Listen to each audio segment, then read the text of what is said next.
I want to draw attention of the group 3 members, which has Odisha, Tamil Nadu, Rajasthan, Nagaland, Manipur, West Bengal and Meghalaya.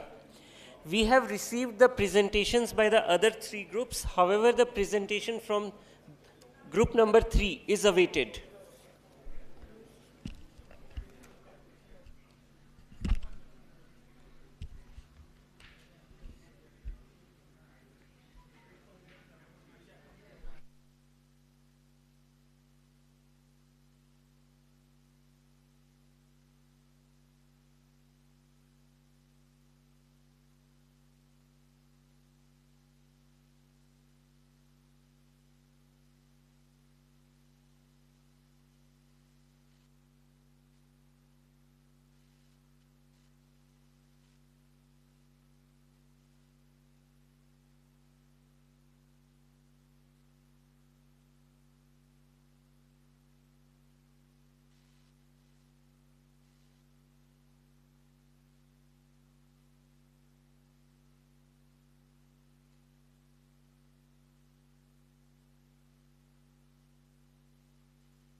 Good morning to all the distinguished guests of the Chintan Shivir.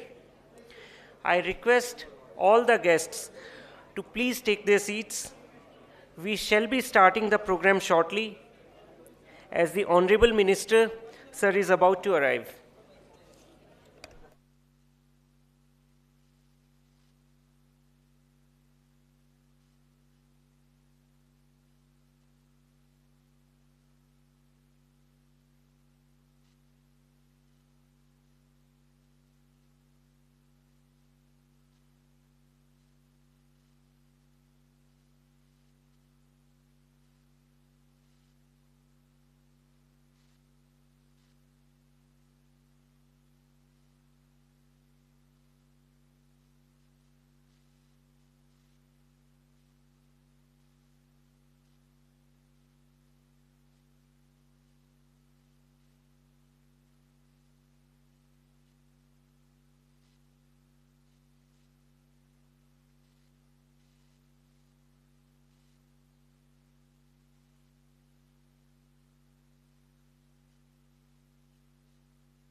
I request all the guests to please be seated.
Ladies and gentlemen, please welcome our dignitaries.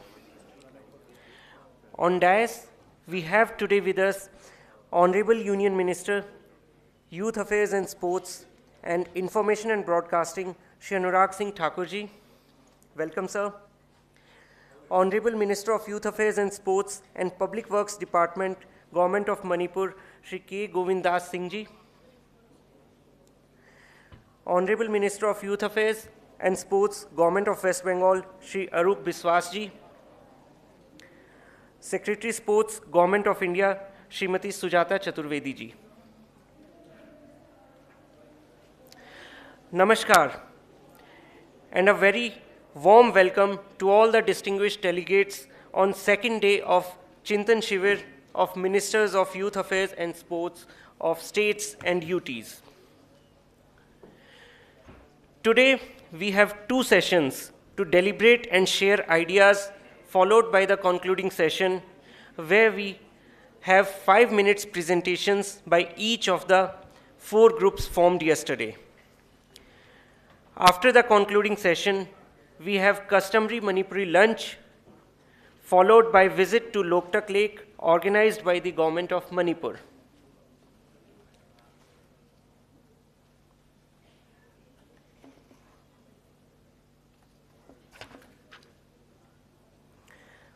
I request Honorable Minister of Youth Affairs and Sports, Government of West Bengal, Shri Arup Biswas ji, to please come to the dais, to please be seated on the dais.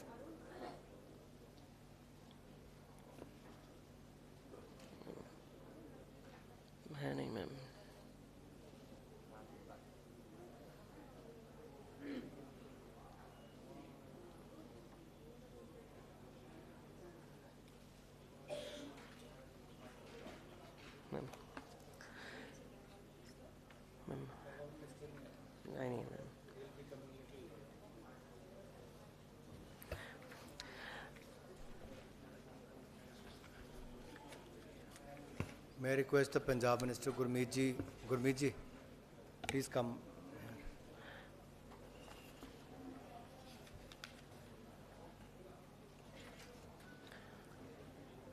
Is Himachal Minister here? No. No, sir.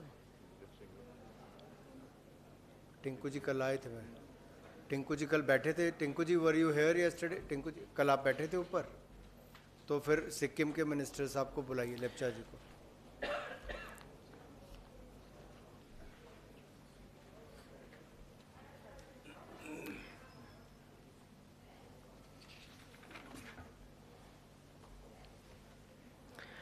Now we begin our first session of the day 2.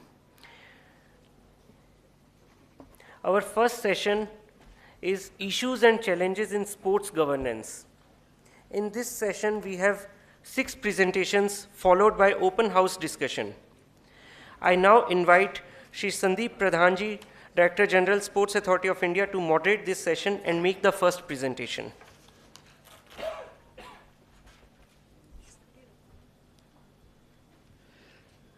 Good morning, all the dignitaries on the dais and off the dais. Thank you, Jatin. As all of you know, sports governance एक ऐसा subject है कि sports development अगर state में या country में करना है जिसके लिए रिसोर्सेज गवर्नमेंट के पास अवेलेबल है, लेकिन जो हमारा इंटरनेशनल ओलंपिक कमेटी IOC का चार्टर्ड है, जिसके हिसाब से हम हर स्टेट में या कंट्री में नेशनल स्पोर्ट्स फेडरेशन या स्टेट एसोसिएशंस के माध्यम से वो स्पोर्ट्स को हम डेवलप करते हैं, उनको हम ऑटोनॉमी देते हैं, तो उनके साथ हमें काम करना ही है. So that is where the requirement of sports governance comes in, and that is where the requirement of understanding of what is the role and responsibility of the state government, what is the role and responsibility of the state associations or national sports federation. Generally हमें एक as a government officer या as a government एक ये feeling होती है कि हम हमारे सेक्टर में हम कुछ भी कर सकते हैं, लेकिन स्टेट एसोसिएशंस के साथ जिन्होंने भी डील किया है, नेशनल स्पोर्ट्स फेडरेशन के साथ जिन्होंने भी डील किया है, वो उनको सबको पता है कि एक बाउंड्री या एक लिमिट डिफाइंड है. हम अगर फंडिंग भी करते हैं तो फंडिंग के साथ में हम फेडरेशंस को क्या क्या और कैसे कैसे हम कह सकते हैं कि कौन सा काम कैसा कर सकते हैं और कौन सा एरिया है जहाँ पे उनको ऑटोनॉमी है. तो ये जानना बहुत ज़रूरी है. और सेकेंडली, जब तक हम स्टेट एसोसिएशंस को एंगेज नहीं करेंगे तब तक स्टेट गवर्नमेंट बहुत ही लिमिटेड स्पोर्ट्स डेवलपमेंट कर सकती है. ये सिर्फ ये प्रेजेंटेशन का मकसद है. तो अब हम इंटरनेशनल लेवल पे देखते हैं कि इंटरनेशनल ओलंपिक कमेटी का जो स्ट्रक्चर है, उसकी जो जनरल बॉडी है, उसमें 205 से भी उपरांत देश एफिलिएटेड है. उस 205 में से 15 सिर्फ कंट्रीज़ वो उनके जनरल बॉडी के मेंबर्स हैं. सेम वे बहुत सारे वर्ल्ड फेडरेशंस एफिलिएटेड है, उसमें से भी 10 या 15 नेशनल स्पोर्ट्स वर्ल्ड फेडरेशंस उनके जनरल बॉडी के मेंबर हैं. इसके अलावा 70 इंडिविजुअल मेंबर्स है इंटरनेशनल ओलंपिक कमेटी के और कुछ एथलीट रिप्रेजेंटेटिव्स है. तो ये जनरल बॉडी, जैसे आप जानते हो, जनरल बॉडी किसी भी एक रजिस्टर्ड अथॉरिटी या उसका एक बेस होता है. तो ये उनका स्ट्रक्चर है.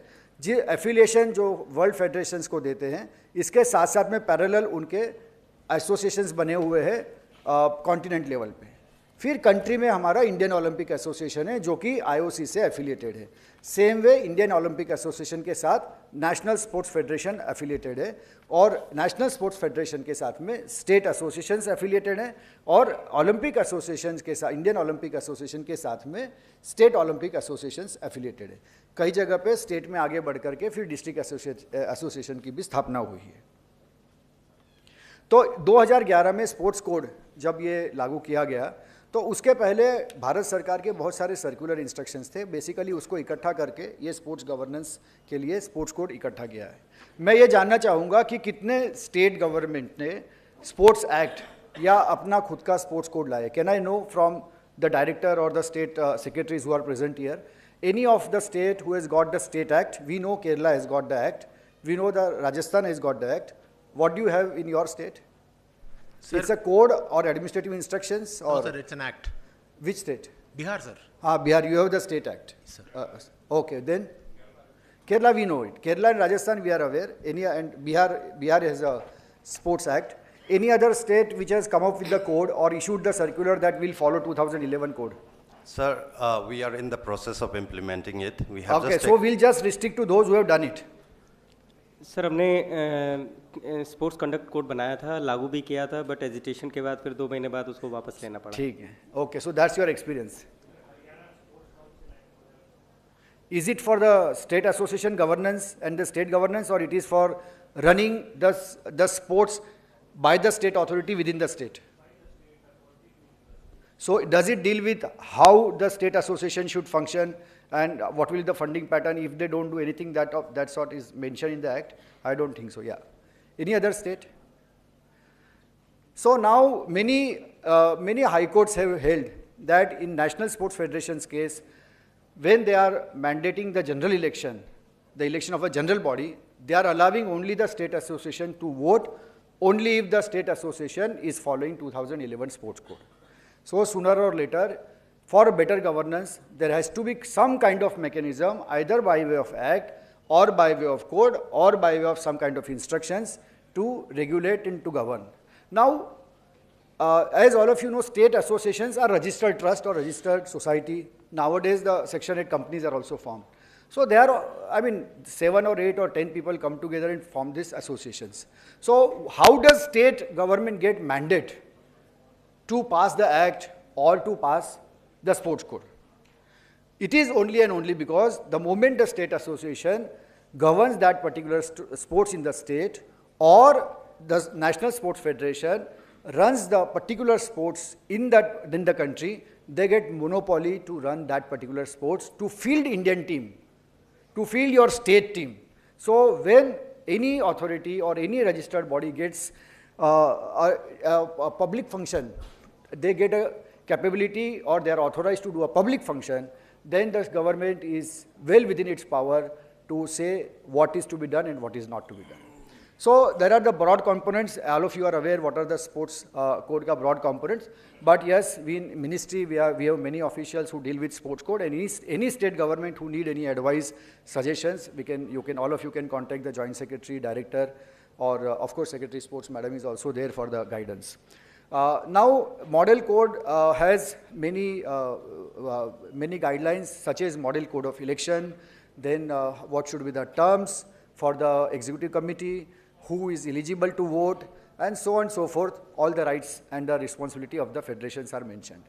Now recent High Court judgment and the Supreme Court judgment mandates, and on the basis of which the IOA constitution has also been framed by the justice appointed by Supreme Court. It is still to be finalized, but the election of the recent IOA general body and executive committee was conducted on the basis of this particular code, in which the 3 maximum terms for the office bearers have been mentioned with a cooling off period.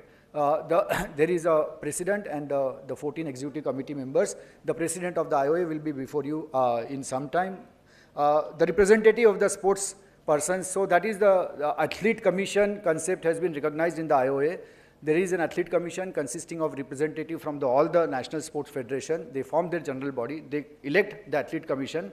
Athlete commission then nominates few members to the general body of the IOA and 2 members into the executive committee of the IOA. So that's how the IOA has been structured. In place of Secretary General, now there is a Secretary General come CEO post. So there is one president who is elected, and then the second person who is a probably professional person. That is the intention. Now we have, as many of you know, in the central government, we have a provision under assistance to National Sports Federation. To fund the National Sports Federation, we give the amount money to the National Sports Federation to do most of the activities, such as organization of the national championship, participation in the international competition, to conduct the camps, to conduct or host international competition in our country, to buy the equipments and things like that. So here I would like to know which are the states who are funding the state associations, and let us say assume that the state associations, the funding in say smaller state more than 1 crore and in the bigger state more than 5 crore. So I know for sure that I think Odisha does a good amount of funding to the state association as well as to the National Sports Federation. I know Madhya Pradesh government also has the policy to fund the state associations. Do you fund for hosting the state camps also? We fund basically for competitions. Competitions. And not too much, I think. Which are the states who fund the state associations for conducting the camps? Sir, Bihar, sir. Bihar. Yes, sir. We do it. Uttarakhand. Gujarat. Jharkhand, HP. Sir, Telangana. also we take care of the camps. Pardon? We take care of the camps also, sir. So you fund them or you organize It's in a your... combination, sir. Sometimes we fund them or sometimes we do it in kinds. In camps. So now it is very important to understand that even if you run sports nursery, even if you run sports school, even if you run center of excellence, ultimately the player will represent the state only if he is selected by the state association. And to be very honest, when I went to Gujarat and worked there for 4 years, in the beginning I realized that many of the officers or the officials who are dealing with the sports were not aware. And the Sports Authority of Gujarat, where I worked, we had a mandate of just doing a school game selection and sending the team of the school game to the national competition. That's all. We had no linkage, no funding to the state association. So therefore, please bear in mind, that singular approach will not work. You like it or not, we have to work with the state associations. Or that their team will only represent your state. The player will be selected to represent India only if, while representing the state, the player performs well. We may be organizing many competition within the state, but those state associations, state championship, national sports federation, national championship only are relevant for representing the nation. So all the states, wherever you are spending good amount of money, please ensure that all the activities of the state associations are taken care of properly, because that is the core activity as far as the state is concerned. We give a lot of funding, apparels, everything when we organize the competitions ourselves. My suggestion to all the states, wherever the state government is organizing the competitions, please ensure that the technical conduct is completely done by the state associations. And that's the model we have developed in the Khelo India Games. Entire technical conduct, and it doesn't mean that we just hire or take the services of the qualified technical referees or judges. That's again a misnomenclature I have seen in many places. That, sir, we have taken a service of qualified technical officials. It doesn't make your tournament official. Only if the state association, they nominate a technical director to conduct the competition, they nominate the technical officials. We make a payment not to the technical official but to the state association. Only if then, only in that case, the official forum of state association comes into being. So that is my humble request to all of you.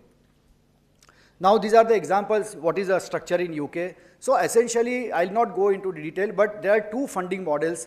In UK, the funding is done to the National Sports Federation. Like in India, we fund to the National Sports Federation. But like in Japan, Japan government gives fund to the Japan Olympic Committee. So US also has a very strong US Olympic Committee, which has been formed by the statute of federal US government. And very few people will be aware of this fact. Even though it is an autonomous body, but it has been made by the statute of the government. And they are accountable to their general, US government, and to the extent that even the regular audits are also conducted. So what type of moderation is required, it is also very interesting. Whether we should get into the selection policy, yes. How? Whether the selection policy is transparent or not. Whether it gives an arbitrary authority to the selection committee, state has a right to see. Whether you have a right to nominate your member in the state selection committee, no. We should not. We should avoid having our representative on the selection committee. We should only ensure that the selection process is transparent, and it has the element where the athletes are aware that yes, if I do this, I will get selected. It should not happen that there is so much of arbitrariness or lot of authorities to the state selection committee which they can exercise. So this is where you are well within the right.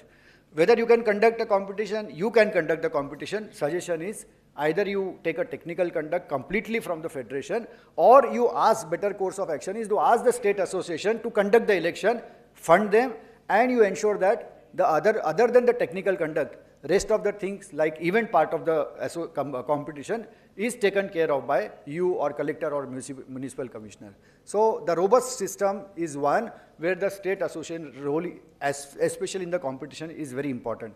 In most of the developed countries like in Europe or USA, it is the athlete gets registered with the state association and the national association. The clubs get registered with the state association and the national sports federation, and that's where they get a main source of funding from the registration fees. However, in the case of say UK, you see the football clubs organizing say European League or various league, the structure is slightly different. If you are interested, what is the structure of different leagues, our friend General Secretary from AIFF is also present here, so I will not dwell upon that. So now in the last slide, we are just trying to say, you must ensure that all the state associations have the internal complaints committee. You must ensure that their elections take time, are conducted in time.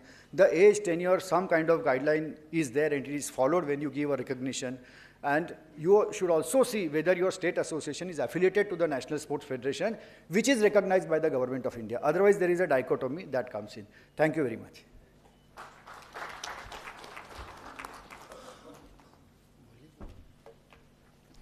Thank you, sir. I will take a moment to just sum up what Mr. Pradhan said. It is very important that we look at the governance side of things also in the states. Her state में state associations हैं और उन पर कई लोगों का लंबे समय से कब्जा है, और बिकॉज स्टेट गवर्नमेंट्स उनको ठीक से गवर्न नहीं करती है तो किसी को पता भी नहीं चलता है कि एज और टेन्योर गाइडलाइंस क्या है या किस तरह से उनको मॉनिटर करना है। तो हमने आपको ये जो सेशन कंडक्ट किया, इससे ये दिखाने की कोशिश की कि ये आपका भी काम है, और ये हमारा जो स्पोर्ट्स कोड है या जो आपके पास भी जो लॉज हैं वो सब यूज़ करके आपको अपने स्टेट एसोसिएशंस को एक प्लेटफॉर्म पे लाना चाहिए और उनके माध्यम से अच्छे खिलाड़ियों को ट्रांसपेरेंट तरीके से आगे बढ़ाने के लिए सरकार को भी खूब इंटरेस्ट लेना चाहिए और पहल करना चाहिए।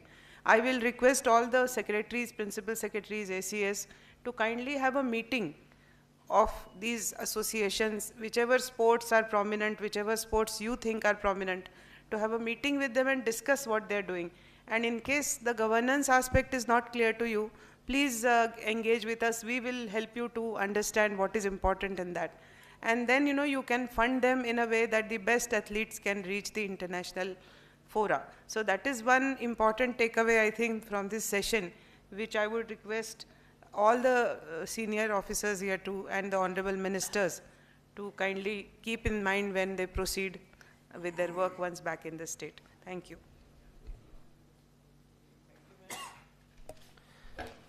Thank you, ma'am. Now we have next presentation by the All India Football Federation. For this, I invite Shri Shaji Prabhakaranji, General Secretary, All India Football Federation.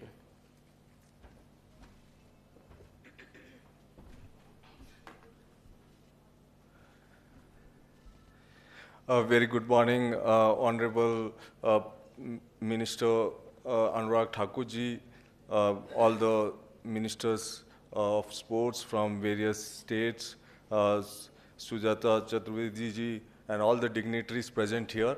It's really an honor for the sport of football to be present here because you all are the important key pillars for the state of sport in India. And we are very fortunate that we are getting this opportunity to present before you what we think that the football, the direction is taking as All India Football Federation.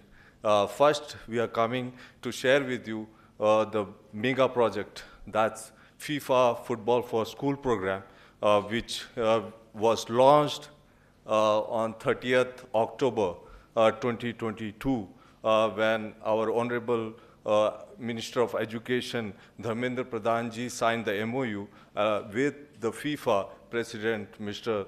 Gianni Infantino, and also with All India Football Federation. That was a landmark decision, and I'd like to thank the Ministry of Sports, Anurag ji, for his contribution to make this happen, because we moved very fast to sign this MOU just to bring the Football for Schools project, which is the FIFA's objective is to implement that project in 211 member countries, and it is already implemented in 60 countries, and it will cover in India to 26 million children, 2.6 crore children, which will go to 140,000 schools in phases by 2026, and it is already on roll. The Ministry of Education, along with the Ministry of Sports, there is an MOU being signed, there's a steering group being made, the executive committee is being made, which is, the steering group is headed by the Secretary of Sports, School Education, Ministry of Education. And what we are already going to receive 3.6 lakh footballs by May 2023, which will be distributed to 15 states. And by August, we will receive 4.6 lakhs footballs. The idea is that to connect the schools through football, whereby through football, we can bring them, empower the children, empower their life skills, and engage them in a way we create an environment for football to grow. At the same time, their life can change through football. So therefore, the distribution of balls will all start in due course of time, where the FIFA is funding the entire football, number of football that is going to be 1.15 million, and which would be one of the big support which is going to come from FIFA. And also FIFA has developed a mobile app which covers how the program will be implemented and how the trainers will be trained, what the trainers should do in the school. Therefore, and we also as All India Football Federation developing an app to monitor everything so that it doesn't become only in paper, but it is implemented in true spirit. And that is where we would going to engage this many children, and for the first time this will happen. And thanks to Government of India for all the support of what it is bringing it to football growth. And then the most important part, this is a new management which has come into effect from 2nd September, and our Honorable President, Mr. Kalyan Chobe, is here. When he got elected, he made an announcement that within 100 days, we will come up with a strategic roadmap which would define the future of football. And football, as you all know, is the #1 sport in the world. It engages 4.6 billion people. And we all experienced when the FIFA World Cup happened in Qatar, a tiny country, how it got engaged the whole world. And India also, though India was not the part of World Cup, but it was the second most participating country as far as visits from Indians to Qatar was concerned. So therefore, that big football is. And what we know is that we have to work as one team to make that happen. Because if we can engage the children in the right way, and that is where we have come up with 11 core areas, and it is divided into 6 strategic plans. Why 2047? One can say, we were in Mumbai with Anurag Thakurji, and in the discussion, Anuragji mentioned, we should look for a long-term plan. And it is his, one of the ideas. Like when India reaches to 100th year of independence, our sport, that's called beautiful sport, should be an incredible state of sport at that time. And we can assure you, as a football governing body, that we will make India proud with our work, with our commitment, but for that, we all need you. Each of the state can play a bigger role to make a sport which is loved by masses. And I am sure, we can engage in the discussion where each of the state can play a major role. So why 11 core areas? Because as we know, it's a team sport. In the short term, we cannot be a medal-winning sport, but we can create champion footballers who can be the greatest ambassadors India has ever produced in sport. Why not? Because the place we are here in Manipur, its economy is also defined by football. Because more than 100 players earns more than 50 lakhs a year because they are professional football. And this is a factory of football where we are. And what Manipur does is an incredible work. And we are very proud of the work, what they do. And each of the state can recreate that. It can create employment, it can create value proposition, it can bind. But yeah, medal will come, because the last medal we won was 1962 in the Asian Games. But that was our golden era. We can get back to this golden era by 2047. That we believe in, but for that, we need to work as a team, work as one. And that is what we have a very strong collaboration with the Ministry of Sports and SAI, and we would like to extend that to all the states. And we are blessed that we are working closely with few states, and we are very sure that we will reach to every state in India and work closely. Our Vision 2047 was also greatly supported by AFC, Asian Football Confederation, as well as FIFA, and the Secretary General of the AFC visited and also met with Honorable Minister and extended the whole support to football in India. And the governance part, I don't want to touch. Already Sandeep Pradhanji mentioned its significance and importance. At the state level, we would like to strengthen the capacity of the state association, because each of the state associations are bigger than the European countries which are dominating football. And each of the states can reach to a bigger level than European countries in football. But what we need is to strengthen the governance part, build their capacity part. So we already started a support system of funding to all the state associations to build their capacity. And I'm sure we would like to work with the state governments, specifically the sports department, to strengthen the capacity of the states. Because unless we strengthen the capacity of the state, improve the governance practices, we will not be able to transform ourselves. And each of the sport, and we believe football being a leading world global sport, can set an example for other sports. And because, one football can glue 22 players, but sometimes 30 players are also playing, where, we see, and we ourselves also play, when we have more players. So therefore, this is a sport I'm sure you would like to adopt, which is a cheaper sport, economically, viable sport, and it can engage children at that particular age, because we are dealing with so many health and other issues as well. So therefore, we would like to collaborate in the infrastructure side as well, because infrastructure is where the state governments will have to develop. And I am sure you will find it viable, a win-win opportunity to invest in infrastructure, because investment in infrastructure should not be seen as, white elephant. No. We can give you plans and ideas to make it a viable possibility, commercially successful possibilities. We have the global experiences.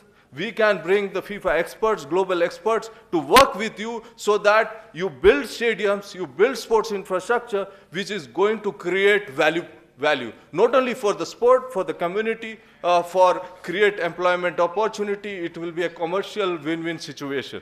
So therefore, we would like to collaborate and take football forward. And digital transformation is one of our core areas. Yeah, and we'll be fast with a few. I'll take 2 minutes more. As you know, the government of India is very focused working in the digital transformation, and we as sport governing body does not want to be behind. We want to take it forward, and the digital transformation will help to engage more children, take the sport forward. That we want to bring it the analytics part, the sports science part into it. And for us, the clubs are very important, the key strength. We have at present 4,500 clubs. How we can grow to 10,000 schools, 10,000 clubs. And the equally is the grassroots. We have launched a project called Blue Cups. Why? Because we are known as, our national team is known as Blue Tigers. So we want to create Blue Cups, who will ultimately become Blue Tigers and will dominate Asia, dominate the world. And that is where we are working. And I'm sure we can collaborate for our grassroots project also with all the state governments. And talent identification is one of our key areas. Why? Because we have come up with a project called Project Diamond, where we would like to find an iconic star. In cricket, we have stars like Kohli, Tendulkar, Kapil Dev, everyone. In football, we would like to have one star. Definitely that's possible. And we would like to work with you that, it should be a race among the state. Which state can produce a talent equivalent to a Kohli or a Tendulkar who will be the dominating the world? And we can. Yeah? There are enough talented children in India. And competition, as you know, some of the states have coming up with what is the ideal structure for the competition. We can say competition is our weak link. Our children who are talented doesn't play number of games required. We need to give them more game time. We need to, then only the coaches will also get the more game time. That is where we are restructuring the whole competition structure, so that we can identify talent who can grow, get the right platform, and that is where we'll find that kind of talent and 11 players who will change and transform Indian football. And the national teams, is very key. We already, when we the new management took over, we were 106 ranked.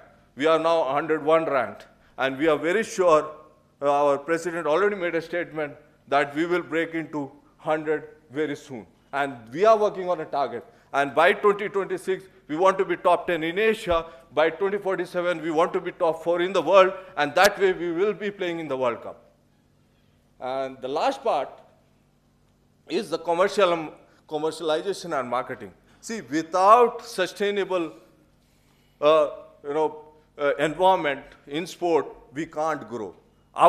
We are working in a very thin budget right now, which doesn't justify that we are the largest growing economies of the world. But if you see football, we have less than 100 crore budget. What we can do? Nothing. So therefore, we have a target how we can grow 500 times by 2026 and how we can go to 5,000 crores. So that is what, I have to say, sum up. Thank you once again for this opportunity, and I'm sure we will have more opportunities to interact and take this sport forward and make India proud. Thank you.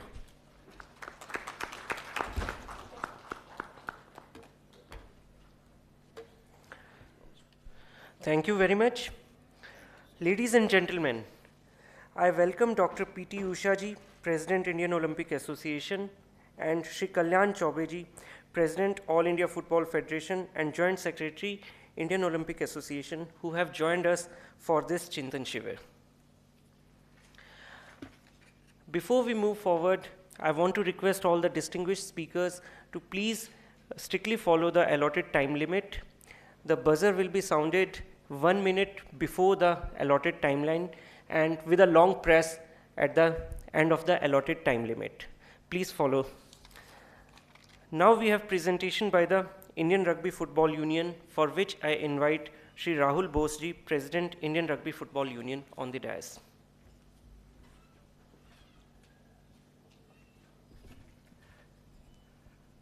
Morning. Firstly, I would like to thank you for organizing this. Thanks go to MYAS, Sports Authority of India, Government of Manipur, and the Union Minister for Youth Affairs and Sport, Anurag ji. 2 or 3 times you have intervened with us and they've always been effective. Thank you for your support. Rugby खेल कोई नहीं जानता, ये सत्य है, हम भी मानते हैं. मैंने इंडिया के लिए 11 साल खेले और रग्बी 42 साल के लिए, वो भी कोई नहीं जानता, मैं मानता हूँ. So let us first introduce you to rugby.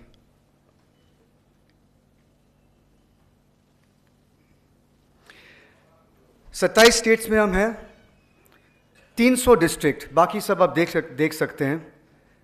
करीबन 740 डिस्ट्रिक्ट में से रग्बी 310 डिस्ट्रिक्ट में खेला जाता है. इंडिया के 40% डिस्ट्रिक्ट्स में रग्बी इज प्रेजेंट, लेकिन कोई नहीं जानता. 2000 स्कूल्स, यूनिवर्सिटीज, 25 नेशनल टूर्नामेंट्स, सारे एक्रेडिटेशंस हैं, लेकिन फिर भी इस खेल को कोई नहीं जानता. क्यों? The answer is very simple. अगर आप एक स्पोर्ट्स एनजीओ चलाते हो तो जाहिर है आपका काम है ग्रास रूट्स डेवलप करना. जाहिर है आपका काम है लोग जो आगे बढ़ना चाहते हैं स्पोर्ट्स के माध्यम से बढ़ें. जाहिर है आपका काम है कि जिनको भी जिनमें भी काबिलियत है, you will give them a chance to shine. That is the work of a sports NGO. But if you are a sports federation, your primary reason for existence is to win. Is to win. आपको जीतना है, ये आपकी जिम्मेदारी है. Without winning, nobody will be interested. If you are a sports federation, which is why rugby is hardly known. इसके लिए हमने head on फैसला किया. Internally, ethics and professionalism, we will be the most ethical and professional federation we will try in history. But what about winning? We instituted a high performance system.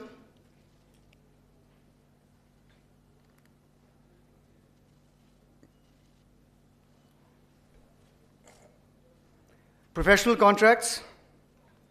All the players are being paid now, national players. World-class coaching unit from South Africa with Indian assistant coaches. State-of-the-art infrastructure, चाहे वो camps में हो, चाहे वो sports science में हो, चाहे वो rehabilitation में हो. Sports science, psychological, we have a full-time psychological, mental health person on the rugby ecosystem. Analysis, obviously, we know how important that is, and international exposure. Iske baad, what were the results last year? For the first time, we picked up 4 silvers. Under 18 girls at the Asia Rugby Under 18 Sevens, Uzbekistan, Nepal, silver. Indian women's team in Jakarta, silver. Indian Under 20 women's team in Angren, Uzbekistan, silver.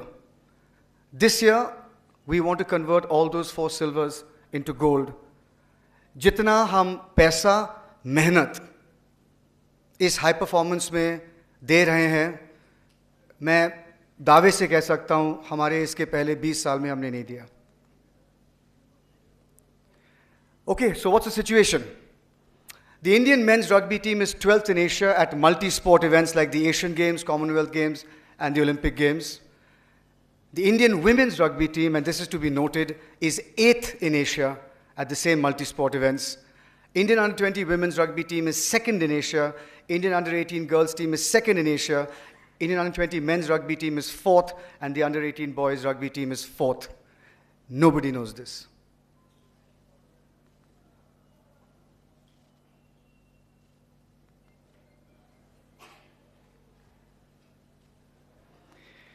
So then we said to ourselves, ठीक है, अब तक तो ये है रास्ता, आगे? For any federation to actually work with enthusiasm, you need a dream. It can be a crazy dream. Our dream is to make the Olympics in 2028. इसके पहले 75 साल के लिए सिर्फ एक टीम ओलंपिक्स में शामिल हुआ है इंडिया से, वो है हॉकी. उसके पहले फुटबॉल हुआ करता था. Can we be the next team in India's history to make the Olympics? In 2028, we have to be one of the top 2 nations in Asia. Today, our girls are number 8. What's the plan? Top 5 in the Asia Rugby Sevens in 2022, done. Women got a silver, not just top 5. 2023, top 6 in the Asian Games. 2024, qualify for the Asian Rugby 7 series. The men will medal. 2025, top 5 of the Asian Rugby series. The men will qualify. 2026, top 4 of the Asian Games in Nagoya for the women and top 8 for the men. 2027 Olympic qualifiers will happen. We will win the series. If we win the Asia series, it means we are then in the top 3 nations of the world, and in the qualifiers we have to beat one of 2 nations, probably Japan or China. This is the dream. It's a crazy dream, but it's a dream for which we have built a pathway with our intellect. After you dream and after you strategize, the only thing left is parishram, parishram, parishram. Just solid hard work. Every single day of our lives, we work harder than most to try and make this happen. But our hands will always work more than our mouths. You will never hear from us again till we come back to you with results. Sujata ji, you are testimony to this. We come to you once a year, Sandeep ji, and we just come to you and tell you what we have done with the money you have given us. And this is the countdown to LA 2028, which when the Ministry of Youth Affairs and Sports saw this presentation, they said, can we please have this presentation for every other federation? It's every month broken down. As we speak right now, our team is in Sri Lanka. Every month broken down right up till 2028. Where we are, and if we fall behind, we know exactly where we fall behind. Asian Youth Games, Olympic Qualifier, Olympiad. Of course, ये सिर्फ sports NGO की जिम्मेदारी नहीं है कि तरक्की करे through sport for all the underprivileged. 27 states. Top left corner is the most important statistic. We are number 1 in the world in rugby. Number 1. over Australia, over New Zealand, over South Africa, over England, for total participants who touch a rugby ball for the first time. 214,000 people. It's the #1 program, and it's 90% rural and tribal, and the female participation is 47%. Outside of this, internally, I have no time. I can talk to you about the Prevention of Sexual Harassment Committee and policy we've put in, one of the most forward-reaching policies any federation has. I can talk to you about the gender justice and gender equality policy that we have. We pride ourselves on having every single national tournament for men, women, boys and girls at the same time, with the same facilities and the same money given to every athlete. We pride ourselves on creating jobs for our athletes who have finished playing. अरे यार वो तो खेल चुके हैं, अभी इनका क्या करना है? नहीं करना है. There's a private initiative aside from all the government jobs that our players are getting, which is called Second Innings, and we're in the process of signing a memorandum for that. We can talk to you about the fact that we give 6 weeks of spouse leave. We give 14 weeks of leave for the person who is giving birth or adopting, but we give 6 weeks for the spouse, because we know how important it is to be there for your partner when somebody gives birth or when somebody takes on a child. We can talk about all these things, but finally I want to talk about only one thing, which no sports code, no constitution, and no presentation will talk to you about. And that is, I have 60 seconds, and that is love. I'll give you one story. Saraswatipur छोटा सा चाय बागान है बंगाल और सिक्किम के border पे. 3 वहाँ पे गांव हैं. एक गांव का साइज होगा इस कमरे का साइज. 3 गांव हैं, 14 नेशनल प्लेयर्स. तो मैं गया वहाँ सर कि यहाँ पे रहस्य क्या है, सीक्रेट क्या है. वहाँ पे मैं गया, सबसे मिल रहा था. सारे national players, labourers, children of tea garden labourers. उनके झुकी झोपड़ियाँ हैं स्टिल्ट्स पे. एक जगह पे मैं जा रहा था, अनुष्का ने कहा सर जी आप मेरे घर में आइए. बहुत से घरों में जाना था. मैंने कहा ठीक है चलो, ये प्रोग्राम में नहीं था. अनुष्का कह रही है घर में लेकर कि मेरी माँ मर रही है, वो 2 साल से उसको कैंसर है, आप उनसे मिलिए. मैंने कहा ज़रूर. माँ को उन्होंने घर से निकाला है, चारपाई पे सुलाया है क्योंकि बहुत कम दिन है. She is on to palliative care. लेटी हुई है चारपाई पे, थोड़ा सा शेल्टर है, आधा एक सेब है, आधा एक मैंगोला का एक ग्लास है वहाँ पे, और मैं बैठा हूँ वहाँ पे, और वो होश और बेहोशी से होश में आ रही है. हाथ पकड़ती है और कहती है कि मैंने आपकी फिल्म नहीं देखी लेकिन आपके बारे में बहुत सुना है, दुख है. मैं अनुष्का को इंडिया के लिए खेल नहीं पाऊंगी देखना को. मैंने कहा बिल्कुल नहीं, आप देखोगे. बेहोश हो गई. मैं निकल गया. अनुष्का मुझसे कहती है कि डॉक्टर ने उन्हें 2 दिन दिए हैं, उसके बाद वो मर जाएंगे. वापसी पे 3 गांव लेकर मैं वापस आ रहा हूं. अनुष्का कहती है फिर से आओ, माँ बुला रही हैं. गया मैं. उसने सिर्फ एक चीज़ कहा, मैं तो मरने वाली हूं, अनुष्का का क्या होगा. तो मैंने कहा जब तक हम हैं, हम सब हैं, आपको किसी चीज़ की फिक्र नहीं होनी चाहिए. उसने मुस्कुराई, फिर से बेहोश हो गई. अनुष्का को देखा मैंने, एक आंसू नहीं. 2 दिन बाद अनुष्का का फ़ोन आता है, माँ मर गई. नहीं, सेक्रेटरी से फ़ोन आता है. मैंने अनुष्का को फ़ोन किया. मैंने कहा अनुष्का कैसी हो. इस बार वो रोने लगी बहुत. और फिर उसने कहा सर आप आए, आपके लोग आए, आपने अभी मुझे फ़ोन किया, इतना काफ़ी है. मैं इंडिया के लिए खेलूंगी, और ये कोई नहीं सिखाता. If you love the game and you love the people who play this game and you love the players, you will never do anything wrong. Thank you.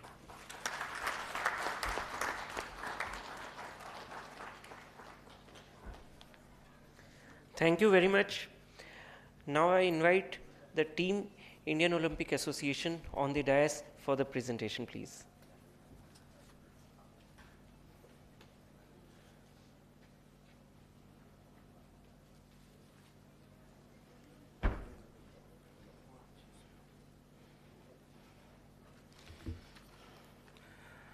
Honorable Minister for Sports, Sri Anurag Thakur ji, Srimati Sujata Chaturvedi, Secretary of Sports, distinguished Sports Minister and Secretaries of respective states and UTS. I feel proud and privileged to be here among the sports ministers of all the states whom I feel are the torchbearers and custodian of sports of their respective states, from where each sportsperson is born, given care, support, and finally lined up to represent our country in international arenas. I congratulate each one of you for giving care and wholehearted support to each sports and sportspersons of your respective states. As being the president of the Indian Olympic Association, it's my first function that I am attending, where the most responsible dignitaries from each state are present with their valued visions and enthusiasm to ensure better development and achievement in sports, not only in the state but for the entire nation to become proud by winning medals in international games and championships. We have been given an opportunity to make presentation on issues and challenges in sports governance. Thank you to the organizers of CHINTAN SHIVIR for this opportunity. My colleague Sri Kalyan Chaube, who is the Joint Secretary and Acting CEO of the Indian Olympic Association, joins me to make this presentation. Our brief presentation will include about IOA and its objectives, key challenges and issues in sports governance, about recognition, affiliation of NSFs and SFAs, collaboration amongst key stakeholders, age and doping fraud, clearer roles and need for higher accountability, sports infrastructure, about technical, personal development programs for the sportsperson, etc. At the end, I would like to remind everyone about the necessity of the unified way of working among central and state governments, IOA, Sports Federation, state sports associations, state Olympic associations, other sports related agencies, etc., to make India a strong sporting nation. Thank you very much to everyone present here, and I hand it over to Sri Kalyan Chaube for the PowerPoint presentation. Thank you.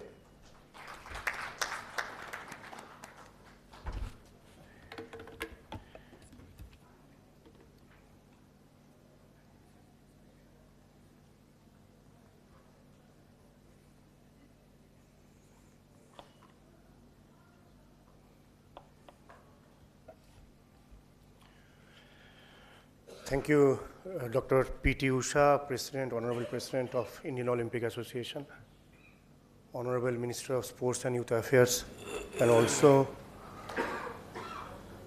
Information Broadcasting Minister, dynamic leader and sports enthusiast, Sri Anurag Thakur ji. We thank you very much for giving us this opportunity to share our views in this CHINTAN SHIVIR. Respected Minister, Secretary of Sports, senior officers from the states and union territories. Our subject of discussion here is given to challenges and issues in sports governance. Just prior to our presentation, when Secretary General of All India Football Federation was speaking regarding our plan for the development, whether it is football or any other sport, like how Rahul has also spoken. So in football, we have identified 11 points which Saji has mentioned, like governance, infrastructure, digital transformation, refereeing, clubs, grassroots, talent identification, coach education, competition, marketing, and national teams. Similarly, in IOA, we have identified 8 points which we believe it is challenge and issues. Now, under the first women president and also renowned, globally reputed athlete, Dr. P.T. Usha, under her leadership, under her presidency, IOA is nearer to its centenary celebration. It's formed in 1927. As you know that it is recognized by International Olympic Association, Commonwealth, Asia Committee, and ANOC. So unlike other NSF, IOA has very specific roles and responsibilities to perform.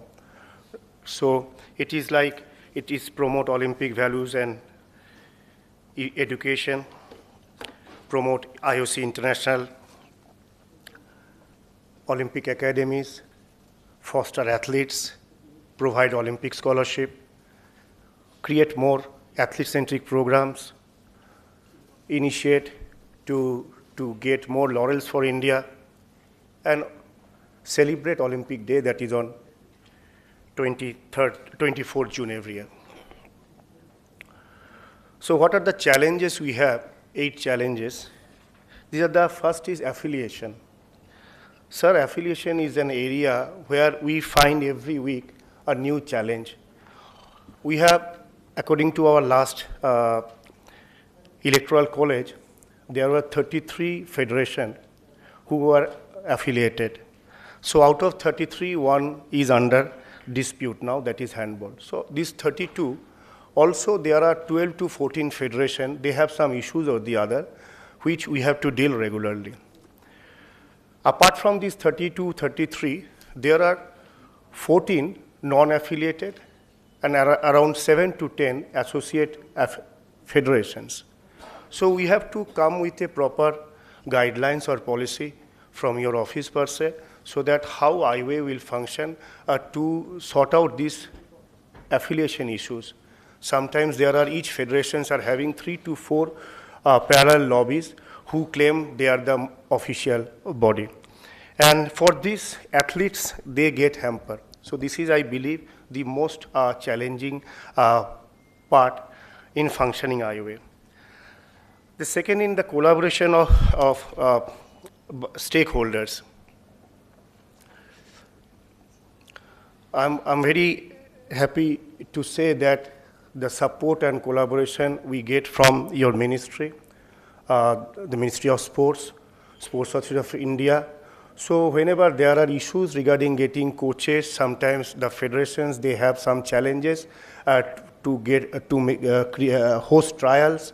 So we take support from SAI, and also for these Asian Games, Olympic Games, for the athletes, village, India House, all this area we get a very positive support from your ministry.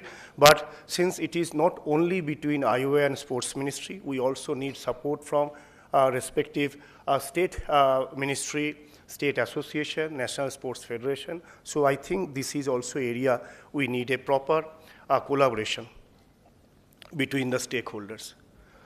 I'm sure since you have vast experience with sports, you yourself has been in head of BCCI.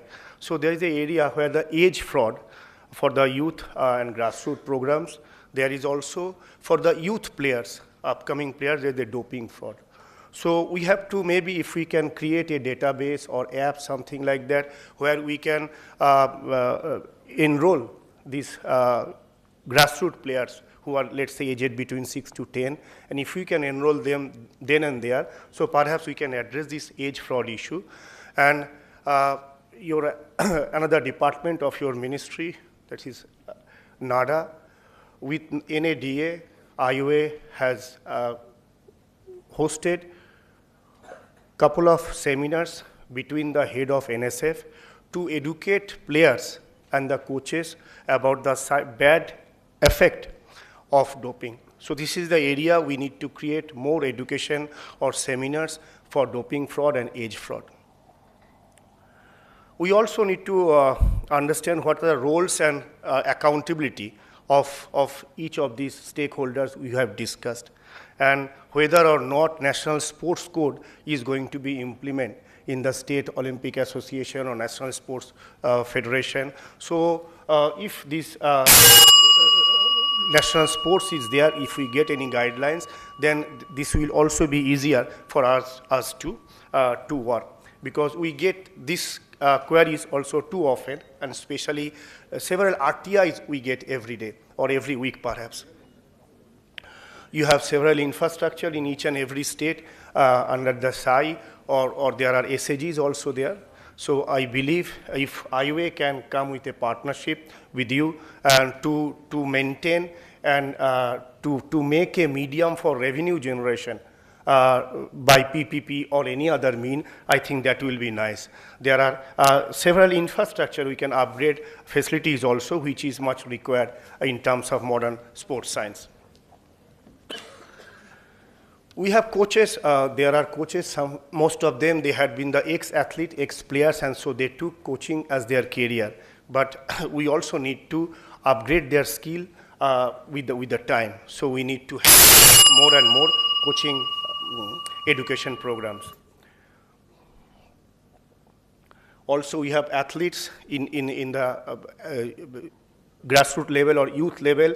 Perhaps they are the good athlete, but on a professional level, some of them, they miss the bus. So for that purpose, if we can have a vocational professional development training for this athlete or sports person in their young age, so perhaps if those could not able to reach top of the pyramid, they can make their living through these courses. We can call it professional development program or PDS through sports school or sports hostel.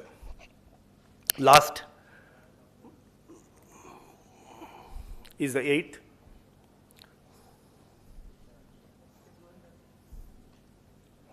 Access of information. Sir, as you are also heading the INBIN ministry, so, and our national games is later of this year, so we believe this information in terms of for the hosting trial, scouting system, etc., social media, but also broadcasting of our events. If we can have a very strong broadcasting partner with a quality production, so then I think this is the one of the main area for any sport to generate revenues. I was told by someone that this IPL, they get 115 crore per match through broadcasting and media rights. I believe IOA's prime property is national games, and sports always it get suffer because of lack of funds within the federation or the other bodies. I'm very happy that your ministry has supported immensely, and that fund never has been an issue. Whenever there's a ACTC or any other program for exposure trip, your ministry has been always cooperative enough. But still, if we can get a support from broadcasting partner, I think national games can be one of the area which can make us Atmanirbhar or self-sustainable. Thank you for giving us this opportunity. I thank from Indian Olympic Association and President Dr. P.T. Usha. Thank you very much.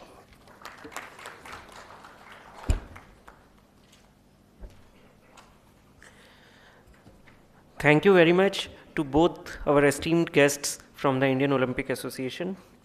Now we have next presentation by Kerala, and I invite Shri Prem Krishan S.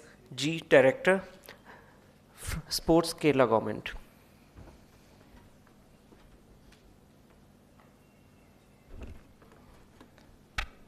Honorable Minister, respected dignitaries from the dais, thank you for the opportunity.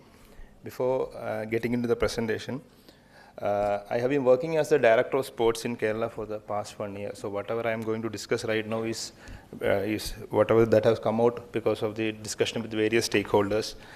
And most of the points that I am going to discuss, all of you will be aware about this thing, so I am just addressing the elephant in the room. So this is just a table of contents.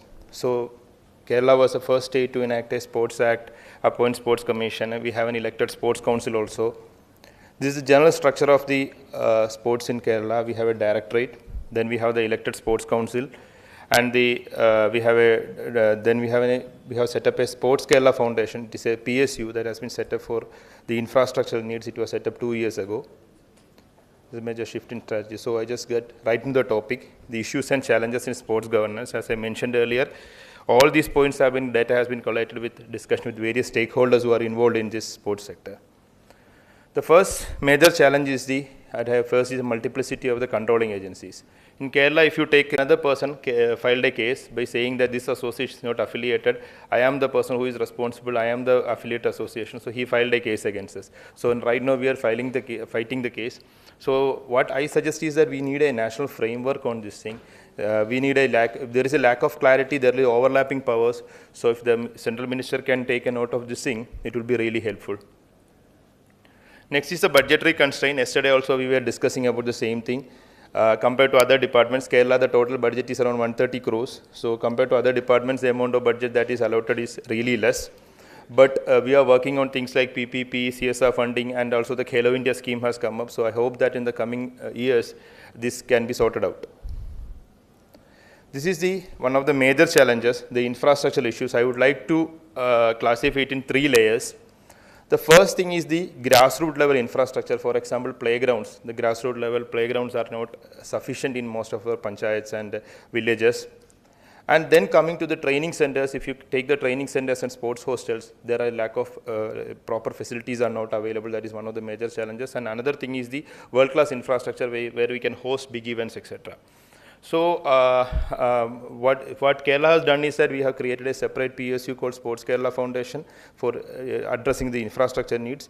And there is one panchayat, one playground scheme has also been recently announced. But I would like to quote an example right here, how we can collaborate with the states, how Chintan Shivir was actually helpful for the state of Kerala. Last year, I met the director of Madhya Pradesh during the Chintan Shivir in Kevadia. So what happened was, like, so when I was interacting with him, he said like he has a foreign coach for fencing.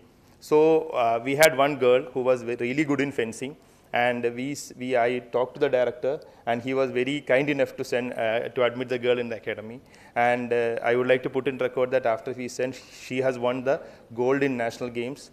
And she has went on winning a lot of medals right now. So I would like to thank the government of Madhya Pradesh in this. Thank you so much for the support. Next is one of the major challenges, the proper identification of talent. Sir, I was last few months before, I had an opportunity to talk to Mr. Thomas Tuchel. He's one of he was a previous coach of Chelsea and PSG. So when I was talking to him, so I was just interacting, got an opportunity to talk to him. So I just asked him, can we create a Neymar or a Messi from India? So his answer was like, you can create, you should focus on the grassroots. The Rugby Federation was also telling about the same thing regarding the grassroots level development. So we need more grassroots level programs. We need more proper scouting methods, more professional scouting methods. And one major concern that I have noticed is that we are not tracking the athletes properly. Once these athletes go out from the school or go out from the training center, we don't have any track record of these things. Maybe, I don't know, other states are doing, but Kerala has not been doing that. So we are implementing one scheme for that also, because we want to track their career throughout their career. We want to track them. Otherwise, once they go out to the school, we don't know where they are landing up. So some of them will excel in the sports, but many of them drop out because of other various reasons. So and at the same time, we are also starting different grassroots level programs on football, hockey, etc. We have started a lot of grassroots level programs. So that is one challenge that is there. Then this is one of the major challenge, that is a lack of quality manpower. Last year, I sat in one of the interviews for selecting few of the coaches, but unfortunately, many of the coaches are not they are not up to date. They are still relying on many trial and error methods, age-old methods for training the kids.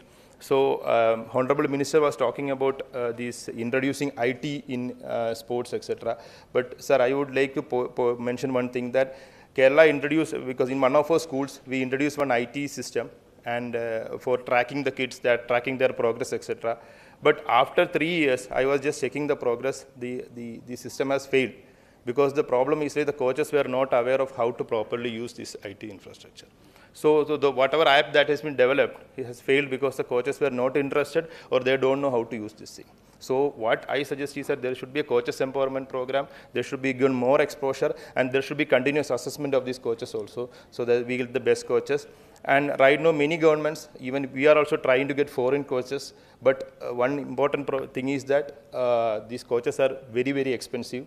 They charge a hefty amount of money. But what I suggest is we can use them for training our coaches, like a training of trainer programs, and the ultimate solution is creation of in-house manpower is the ultimate solution. Then lack of scientific approach. This is one thing that I have noticed, that because of the, especially with respect to injury management, most of the people go into early retirement because of lack of proper injury management. They don't know how to properly utilize these things, how to treat the injury properly, or or their coaches will ask them to continue the training even ignoring the injury, then resulting in ultimately in early retirement. So Kerala has come up with this concept of high performance center. We want the latest skills, latest scientific technologies to be adopted in this center with proper injury management treatment of the athletes. Issues of doping, already it was discussed. So, sir, that was also one take from the last conference that was held in Kevadia. I had an interaction with the DG madam in NADA. So, Kerala had conducted the first conference last month. We have associated with NADA. And what happened was, like, NADA was helpful, and the conference was really helpful.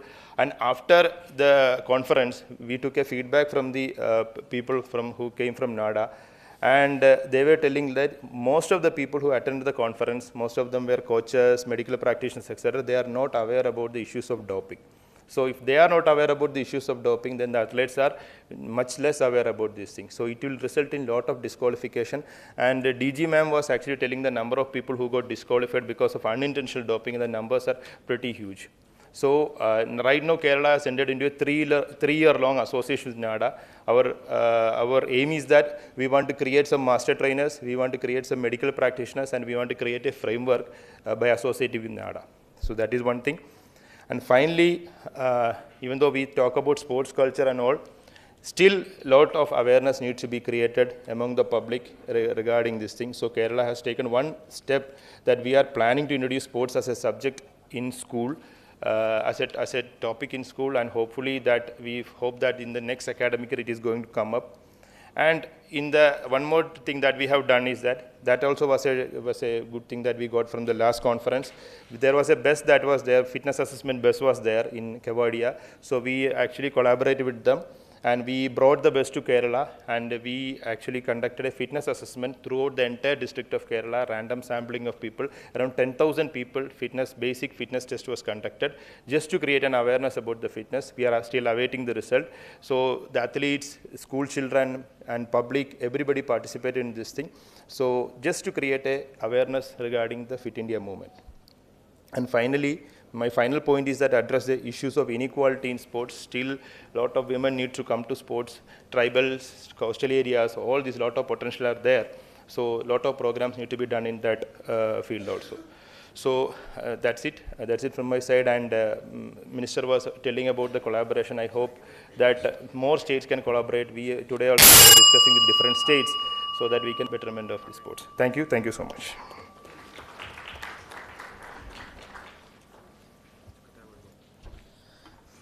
Thank you very much.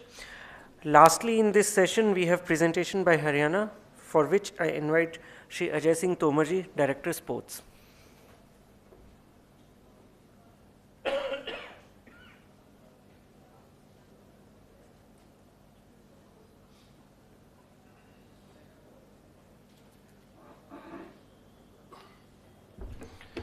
Respected Honorable Minister for Youth Affairs and Sports, Government of India, respected ministers from various states, various senior officials of Sports Department, Federation, Olympic Association, respected fellows.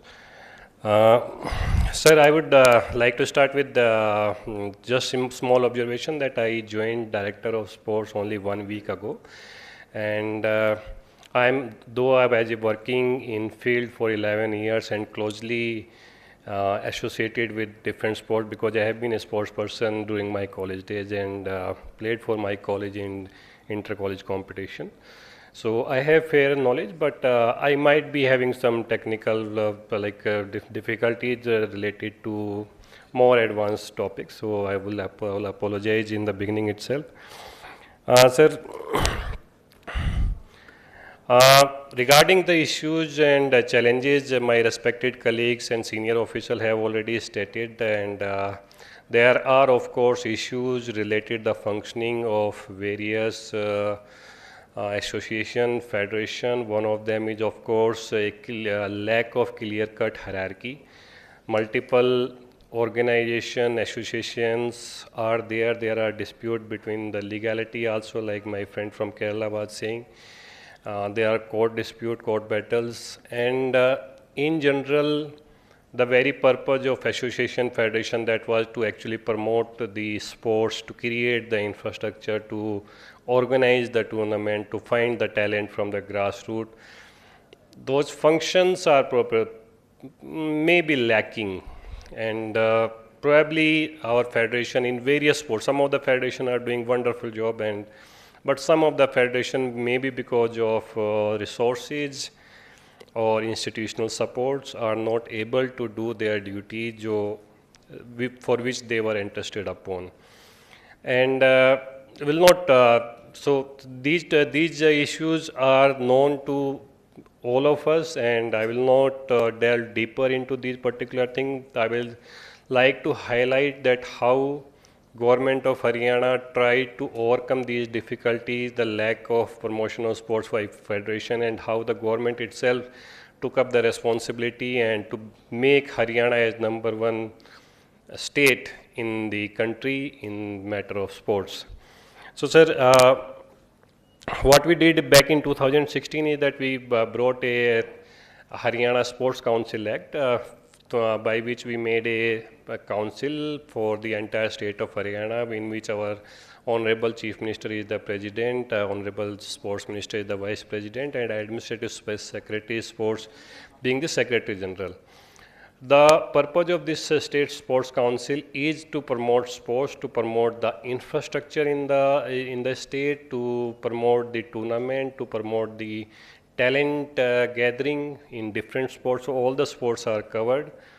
And through this State Sports Council, we also made a District Sports Council, for which we made Deputy Commissioner as the Chairman and District Sports Officer as the Secretary of the Sports Council.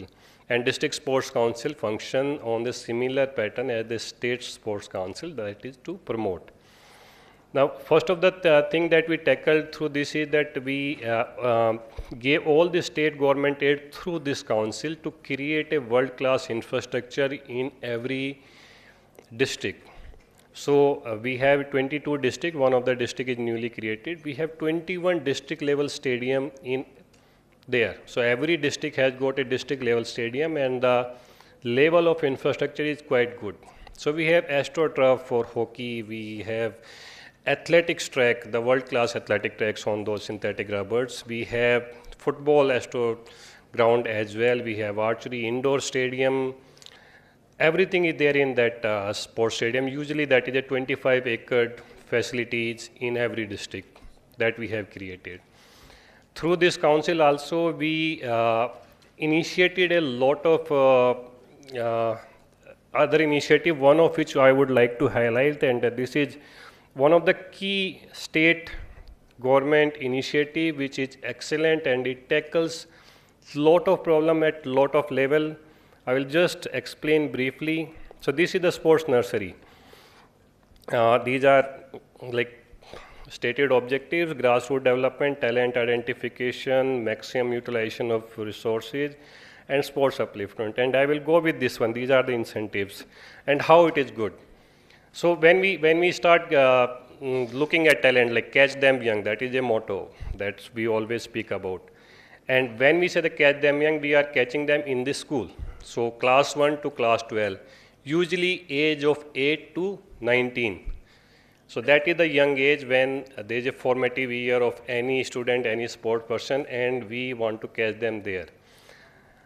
One of the things, I also from a middle class, and when I was growing up, my parents also questioned, this is one of the difficulties regarding the sports, कि sports खेल के क्या मिलेगा, and why should we spend?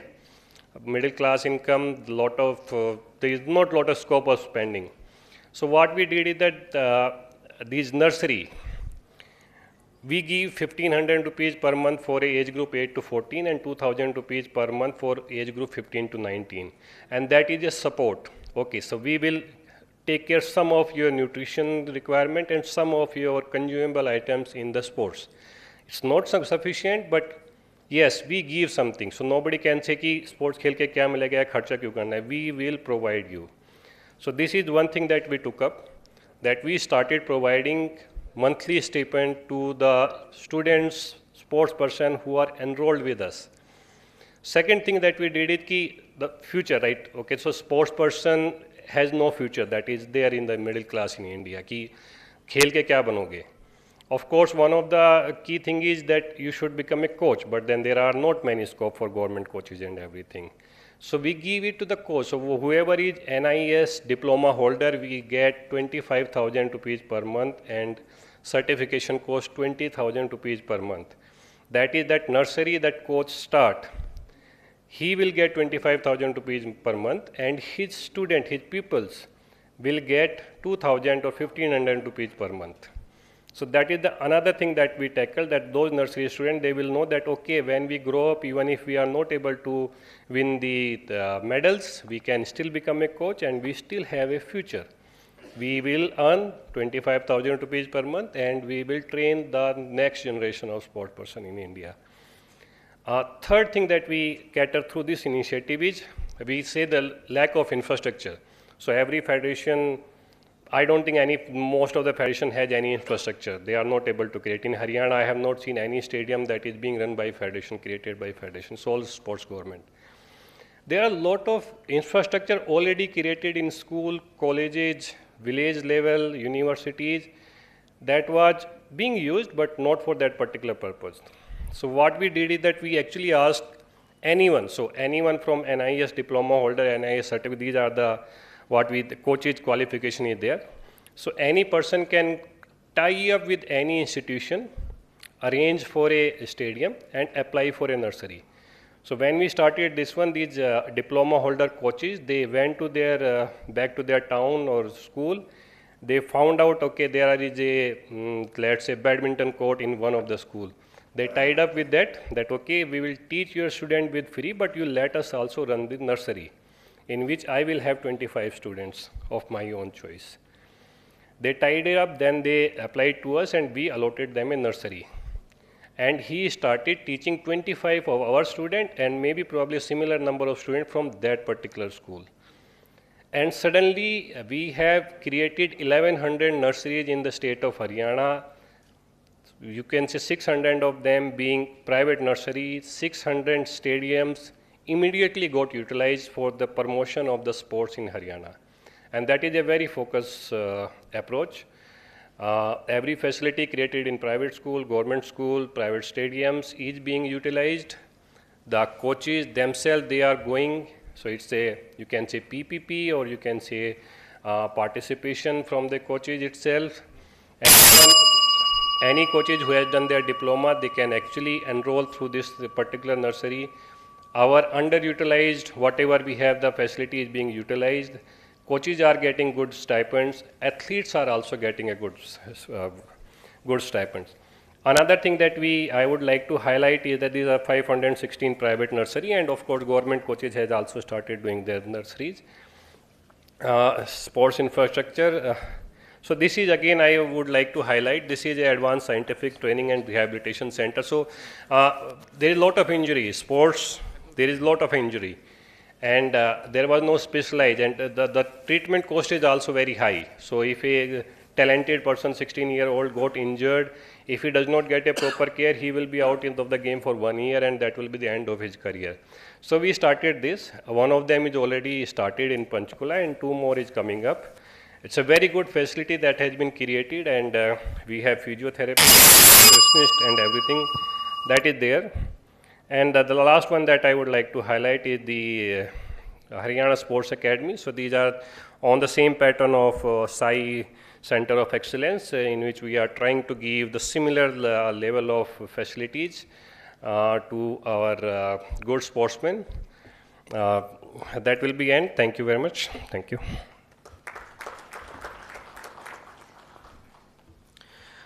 Thank you. Now we begin the open house discussion for this session. अभी छोड़ दो open house. Sir.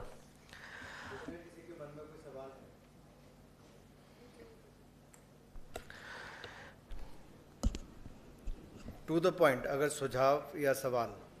Sir एक specific मेरा सवाल भी है सर, सुझाव भी है, क्वेरी भी है, परेशानी भी है. सर स्टेट में जितनी भी एसोसिएशंस होती हैं वो सभी अपनी इंडियन बॉडी से या अपने रिस्पेक्टिव जो भी उनकी वो है वो नेशनल बॉडी से इंटरनेशनल बॉडी से एफिलिएटेड होती हैं। एक स्पोर्ट्स में सर कई बार ऐसा होता है कि एक से ज़्यादा एसोसिएशन जो हैं वो रिकॉग्नाइज है अपनी अपनी डेफिनेशंस के हिसाब से। प्रॉब्लम सर यहाँ पे आके खड़ी हो जाती है जब बच्चे उससे सफ़र करना शुरू कर जाते हैं, क्योंकि उस स्टेट के बीच में उस एसोसिएशन के बीच में आपस में डिस्प्यूट समझ आ गया, दो एसोसिएशन है तो बच्चे सफ़र करते हैं और सरकार को भी पता नहीं चलता किसको रिकॉग्निशन है। ये आपका पहला विषय।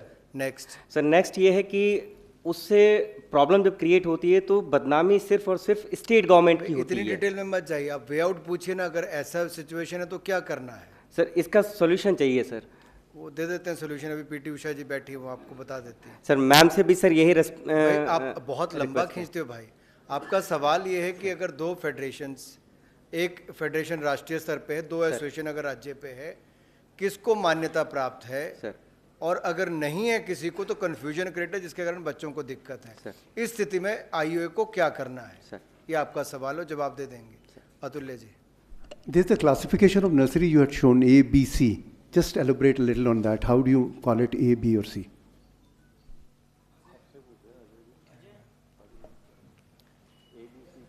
From Haryana. So regarding the sports nursery, because of lack of time, I had to miss the gradation, of course. So what happened that the first year of the thing, because there is a 20,000, 25,000 rupees stipend, lot of people also came, undeserving people, and a lot of political pressure probably also came with that, and they got it. Now they had to be weeded out because they are not contributing anything. So we started the grading the nursery, and we made a 4 grade, A, B, C, and D. So if you have A grade, and there is a different criteria for grading it, I can share it also in details. So if you get A grade, of course you will continue for 1 year. So sports nursery is for 1 year only at all stages. It is renewable after a year depending on the grading. For A grading, you continue for another year, and you also get 3 lakhs rupees for upgradation of your facility. For B category, again you get 1 year extension and get 2 lakhs rupees for continuing. For C category, you just got the permission to continue it for the another year. And D grade, you are disqualified. So no more support for you, no 20,000 for you, no nothing for your people also. And what we are doing that we with this grading, we are weeding out those people who got this undeservingly. That gradation also, see, one of the things is that the subjectivity involved in it. So while grading, we made it very objective, and one of the to get A grade certificate, only thing without getting a medal in national levels tournament, you cannot get a grade certificate. So immediately, that's the objective criteria. You are one of those 25 people that you have should get a medal in a national level tournament, otherwise no. And this way there was no subjectivity, and we are getting very good kind of response from this. Thank you. PT Usha ji, जो उत्तराखंड ने पूछा है, would like to reply on that? Having an affiliation committee for that. If you have any problem of state Olympic Association, you can come, you can approach us, because lot of issues are going on now there. The issue is, for example, Rugby Federation have 2 associations in Uttarakhand, and the state department doesn't know which one is an affiliated unit, or both are not affiliated. It creates a situation where the players suffer.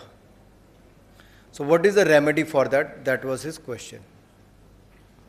Normally we take it as a government is having a support, that one we will take it as a the actual one. Sir, Kalyan want to add something? मैं president madam के साथ add करना चाहूँगा कि जहाँ आपके दोनों federation है एक ही स्पोर्ट के लिए, तो एक तो क्या किनके पास इंटरनेशनल एफिलिएशन है वो बता दे, और फिर वो खुद ही आकर के जो गाइडलाइंस है वो गाइडलाइंस किसके पास है। बहुत समय ऐसा होता कि 2-3 साल में बन जाते हैं। तो जो जेन्युइन है वो जब पेपर जमा करेंगे आप उसकी वेरिफिकेशन आईओए से करवा सकते हैं। आईओए के पास एक डिस्प्यूट एंड एफिलिएशन कमेटी बना हुआ है, वो इसकी सुनवाई करती है।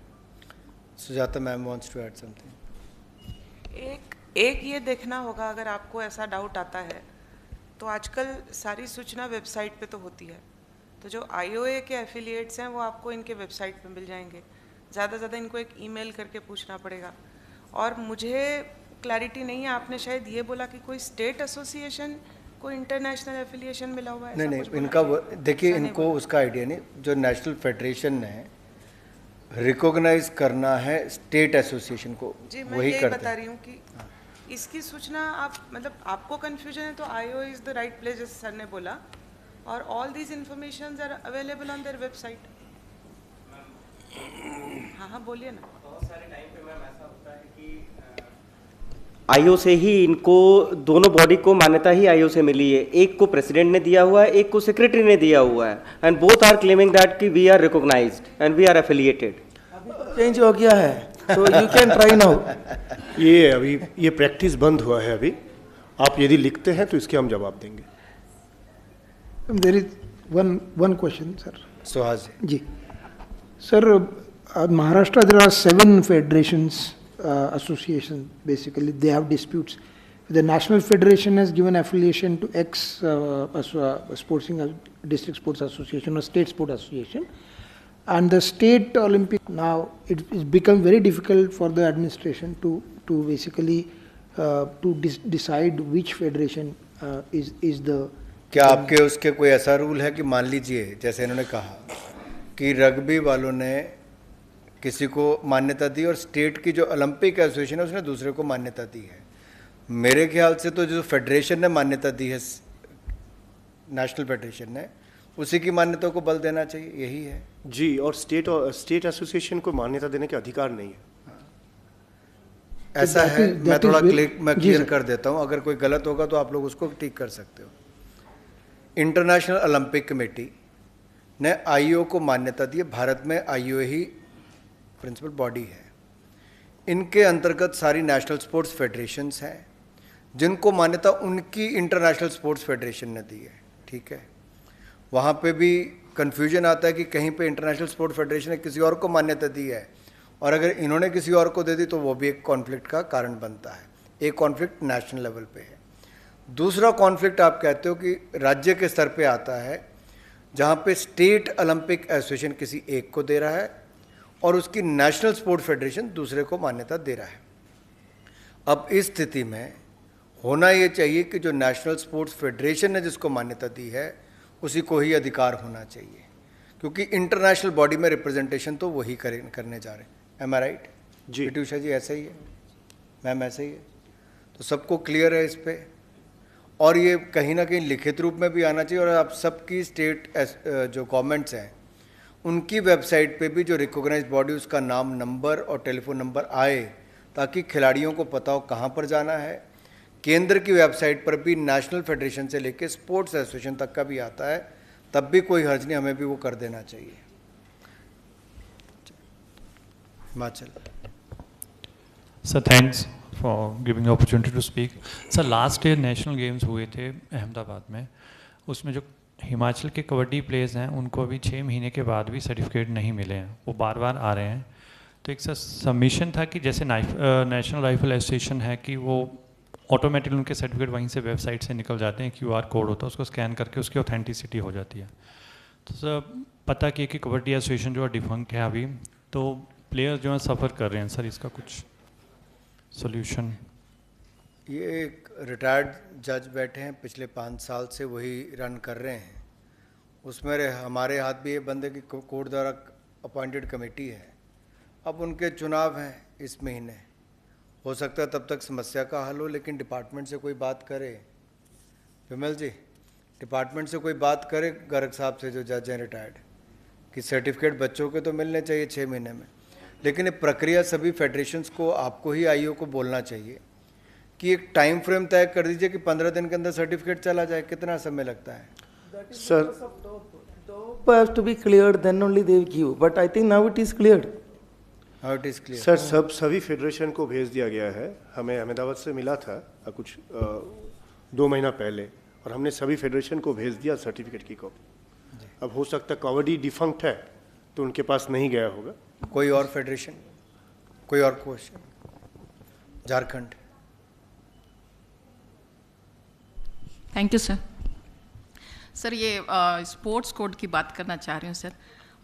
ये स्पोर्ट्स कोड मुझे लगता है कि बहुत स्टेट में एसोसिएशंस में नहीं लागू हुए हैं, तो क्या ये स्पोर्ट्स मिनिस्ट्री से या आईओए से इंस्ट्रक्शन जाने से ज़्यादा अच्छा हो सकता है सर?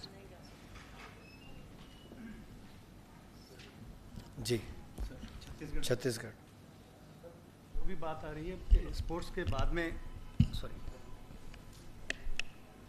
बच्चों के कैरियर की बात आती है सर, तो शिक्षा के समतुल्य अगर खेलों को बनाया जाए, ऐसा कुछ प्लान अगर मिनिस्ट्री कर सके दोनों हायर एजुकेशन स्कूल एजुकेशन से मिला के तो अभी स्कूल एजुकेशन में सीबीएसई में ऑप्शनल सब्जेक्ट है सर, और अगर इसको स्टेट गवर्नमेंट्स और बाकी बोर्ड्स में भी इम्प्लीमेंट करें खेलों को, फिजिकल एजुकेशन और स्पोर्ट्स को, तो हेल्थ पे भी फ़ायदा होगा. हेल्थ का बजट भी हम मिनिमाइज़ करेंगे और दैट वे उसको मैंडेटरी सब्जेक्ट बनाएं.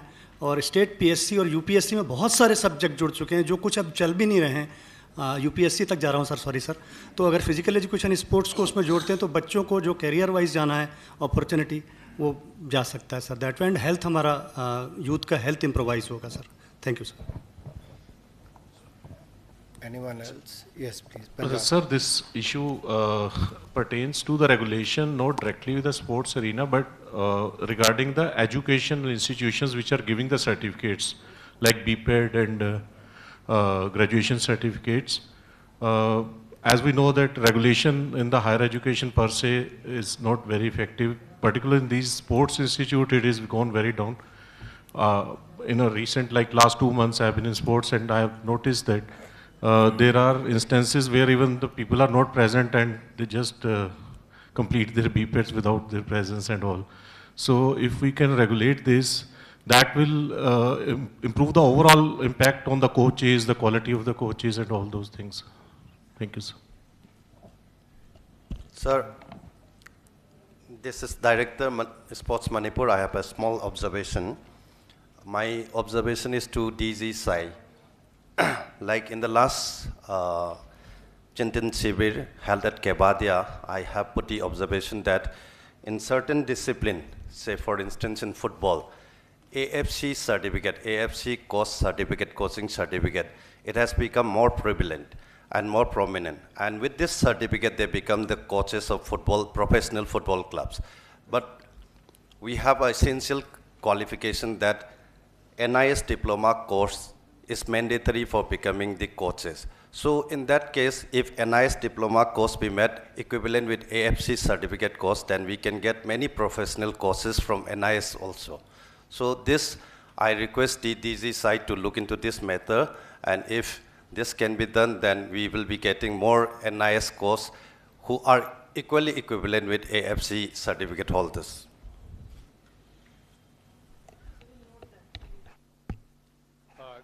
Can I respond, sir, to this? Yes, you can. Yeah. What you can do and what we are planning to do in the National Sports University, we had started a dialogue with the All India Football Federation. We also have signed a MOU. When our students are doing various courses, whether it's undergrad or the postgrad, simultaneously we are enrolling them in these certificate courses of the Federation. So they have that qualification as well as the one which the university is giving. So they are equipped to apply for all the job which requires the Federation certification. Perhaps the NIS Patiala can also do the same. Sir, in my department, we have AFC B license holder, AFC A license holder. They are very qualified, but they cannot become the coach now. They are working as a PET, physical education teacher. So in case if their AFC B certificate or C certificate be equivalent with NIS diploma courses, then they can become the professional coaches. The issue is in cricket also, they have the level A, B, C coaches, Now the state associations prefer the level A, B, C coaches done by the BCCI rather than the NIS diploma. But for the government job, they prefer for the diploma holders from the NIS. So that is a challenge. So we need to work on that. Internally, we'll work on that and we'll get back to you. Thank you for highlighting the issue. Now we have a 15-minute tea break and we shall assemble sharply at 11:15 hours. Honorable ministers and the officers joining there for discussions over the tea are requested to join in the hall at first floor, and the other guests may please join at the hall on the ground floor.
Participants, be please seated. Please be seated.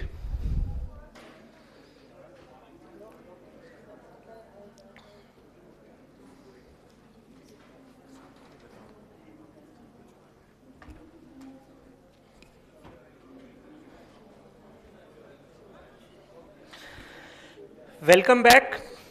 We begin the next session for the day, improving engagement amongst stakeholders in sports sector. In this session, we have two presentations by subject matter experts and a presentation by Odisha.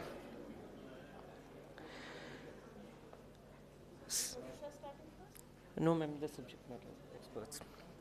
I invite Shri Pranshu Jain from PwC to make the presentation on district index and school rating.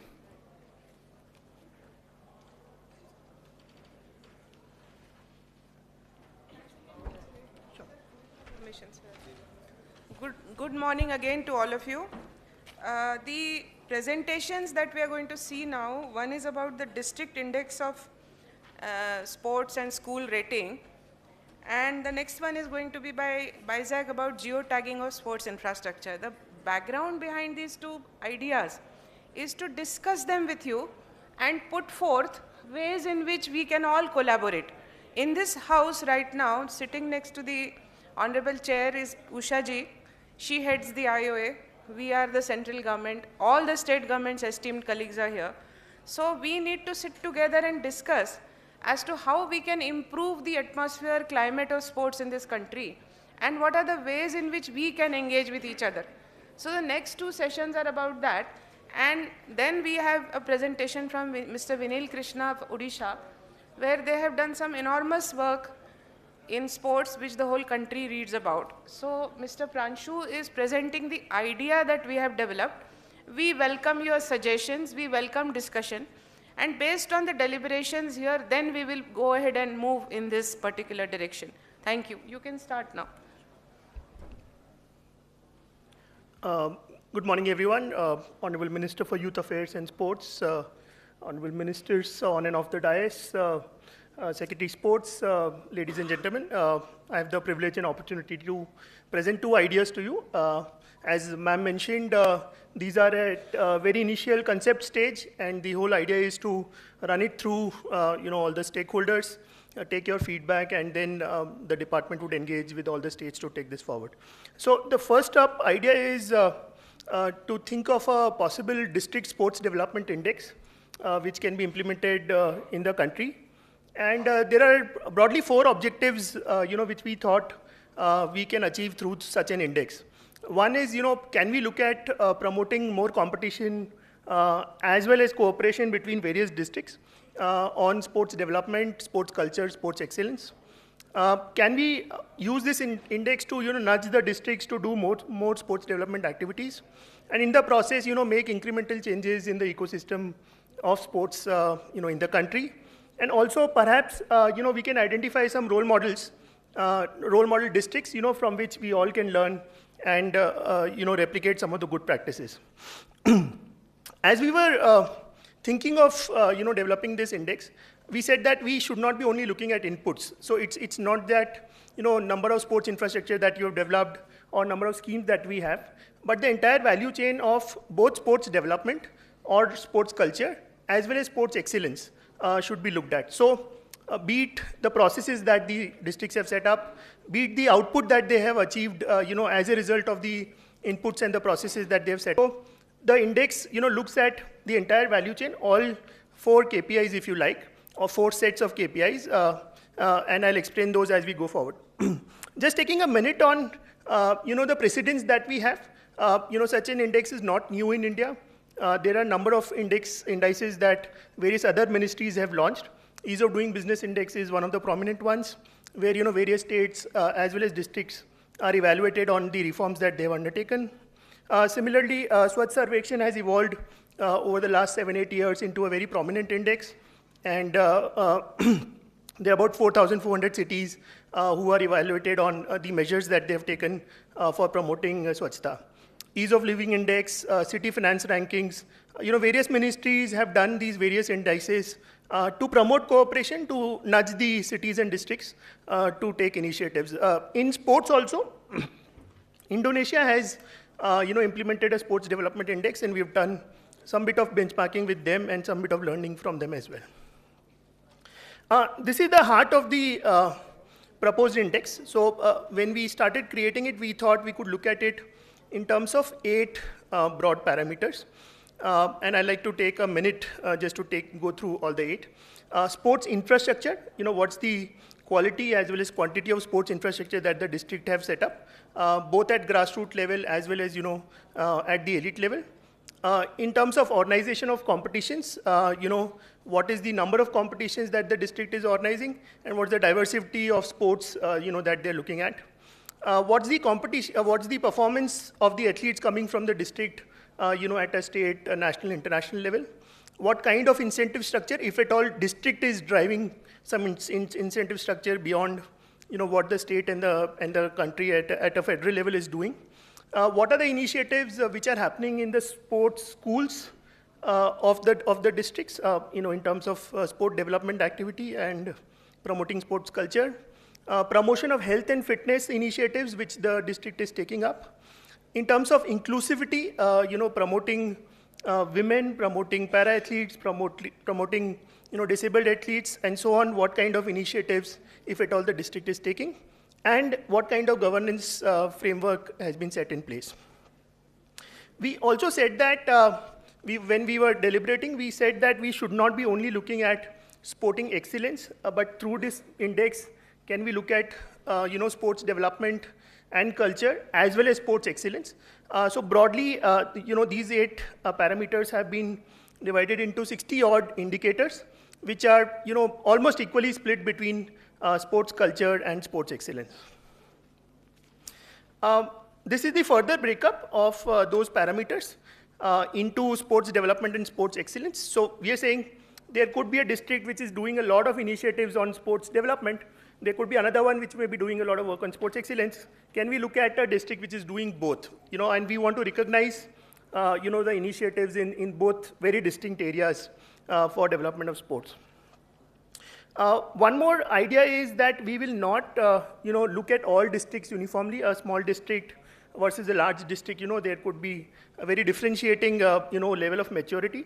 So could we look at distributing all the districts in the country into 3 different categories depending on the population, and then look at these categories differently, and then perhaps start look at grading the districts into 4 broad categories, and this is again open to ideas as ma'am mentioned, but can we set some categorization for districts, and as we go along over years and as we proceed, this entry percentage for each of the criteria can improve. So these are the various indicators. I know we are short of time, so I'm not going through each of the indicators, but within sports infrastructure, say number of sports infrastructure which is present in the district, monthly usage, online availability of information which the district has projected, percentage of sports facilities which are providing online facilities for booking. So the ones in orange color are contributing towards sports development, so 44% contributing sports development. And others towards excellence, number of sports hostels per capita, number of high-performance centers per capita, sports science centers per capita, and so on. So, similar parameters or indicators have been defined for other parameters also in terms of organization of competitions, how many competitions are organized, what's the diversity of those competitions, how many people per capita are participating in those competitions in the district, number of competitions which are organized, at the district level, state level, multi-sport competitions by the district. Again, performance in competitions, how many medals, the people from the district are winning at various levels. So this is an excellence parameter, and so on. So if the district has set up any incentive framework, again, sports in schools, there are a number of indicators which we have proposed. To nudge the districts in improving the sports, health and fitness activities, within the district. Again, a lot of parameters between excellence as well as development.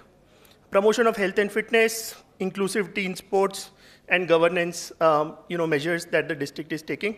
So all of these indicators combined, about 65 indicators, we want to give it to the districts and seek response from them on a portal on the initiatives that they are doing, and hopefully over years we will see an improvement in the performance of the districts on promoting sports development. So that's on that. Can I take the school one? Okay, if there is any question or I feedback. think you can complete the another one also, so that then I think, my request, madam, so that this school connect and the district both. We do one by one? Okay, go ahead. Sure.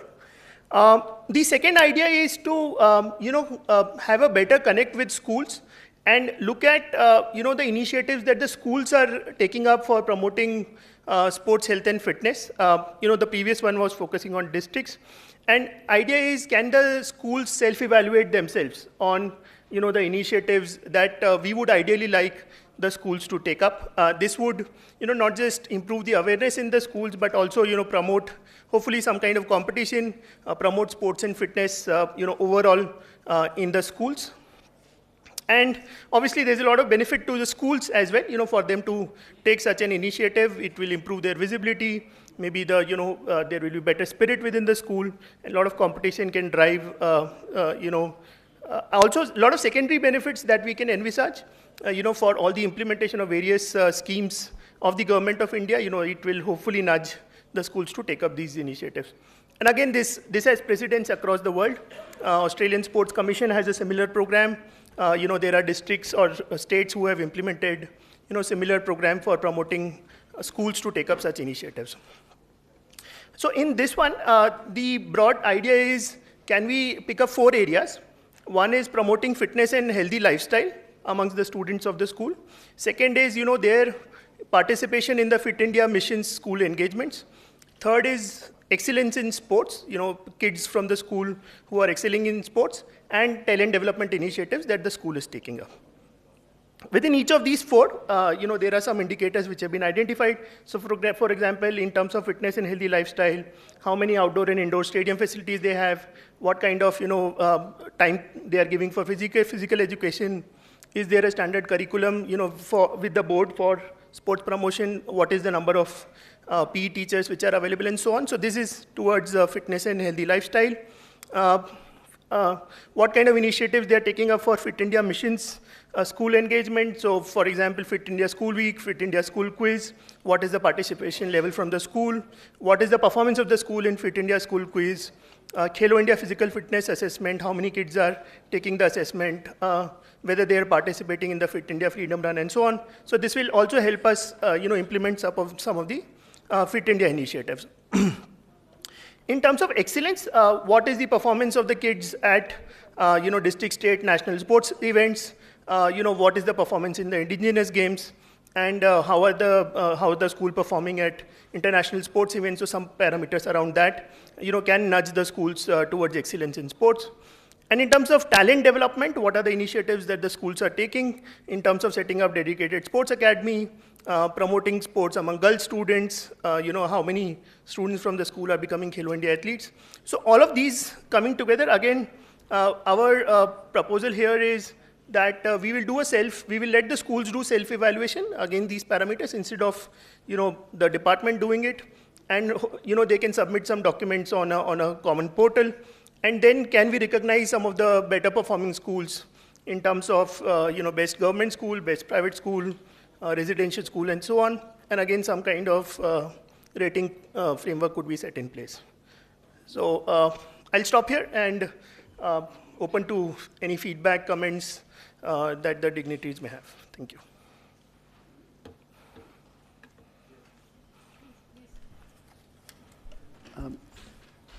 Request is that, you're going to come out with an index for the entire country, and then there'll be some kind of a competition also. Have you defined the sports? Because then there has to be Olympic sports, or cognitive sports can also be included. Have sports been defined? Pranshu, I'll answer. Sir. So, sir, with your permission, this is just a preliminary presentation prepared by PwC. So this is for ideation. So these are the issues which we will request all of you to highlight so that all such issues can be incorporated when the ranking system is suggested to the ministry. No, I'm just asking whether sports have been, how will we define sports? Yeah, so I'll offline discuss with you, but for culture of sports and excellence, we need to identify the sports. There are 2 ways of having an index. One is a combined index, or you can have a culture of sports index and an excellence index separately. The general view would be probably to have just one index. So, but if you are working only for culture of sports, then it is immaterial whether the sports is an Olympic or not. If you are working for an excellence in sports, and that too, you have to decide whether excellence in Olympics. Because you may work for Kabaddi excellence, you may work for Kho-Kho excellence, that is a state's call. And also, just to complement, sir, once the parameters and indicators are all frozen, we will support that with a guideline, so that there is, no interpretation, possibility on that. Any other comment or suggestion, please? Sir, if you permit, sir, what we can do is, because we have a lot of agenda to cover, we have already enabled the sharing of all these presentations. We would request a few states to join us to finalize this design, and if you can volunteer or send us Tamil Nadu, Atulya ji is already raising his hand, so Vinil is already there, Suhas ji, Ravindran is ready. So what we'll do is we'll engage with everybody. It will be open to all for suggestions. First, we'll form this small group. We'll do a meeting on VC, etc. Come up with the next version, sir. Share it with everybody, then close it. And then we can start working on it for actually implementing it. So I think on that note, we can close both these presentations, sir. एक issue जो अभी अतुल्या जी ने उठाया और संदीप जी ने जवाब दिया, इसको थोड़ा डिटेल में डिस्कस करना चाहिए. ठीक सर. जी. क्योंकि इसको वाइड ओपन छोड़ोगे राज्यों के ऊपर तो उचित नहीं और कन्फ्यूजन ही क्रिएट करेगा. Let us decide that for the Olympic sports there has to be priority. Then for the overall culture of the sports, whether you want to have it the traditional games or the non-Olympic sport, there should be a different category for that. I think we should be very clear with that. और जब भी आपका एक discussion हो तो उस पर होना चाहिए रैंकिंग अलग अलग हो. हमें देश के लिए मेडल जीतने तो उसके लिए अलग दिशा में ही काम करना पड़ेगा. स्पोर्ट्स कल्चर क्रिएट करना है फिटनेस के लिए तो बिल्कुल अलग दिशा है. तो मेरा मानना है कि छोटा ग्रुप जब बने बड़ा स्पेसिफिक उस पर देखें और उसकी रिकमेंडेशंस भी ऐसी हों कि सबके लिए एक समान हो. जी sir, right sir. So you finished? Thank you. So thank you, Pranshu. Thank you very much. I'll request Vinil now to come up and present.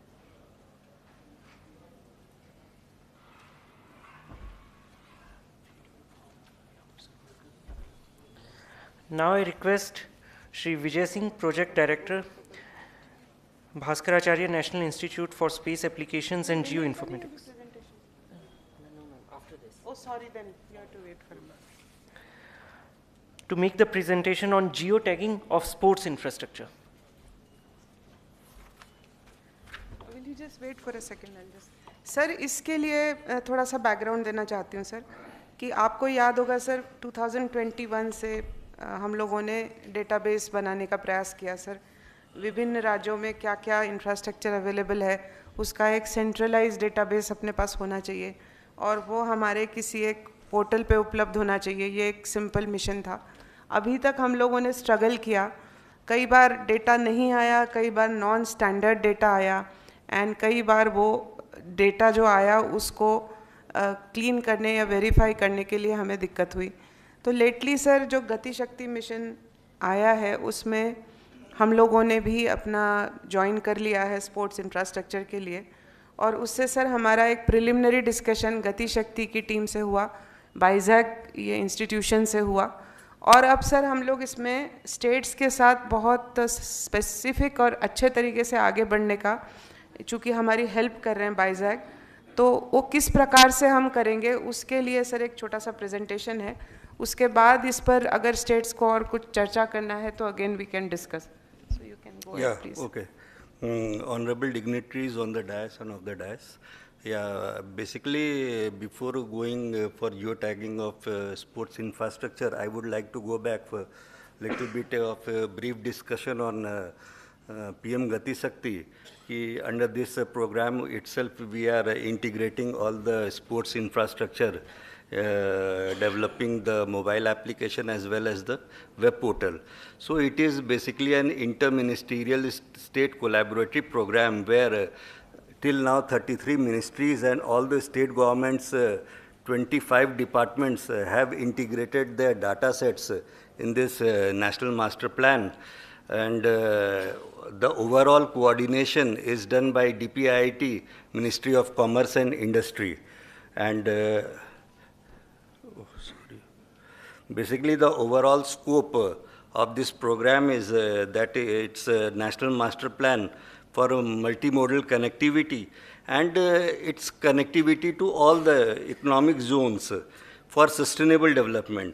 PM Gati Shakti National Master Plan is supposed to break the departmental silos and do the holistic planning and sustainable planning for all the departments, जिसके तहत area का development और उस area के साथ साथ वहाँ के सोशल डेवलपमेंट भी हो सके, इसको ध्यान में रख के ये फ्रेमवर्क डेवलप किया गया है।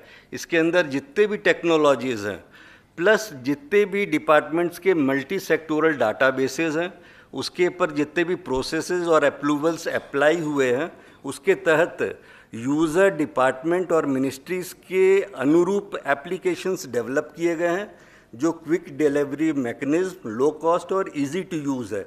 और इसके अंदर हमने एक इंटरनेशनल स्टैंडर्ड्स का भी ध्यान रखा हुआ है। कॉन्सेप्चुअलाइजेशन है जो माइटी ने डिफरेंट स्टेक होल्डर्स के मदद से इसका कंसेप्चुअलाइजेशन किया है। सर एक एग्जांपल मैं देना चाहता हूं कि इसमें बेसिकली एक फूड और civil supply government of Gujarat का एक इंफ्रास्ट्रक्चर था जो बनने से पहले उन्हें इसकी आइडिया नहीं थी कि यहाँ से एक हाई टेंशन लाइन जा रही है, तो उन्होंने इंफ्रास्ट्रक्चर तो डेवलप कर दिया, पर साल भर के बाद उन्हें ये पता चला कि यहाँ से एक 400 केवी की लाइन जा रही है, जिसकी वजह से उनको अपने एक फ्लोर डिमोलिश करनी पड़ी। तो सर जब हम स्पोर्ट्स की भी इंफ्रास्ट्रक्चर की प्लानिंग कर रहे हैं तो हम डिफरेंट मिनिस्ट्रीज़ और डिफरेंट स्टेट्स के डिपार्टमेंट के जितने भी अपकमिंग प्रोजेक्ट्स हैं उसको ध्यान में रखते हुए हम प्लानिंग करें ताकि इस तरह की कहीं पे भी हमें परेशानी ना आ सके। सर जहाँ तक डाटाबेस का सवाल है, ये मल्टी सेक्टोरल डाटाबेस का इंटीग्रेशन है। ये सब डाटाबेस ऑलरेडी स्टैंडर्डाइज है और मिनिस्ट्रीज़ के ऑफिसर्स ने सर इन डाटाबेस का ऑथेंटिकेशन और इसके अपडेशन की मैकेनिज्म को डेवलप किया है। ये सब डाटाबेस एक दूसरे के तहत कॉम्पैटिबल है और सीमलेस है सर। इसके अंदर sir in house open source और इन हाउस डेवलप टेक्नोलॉजीज़ की यूज़ की गई है। इसमें कोई कॉस्ट का इसके अंदर इंटीग्रेशन नहीं है, कोई भी कमर्शियल सॉफ्टवेयर यूज़ नहीं की गई है और इतने टेक्नोलॉजीज़ का इसके अंदर इंटीग्रेशन है और ये आत्मनिर्भर भारत के तहत डेवलप किया गया है।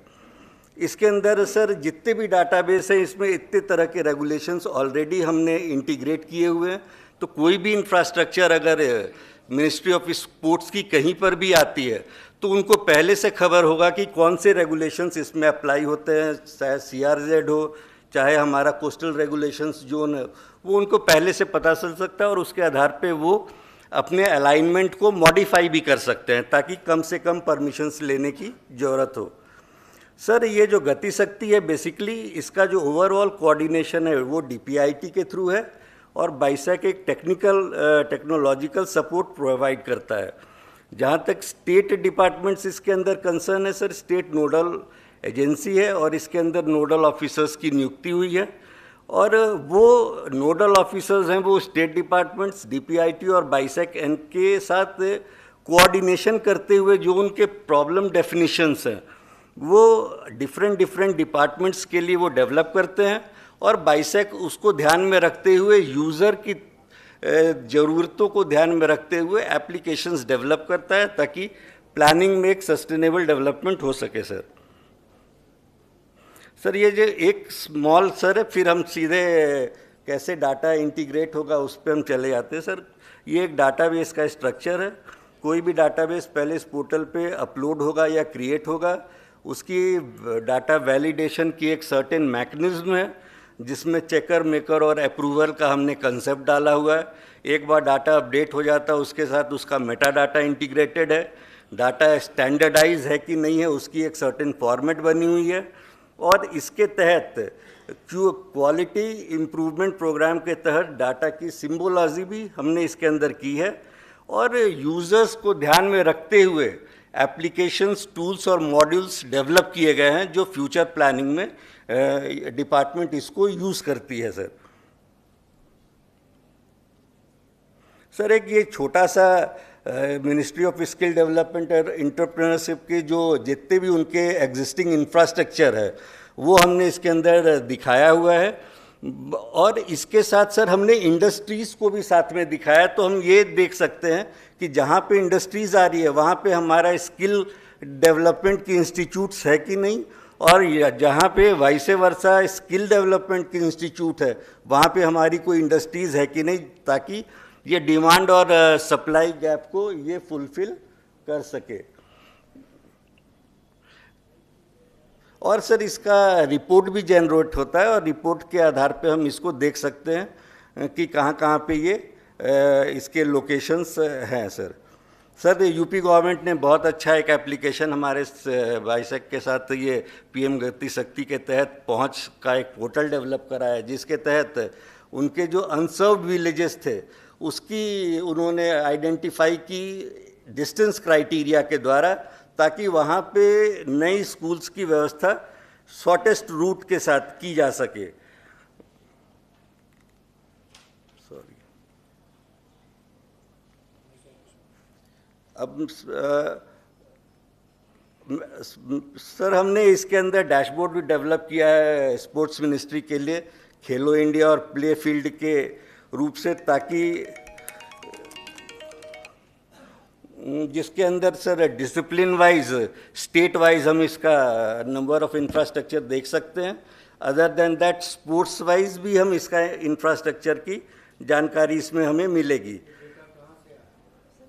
बताना चाहूँगी सर, अभी हमने जब इनके साथ एंगेज करना शुरू किया तो सबसे पहले हमने वो डेटा डाला है जो हमारे खेलो इंडिया के इंफ्रास्ट्रक्चर प्रोजेक्ट्स हैं। अब हम सर स्टेट्स को आज ये दिखाना चाहते हैं कि हर एक स्टेट को एक पोर्टल पे एंट्री मिलेगी, उनका एक पेज होगा और उनका भी कोई नोडल व्यक्ति होगा जो इसमें सर अपना डेटा डालना शुरू करेगा, जिसको सर बाइजैक हमारी हैंड होल्डिंग करेगा। सर इस तो उसके बारे में आप स्टेट्स कैसे आएंगे वो बताइए। यस मैम, हम जस्ट बता दे रहे सर। इसमें हम देख सकते हैं डिपार्टमेंट ऑफ स्पोर्ट्स का पोर्टल है, इसमें हमने खेलो इंडिया के जितने भी सैंक्शन स्कीम्स हैं 293 उसका हमने इसके अंदर डिपिक्शन किया हुआ है। डिफरेंट कलर्स से उसके स्पोर्ट्स की आइडेंटिफिकेशन है सर, और इसके एट्रीब्यूट्स भी हैं जो स्टैंडर्ड एट्रीब्यूट्स की इंफॉर्मेशन भी इसके अंदर दिखाई गई है सर।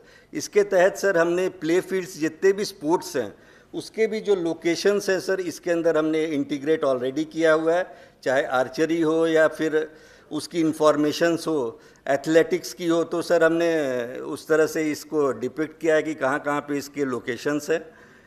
इसको सर ये स्केल बेस्ड है, जैसे जैसे हम जूम करते जाएंगे ये चीज़ें हमें और भी क्लैरिटी से दिखती जाएंगी सर।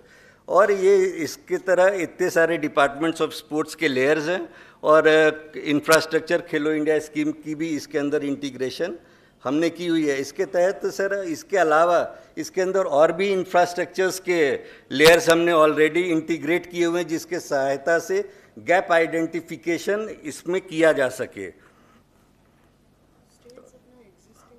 अब वो बस आ गया मैम।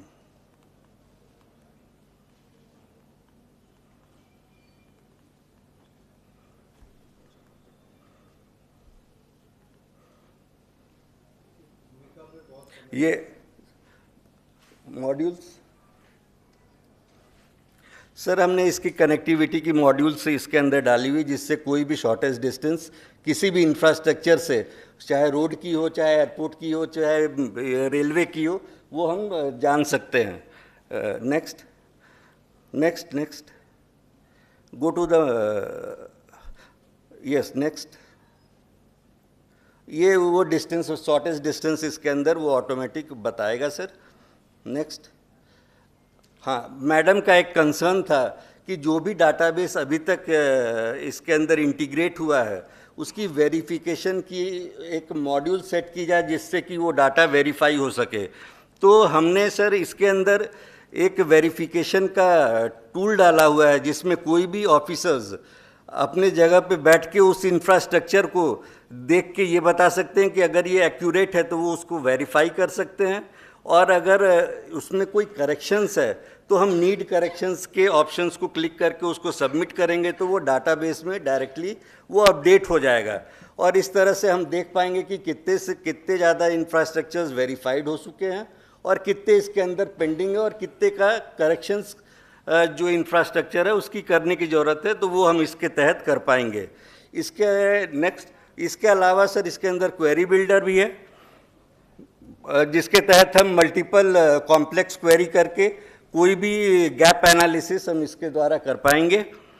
नेक्स्ट सर, इसके अंदर कोई भी अगर नया इंफ्रास्ट्रक्चर हमने डेवलप करनी है तो ये ऐड टूल के द्वारा हम नया इंफ्रास्ट्रक्चर के लोकेशंस को मार्क कर सकते हैं या उसके एरिया को भी डिमार्केट कर सकते हैं।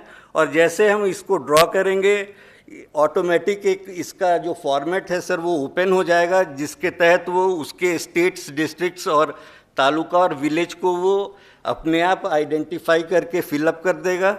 और सर जो उसके बाकी के जो फॉर्मेट है वो सिर्फ यूज़र को ड्रॉप डाउन के तहत सेलेक्ट करनी है और कोई भी हाथ से कुछ भी एंट्री नहीं करनी है, तो जिसके वजह से डुप्लीकेशन या उस तरह की कोई एरर होने के चांसेस नहीं है।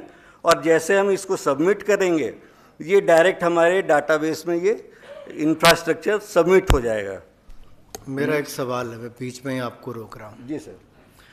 जितना डेटा हम लोगों ने अब तक इकट्ठा किया है, जी सर, वो कहने के लिए आ जाता है फुटबॉल फील्ड है, ना उसका कोई साइज़ है, ना उसकी कोई फैसिलिटी की डिटेल्स है।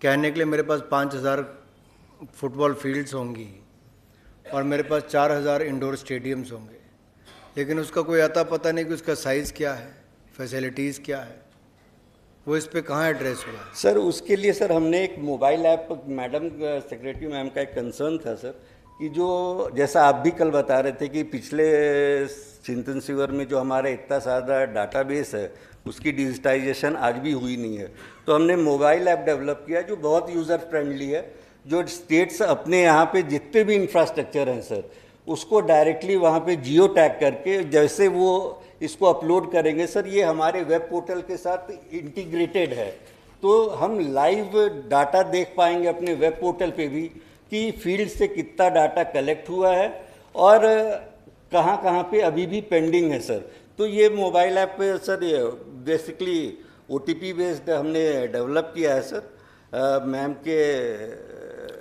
गाइडेंस के तहत। क्या भाई संदीप जी बताओ, आप दोनों यहाँ पे पिछली बार के डेटा में दिक्कत इतनी आ रही थी कि जो स्टेट से डाटा आया है उसमें कोई सिर पैर नहीं था, 1.5 साल हो गए इकट्ठा करते करते, आपकी ही भलाई के लिए इकट्ठा कर रहे हैं, सबके लिए ही। अब अगली एप्लीकेशन लेकर आ गए हैं आप लोग, लेकिन उसमें भी जो पहले का है उसमें क्या फ़र्क है बताइए, इससे क्या प्राप्त होने वाला है? कोई समझाएगा मुझे, मैं ही नहीं समझ पा रहा इसको। तो सर जो हमने पीछे जो मंगवाया सर डेटाबेस जो आप जिसकी बात करें वो हमने एक फॉर्मेट सर्कुलेट करके लिटरली मतलब पेपर बेस्ड मंगवाया था, वो हमें बहुत दिक्कत भी हुई और हम उसको न स्क्रीन कर पाए न स्टेट्स देख पाए कि हमने क्या उसको किस तरह से किया। और हमारे पास सर जो हमने जो पोर्टल बनाने की कोशिश की वो रूडिमेंट्री था सर काफ़ी, और उस पर फिर आगे बढ़ने में दिक्कत हुई बिकॉज उसको वेरिफिकेशन वगैरह का कोई तरीका नहीं था। We had no digital online interface with the states. Sir, this is a tool which is free to everybody. This is available to all state governments at once. This is the integrated infrastructure database of the government for the country, for the benefit of states as well as center. तो अब sir ये जब access दिया जाएगा जैसा ये कह रहे हैं मोबाइल ऐप वगैरह से, तो अब स्टेट सर इजीली इसको अपलोड कर सकते हैं। आपका जो कंसर्न है सर कि कोई स्टैंडर्ड स्पोर्ट्स इंफ्रास्ट्रक्चर ही इसमें आना चाहिए, कचरा नहीं आना चाहिए। आप जो बोलते हैं उसका मतलब मुझे यही समझ में आता है। तो वो हम सर जब हम रूल्स बनाएंगे कि क्या अपलोड होगा, तो वो हम स्टैंडर्ड इंफ्रास्ट्रक्चर को ही उसमें एल्गोरिदम में रूल्स बना के डालेंगे, ताकि स्टेट के एंड से जब कुछ डाला जाएगा तो non standard will not be able to come sir. That is how we understand it sir. Because वो जो लिखित में मंगवाया था सर वो थोड़ा इंटरैक्टिव नहीं था, तो हम एक बार मंगवाया फिर हम आगे उसका कुछ खास स्टेट से इंटरेक्शन ही नहीं कर पाए। So this is where we have an advantage. Sir इसके अंदर हमने हाई रेजोल्यूशन सैटेलाइट इमेज का भी बैकअप रखा हुआ है। भाई साहब मुझे उस टेक्नोलॉजी में आपकी प्रॉब्लम नहीं है, मुझे अपनी प्रॉब्लम नज़र आ रही है। जी सर। सर मैं आई आप रुकिए, 1 मिनट रुक जाइए। मूल कारण ये बेसिक प्रॉब्लम यहाँ पर है कि राज्य क्या फीड कर रहे हैं और हम क्या मंगवा रहे हैं। अगर उस गैप को हम नहीं भर पाएंगे तो कुछ नहीं होगा इस स्पोर्ट्स मिनिस्टर की कॉन्फ्रेंस में भी। सर इसमें बाइसेक, एक मिनट रुकिए ना साहब, आप एक मिनट रुक जाइए, एक मिनट रुक जाइए। किसी राज्य के लिए हो सकता है जो मनरेगा में इन्होंने खेल मैदान बनाया उसको भी खेल मैदान गिन रहे, मैं नहीं गिन रहा। वो पहले भी थी, आज भी फील्ड है, वो कहाँ फर्क पड़ जाएगा उसका। पहले हम एक कैटेगरी इंफ्रास्ट्रक्चर पे तो चलें। सिंथेटिक ट्रैक कितने हैं, किस साल में बना, उसका ड्यूरेशन कब तक खत्म होने वाला है, केवल इतना चाहिए। इंडोर स्टेडियम है तो किस साइज का है, 20x40 है या उससे बड़े साइज का है, उससे छोटे साइज का। There should be some categories of it. फिर उससे अगला आएगा, अगर हमने हॉकी टर्फ बनाई है तो कई जगह केवल मिट्टी की है, कई जगह घास लगी, कई जगह हॉकी टर्फ लगी है, उसकी कैटेगराइजेशन कैसे होगी। आप तो जियो टैगिंग करके छोड़ रहे हैं, वो तो अगली स्टेज आएगी।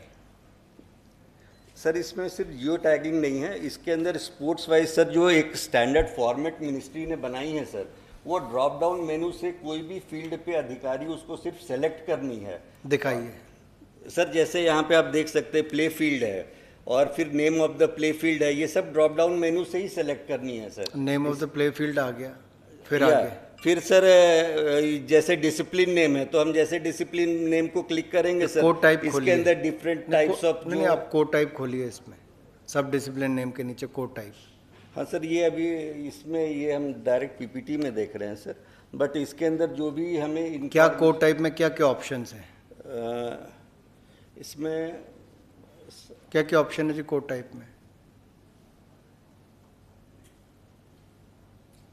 सर इसमें शायद कोट टाइप में क्ले कोट है या इस तरह के जो है सर इन मिनिस्ट्रीज बेसिकली कोट टाइप में होना यही चाहिए जो आप कह रहे हैं कि अगर टेनिस है तो क्ले कोर्ट है या ग्रास मतलब हाँ, किस टाइप का कोर्ट है। वो फिर सर का क्या एडवाइस है बेसिकली कि अगर फुटबॉल ग्राउंड का आप इंफॉर्मेशन कलेक्ट कर रहेंगे तो फुटबॉल की ग्राउंड की कैटेगराइज करना जरूरी कि 60x90 का है, फुल साइज यहाँ पे नेशनल चैंपियनशिप या फेडरेशन की हेल्प से हमें करना होगा। फिर 6 साइड अगर या फुटसाल खेलते हैं तो फुटसाल का साइज स्टैंडर्ड क्या होता है, तो ये हमें ABCD फुटबॉल में जाकर के 8-10 कैटेगरी बनानी पड़ेंगी। बिल्कुल सर, बनानी तो पड़ेगी। सर का यही एडवाइस है, तो वो हमें और आपको मिलकर के वो काम और फेडरेशन के साथ वो सर इसके तहत मिनिस्ट्री के एडवाइस और गाइडेंस से सर इसके अंदर हम वो सब ऑलरेडी डिफाइंड इसके अंदर फील्ड वाइज कर पाएंगे, जो सर फील्ड के ऑफिसर्स को सिर्फ ड्रॉप डाउन मेनू से सेलेक्ट ही करनी होगी। स्पोर्ट्स वाइज वो हम एक स्टैंडर्ड फॉर्मेट बना के इसके अंदर इंटीग्रेट कर सकते हैं सर, ताकि जो भी डाटा कलेक्ट हो पूरे स्टेट से एक स्टैंडर्ड फॉर्मेट में ही डाटा कलेक्ट हो, और डायरेक्ट ये जो भी डाटा सर इस मोबाइल ऐप से कलेक्ट होगा वो डायरेक्टली हमारे वेब पोर्टल पे उसका डिस्प्ले होगा, और डायरेक्टली हम इस वेब पोर्टल पे देख पाएंगे कि स्टेट वाइज और स्पोर्ट्स वाइज कितनी डाटा का कलेक्शन अभी हो चुका है। Actually, good morning. Just I want to intervene to the point that sir was raising. Actually, sir, जो आप कह रहे हैं कि फुटबॉल ग्राउंड या क्रिकेट ग्राउंड या जो भी फील्ड है, yes, myself Rahul Shresh, Director DPIT, looking after this PM Gati Shakti aspect. Sir, इसमें जो आप इंफॉर्मेशन कह रहे हैं ना, that is with respect to the attributes of the data layer. जैसे आप अगर फुटबॉल ग्राउंड की बात कर रहे हैं तो मिनिस्ट्री हमें फुटबॉल ग्राउंड बनाते समय ये इंफॉर्मेशन देंगी कि ये टाइप के A, B, C, D इस कैटेगरी के ग्राउंड्स हैं जिनका साइज़ ये है। तो आपकी वो जो इन्फॉर्मेशन है कि ये फुटबॉल ग्राउंड कब कमीशन हुआ, इसकी सिटिंग कैपेसिटी क्या है, इसका साइज क्या है, it all will fall under the category of attribute to the data layer of the football ground. Now the football ground is one data layer. Accordingly we can have cricket ground or hockey ground. और इसमें जो data layers और उससे related जो attributes होंगे वो ministry decide करेगी कि हम इसमें क्या क्या फीचर्स या क्या क्या इन्फॉर्मेशन डालना चाहते हैं, which will be time stepped also. मतलब ये डेटा कब अपडेट हुआ है रियल टाइम बेसिस पे, और इसमें हम और क्या इम्प्रोवाइजेशन कर रहे हैं या हम कोई फ्यूचर इस पे टूल बनाना चाहते हैं, ये सारी चीज़ें उस डेटा लेयर के क्वालिटी इंप्रूवमेंट प्लान का पार्ट है. जैसे ही कोई डेटा हम अपलोड करेंगे उसके बाद सब्सिक्वेंटली ये चीज़ें सैनिटाइज की जाएंगी. So सर हमारा अभी जो रिक्वेस्ट है, purpose to show this was that we are beginning to work on this now. एक आपको दिखाने के लिए हमने ये खेलो इंडिया के अपने प्रोजेक्ट्स इस पे दिखा दिए. We will engage with the state sir and will create a menu where we do not get non standard inputs into it sir. वो हम इनके संग काम करके उस तरह का लॉजिक या उसका फ्रेमवर्क बना के स्टेट से शेयर करेंगे. और सर ये फिर हमेशा के लिए एक लाइव इंटरेक्शन रहेगा सर. फिर इसमें कभी किसी को पेपर बेस्ड रिपोर्ट्स वगैरह देने की ज़रूरत ही नहीं. And it's all readily available for future planning also sir. So we join the big infrastructure platform as department of sports sir. So that will be the good take away from this. ये तैयार है आपका? ये sir 80% तैयार है. थोड़ा बहुत खाली डिटेल इन्फॉर्मेशन सर मिनिस्ट्री से चाहिए कुछ स्पोर्ट्स के लिए, जो इसके अंदर हम इंटीग्रेट कर कितने दिन और लगेंगे? मिनिस्ट्री में तो हम पूरी इन्फॉर्मेशन तो विद इन 1 वीक कि क्या क्या कैटेगराइजेशन होना चाहिए वो तो सर आपसे पिछले 1 साल में जो इंटरेक्शन हुआ वी आर अवेयर ऑफ 10 मई तक ये सारी स्टेट्स के साथ शेयर हो जाए. बिल्कुल हो जाए. शेयर्स स्टेट्स अपना 1 हफ्ते के अंदर इनपुट दे कि इसमें क्या बदलाव करने चाहिए, और बहुत ज़्यादा चीज़ें मांगने की बजाय जो चाहिए प्लेग्राउंड्स की डिटेल वो लेनी चाहिए. और राज्यों के पास उपलब्ध क्या है, केवल आप अपने स्पोर्ट्स डिपार्टमेंट तक सीमित मत रहिए. कहीं पे एजुकेशन डिपार्टमेंट ने कुछ बनाया है, कहीं पे किसी और डिपार्टमेंट ने कुछ बनाया, but that also falls under the quality sports playground, indoor facility या वैसे बाकी होंगे. हर जगह केवल खेल डिपार्टमेंट ही सब कुछ नहीं कर रहा, कहीं पे शिक्षा विभाग है, कहीं अन्य विभागों ने भी अपना कुछ ना कुछ इंफ्रास्ट्रक्चर किया है. तो वो सब उस पर आ जाए तभी मैपिंग हो पाएगी. और सर इसके तहत हम स्टेट्स के जितने भी ऑफिसर्स हैं उनको हम सर ये मोबाइल एप्लीकेशंस की ट्रेनिंग और बीसी के द्वारा या हमारे बाइसेक में आने के बाद भी उनको हम 2 दिन या 3 दिन की ट्रेनिंग हैंड होल्डिंग हम करेंगे सर, जिससे सब डाटा हमारा इसके अंदर जल्द से जल्द सर आ जाए. Thank you sir. Thank you very much. Thank you very much. And we are very optimistic about your help to us. And I will request the states, it's extremely useful. You all know about the magical transformation that is going on with Gati Shakti. So we are all now going to be part of it. So that's a good thing, I think. Thank you. Now we have the last presentation in this session by Odisha, and I invite Honorable Minister of Sports and Youth Services, Government of Odisha, Shri Tushar Kanti Behra sir, and Shri R. Vinayil Krishna, Commissioner cum Secretary Sports, for this presentation.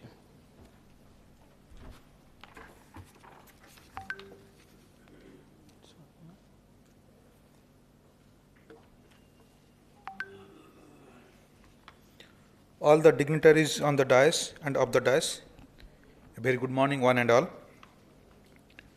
At the outset, I would like to thank Honorable Union Minister Sri Anurag Singh Thakurji and Ministry of Youth Affairs and Sports for organizing this Chintan Shivir. Also, we would like to thank him for his continued support to Odisha. We are grateful to you, sir. Under the leadership of our Honorable CM Sri Naveen Patnaik, Odisha has been making huge investment in sports in recent years. His vision is towards making Odisha as a global sports powerhouse to create a sports culture for a healthy society. And he believes sports is the only platform which can be used as the channelization of energy of the youth. His visionary statement, sports for youth and youth for future, has been really justified that statement. Sports need larger partnerships as it is not just a scheme but a movement. All of us want tricolor to fly high at international events. We need to converge our resources and energies towards that common goal.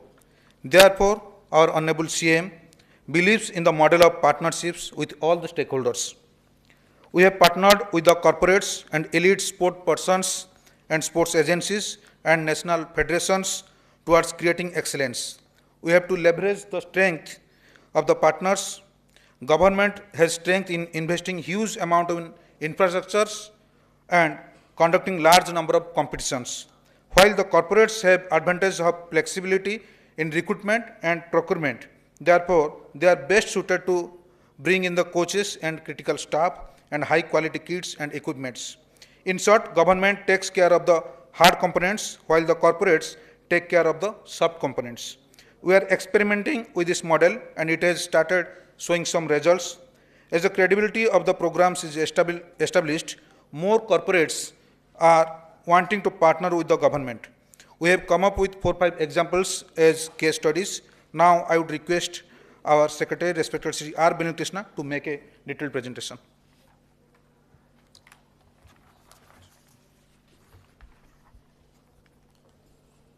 Thank you. Honorable Minister, dignitaries on the stage and off the stage, good morning.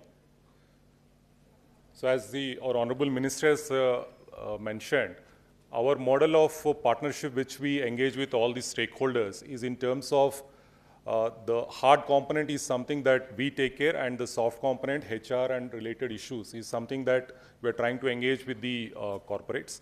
So we are having a very brief presentation. We'll touch upon what we are doing with the corporates in the sports management agencies and sports persons, and also what we are doing with the partnership with the National Sports Federation. We have AFF here. We work very closely with AFF and many other sports federations.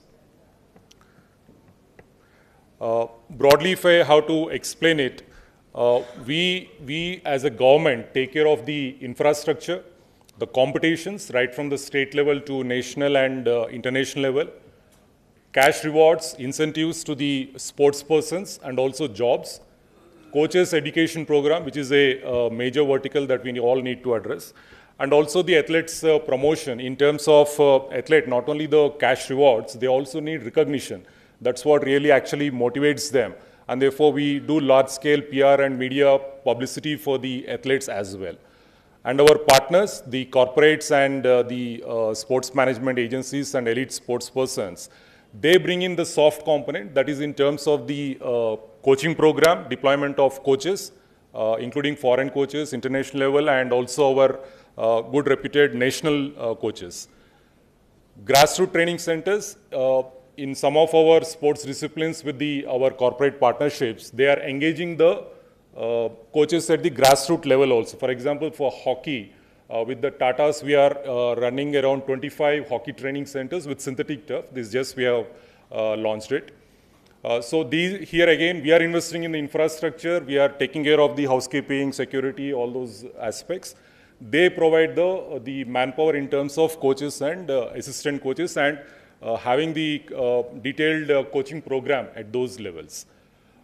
Then, of course, the nutrition is also very important. So again, if weightlifting requires different nutrition from, let's say, hockey or athletics, and therefore the nutrition is also sometimes we have the corporate partners taking care of it. Sports kits, again, there is need for flexibility. One of the major issues apart from HR, what we struggle in government is procurement. So if you have to procure very high quality equipment for customized for some of the athletes, again it becomes very difficult in the government system. So again, sports kits is something that the partners bring in.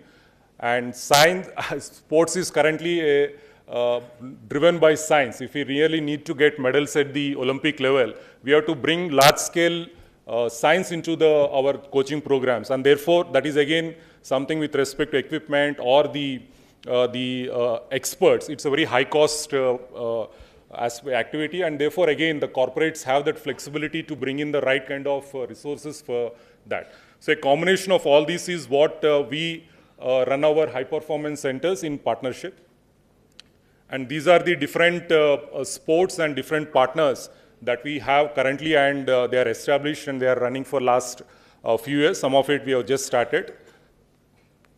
I'll take hockey as an example, and then later on in the presentation we have other sports as well. If time permits, I will go through it, or otherwise the presentation is available for reference of everybody. Hockey again is something that is very close to the heart of our Honorable Chief Minister, and we are making huge investment in hockey. Hockey has that emotional connect with Indians. Somehow we believe that it is our national game, even though it is never notified as such. And when India was not even a country, hockey was something that has brought that identity to the Indians at the international level much before independence. And therefore, Honorable Chief Minister desires to, he has been making a lot of investment, our state government, in hockey. And we are able to bring Tata Steel and Tata Trust as our corporate partners in hockey.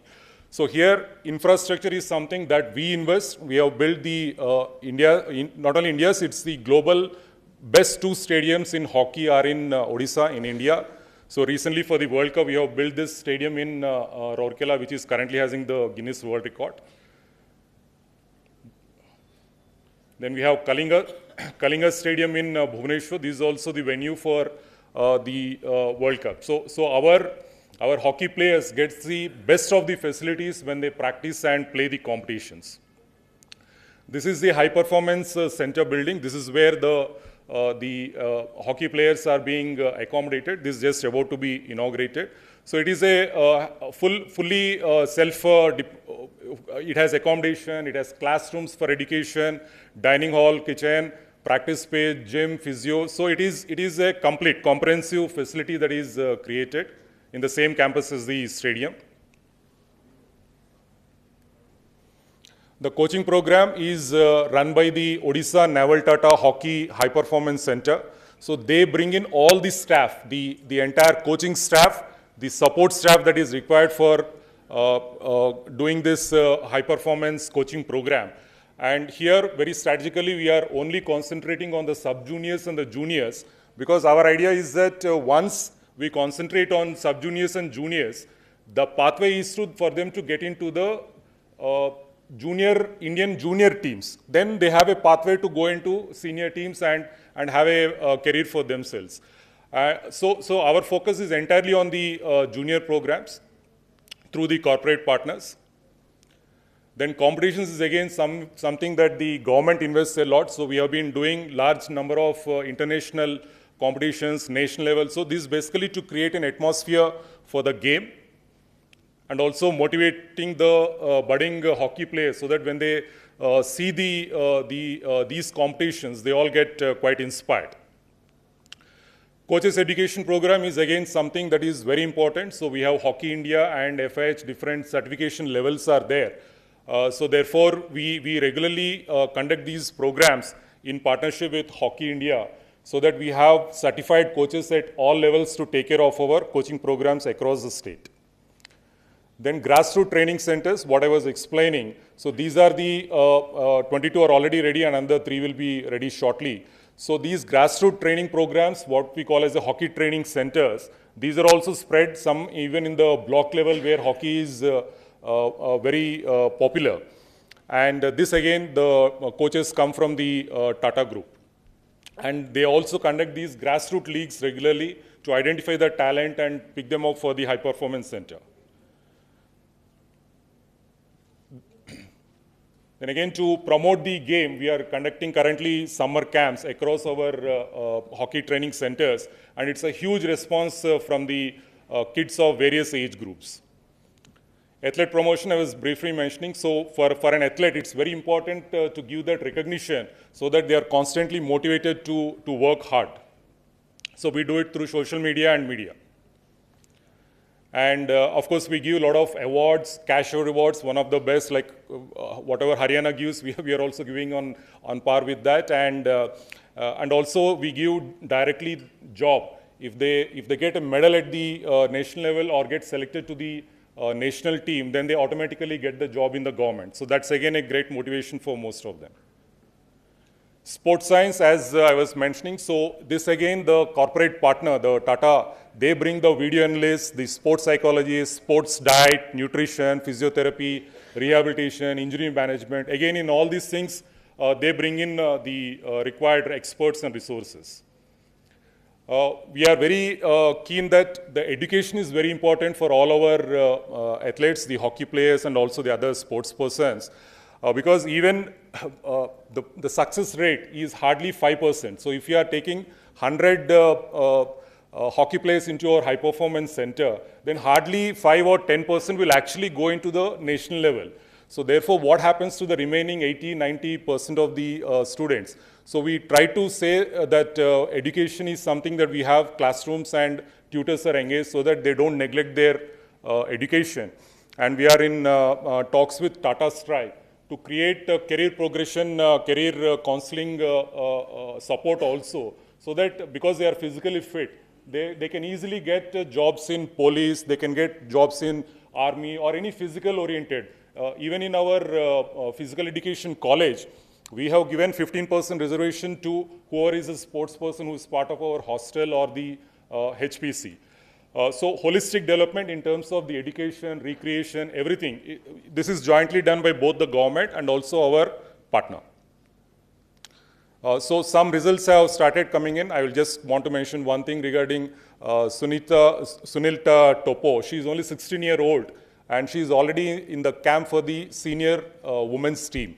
So a lot of talent is coming up. Now they are getting the right kind of a nutrition, right kind of a support, which is helping them in making quick progress.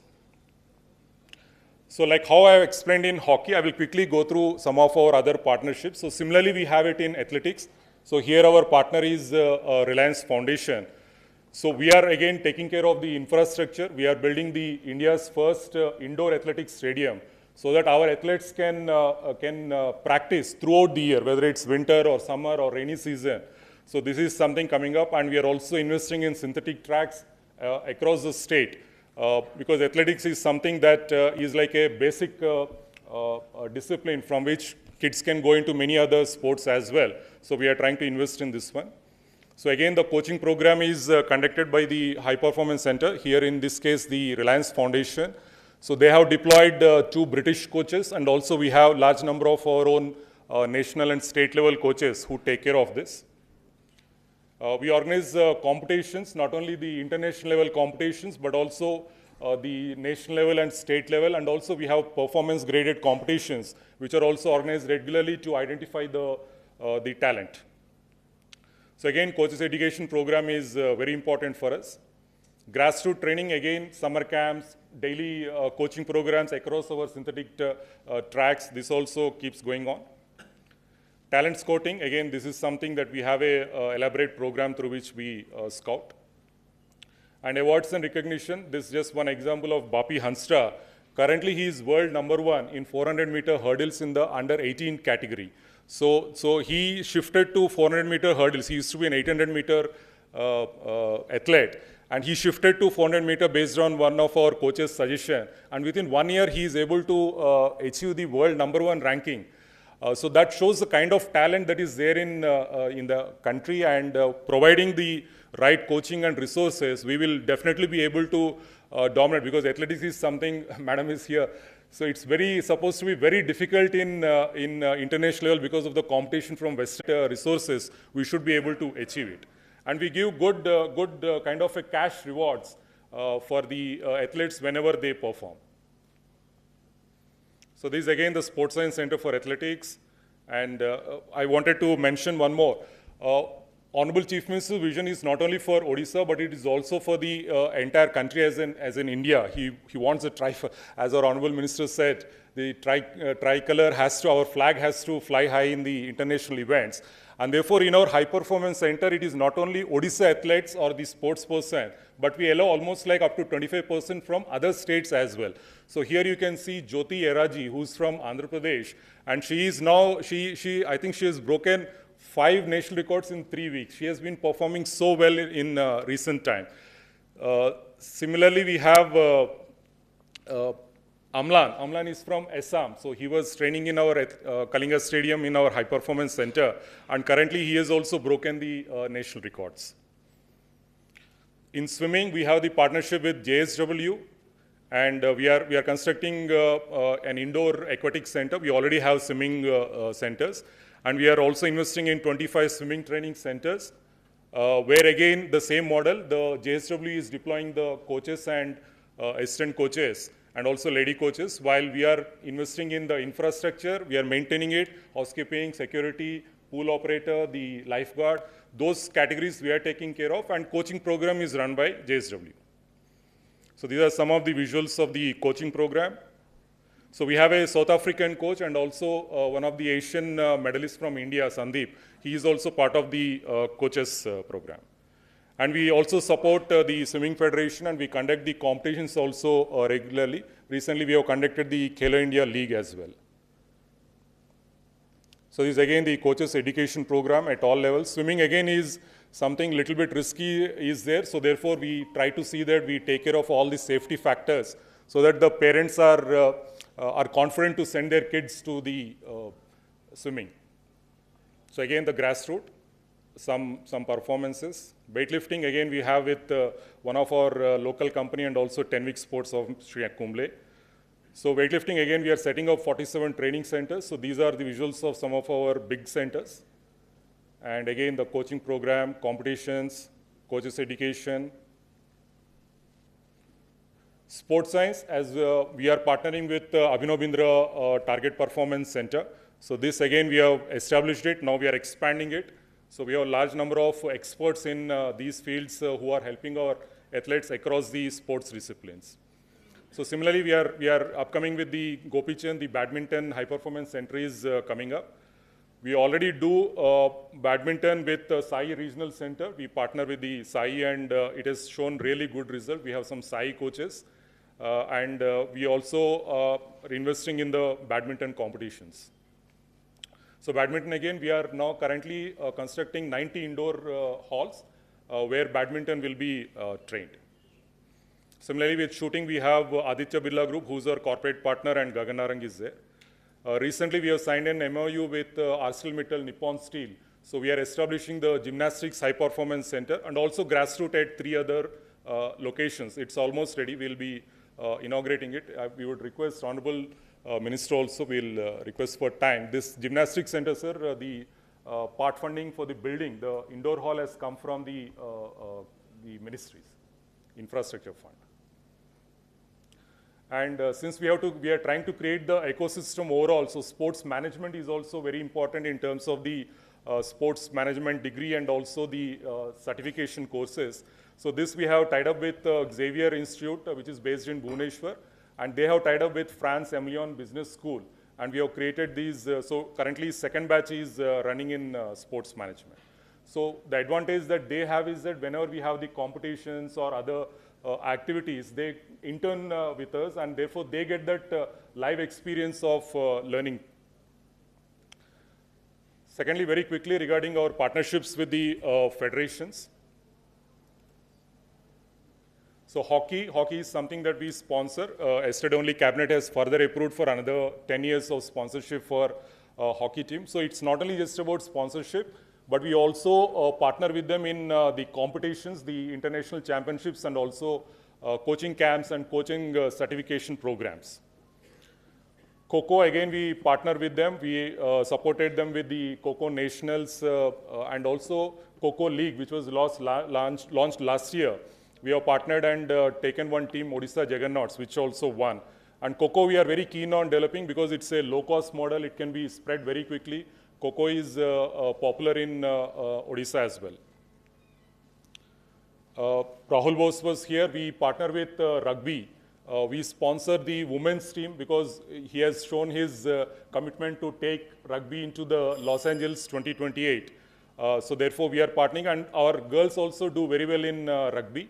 So we help them in the coaching camps and also the competitions.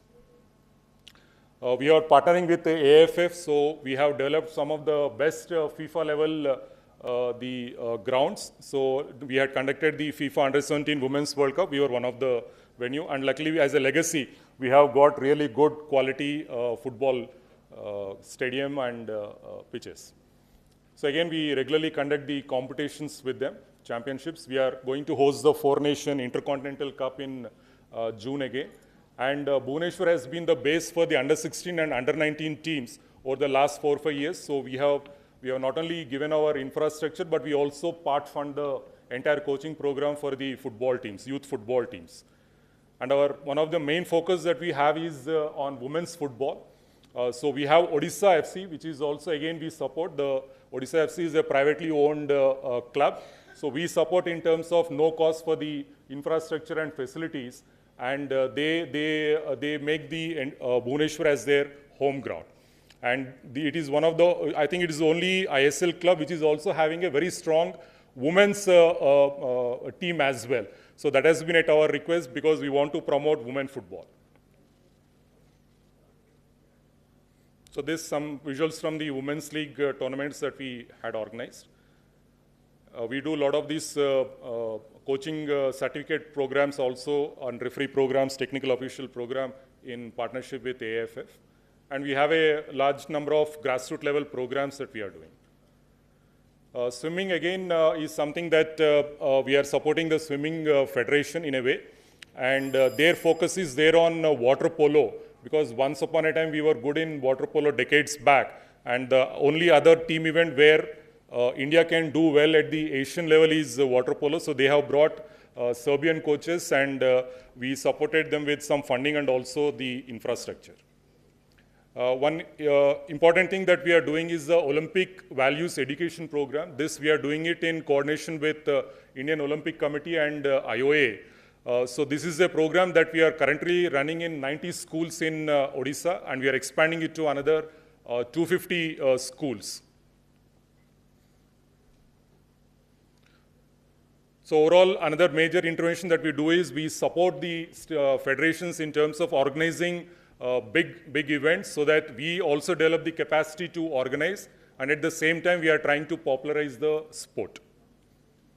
So we do at the international level, and also many national and state championships also we are trying to see how we can organize it in a very standard manner so that they get the right kind of an atmosphere for competition. Thank you. Yes, yes, that's.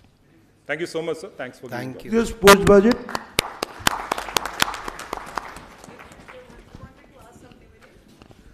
What is your sports budget?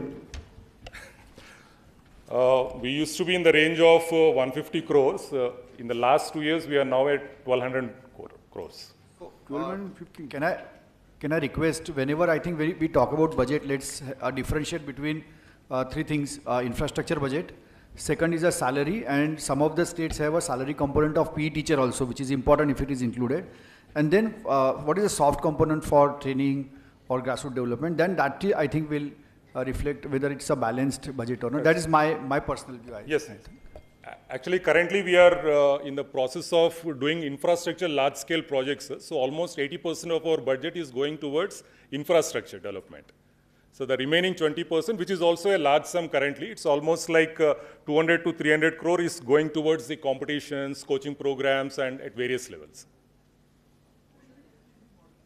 Sorry? No, that is apart from this. So what the corporates are, so we are also not aware of how much budget they are doing it, but they are providing all the coaches and nutrition and all those support. Thank you.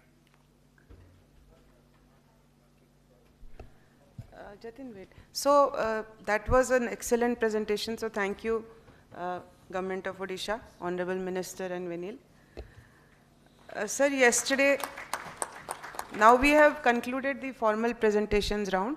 Yesterday we had formed some groups, and the Honorable Ministers and the officers have worked, and some themes and presentations have been prepared. So I would request the first group headed by, we had actually put it like the first state will present. So Honorable Minister Shri Tinku Roy will be on Tripura's side present, and the presentation will be done by Shri P.K. Chakrabarti, Secretary Sports, Tripura.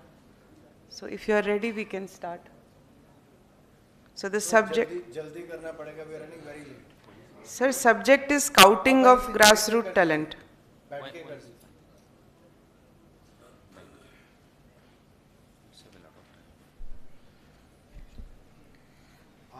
इतना बता दीजिए कि इसमें किस किस राज्य के representative थे और उसके बाद फिर अपने सजेशंस पे आ जाइए. Namaskar, sir, and other dignitaries on the dais and of the dais. Sir. The topic is scouting of grassroots talent. The states which have contributed to the making of the presentation is Andhra Pradesh, Uttarakhand, Punjab, Assam, Chhattisgarh, Haryana, in addition to Tripura. So there are 6 slides only. The first, sir, the need for scouting grassroots talent, and then there will be stakeholders. Who are the stakeholders actually? And what is the current methodology of scouting? And normally how scouting is done at present, and how to go about it out of box, sir. The first is the need for scouting for identifying the talents at the grassroots level, sir. So there is the need for widening and the increasing the talent pool actually. The second is there should be a continuous supply of talent to sports centers of excellence, sir. The need to honor the and nurture the hidden talents and hidden jewels, sir. Sir. Then providing platform to showcase the talents, sir. Then we need to assess the sports scientific skills and physical attributes. Who are the stakeholders? Next slide, sir. National federations, sports federations, state, district sports associations, sir. There is the government bodies, sir, central, state, district, block level, even at the village level also, sir. Schools, colleges, universities, and other academies, government and private, sir. They are all the stakeholders, the main stakeholders, sir. Next. The current methodology is to organize the local tournaments and championships for talent search, sir. Then holding of camps, sir. Then partnering with schools and other colleges. देखिए भाई साहब, अगर आपने इसको पढ़ना ही है तो आप हमें वैसे प्रेजेंटेशन दे दीजिए, इसमें क्या फ़र्क है? 7 राज्यों का ग्रुप बन के इकट्ठा हुआ, उसका निचोड़ निकाल के आपको कुछ समझाना है. ये तो आपकी प्रेजेंटेशन बन गई, किसी ने टाइप कर दिया, वैसे आ गया सब कुछ. जब आपकी आपस में चर्चा हुई तो निकल के क्या आया? क्या वे फॉरवर्ड है? Just a couple of minutes, sir. नहीं, couple of minutes नहीं, इसको पढ़ने की जरूरत नहीं है जी, ऐसे नहीं चलती है meeting. So may I request someone from the group to? Group में से कोई, आप में से कोई कुछ. Suhas ji, would you like to speak? Would you like to talk? You are in the group. In the group में. महाराष्ट्र है ही नहीं उस ग्रुप में. पंजाब था उस ग्रुप में, हरियाणा था. असम. पंजाब, हरियाणा, असम. आप में से कोई कुछ ऐड करना चाहता है? Haryana was in the group. नहीं, आप बैठ के बोलिए ना. आप प्लीज बैठ के बोलिए. Haryana can also, sir, throw light on. They have started the nurseries at a very small level. So how they are doing grassroots talent identification? Probably in 1 or 2 sentences they can describe.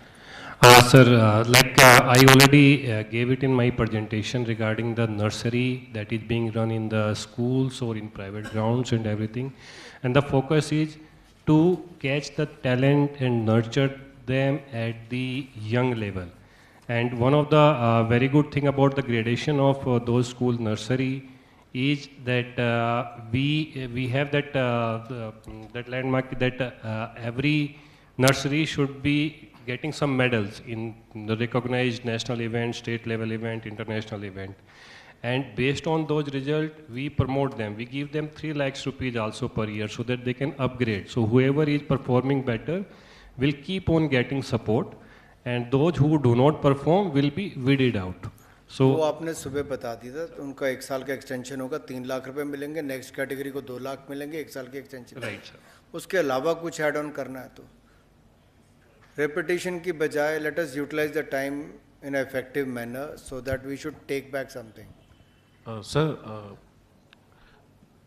जैसे talent में sir the catch them young motto को लेते हुए जैसे 14 years तक सारे बच्चे school में ही होते हैं, तो जो स्कूल की गेम्स हैं जो हम बात करते रहते हैं district level, block level, district level, so there has to be convergence in the sports along with the school games separate हो रहा है, स्पोर्ट्स डिपार्टमेंट का सेपरेट हो रहा है. If we can converge them and dedicated talent district level squads are built to at the district level to identify the talent, and enlarging that pool and our center of excellence, we can increase our capacities also by, let us say, 50% or 100%. So that is the way forward, sir. We can enhance the this talent search as well as taking it forward, sir. इस meeting का हिस्सा ministers भी थे कि केवल officials ही थे? Officials केवल officials बैठे थे। चलिए अगली प्रेजेंटेशन पे। Sir can I give 2 points sir? आप इसी मीटिंग में? नहीं sir, I was not in this. सुझाव देना है? यस सर, दीजिए। सर नंबर 1 जो हमने इम्प्लीमेंट किया, मैं बता रहा हूँ सर एज ए सजेशन, बच्चे को एक बार ट्रायल में ला के आप स्काउट नहीं कर सकते हैं सर, बिकॉज बच्चे उस दिन बीमार होंगे, इंजर्ड होंगे, या घर में प्रॉब्लम होगा, आ भी नहीं पाएगा, तो at least you should give 6 chances sir, so that he is available, number 1. Number 2, don't conduct trials at place of your convenience. Go to his place and conduct the trials. 2. Number 3, there is always an anthropometric measurements for each and every game, sir.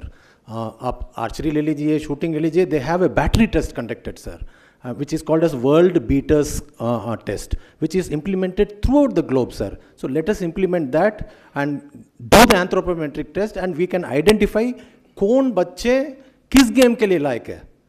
So these are the 3 suggestions I wanted to make, sir. Thank you. Thank you. So we go to the next group. The group is एक suggestion और पीछे से आ रही है जी, Mr. Oza.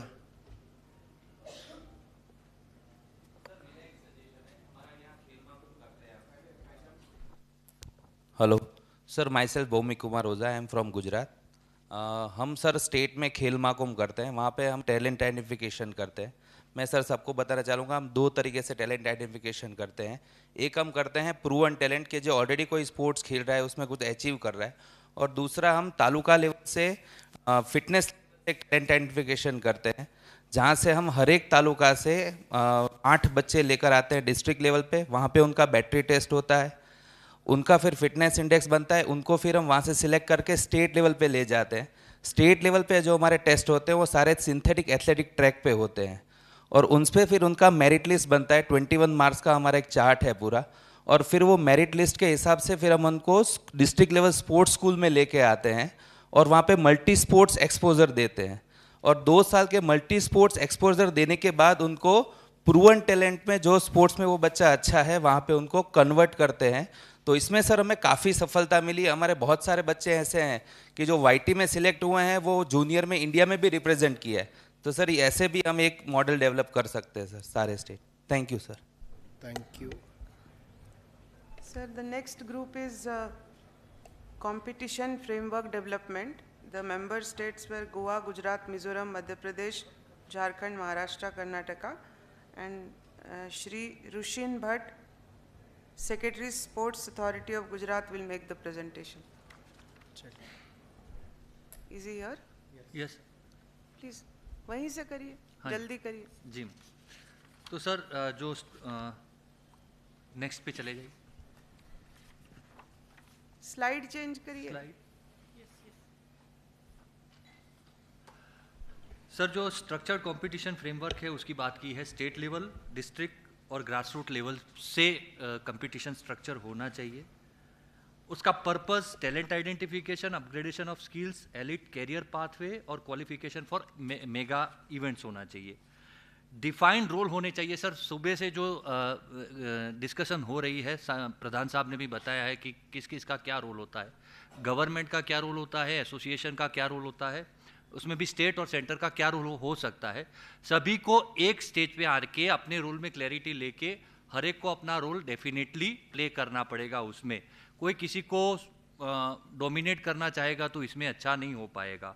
एक हमारे जो मेंबर हैं उन्होंने अच्छा सजेशन दिया था सर कि एक नेशनल कैलेंडर पहले स्पोर्ट्स का, हर एक स्पोर्ट्स का एक नेशनल कैलेंडर फ्रेम हो जाना चाहिए। वो नेशनल कैलेंडर के आधार पे स्टेट अपने इवेंट्स का कैलेंडर बनाए, जिससे कोई उसमें एक सिनर्जी रहे, कोई क्रिस क्रॉस ना हो और बच्चे अच्छे से सभी लेवल पे पार्टिसिपेट कर पाएँ सर। हमने एक रोल हमने ये भी किया है सर, हमने एक मॉडल गुजरात में अभी डेवलप किया है। We have entered into MOUs with 14 associations, different associations, and we have taken some responsibility on ourselves, and their responsibility has also been identified. They have consented that they will get certain number of state and national level competitions to the state, and we will make financial support in whatever way we can.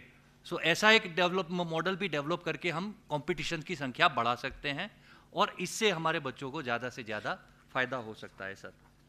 एक और अच्छा सुझाव था madam की ओर से, MP principal secretary madam की ओर से, कि ये जो भी कंपटीशन होता है उसका सबका एक जीएमएस में एंट्री होना चाहिए और उसके आधार पे पूरा ट्रांसपेरेंसी से जो जो अच्छा परफॉर्म कर रहा है उसका एक मैट्रिक्स बनाया जा सकता है सर। और सिलेक्शन में भी ट्रांसपेरेंसी लाने के लिए उन्होंने अम्बुड्समैन का एक प्रोविज़न रखने का सुझाव दिया था सर। तो मोटा मोटा हमने ऐसा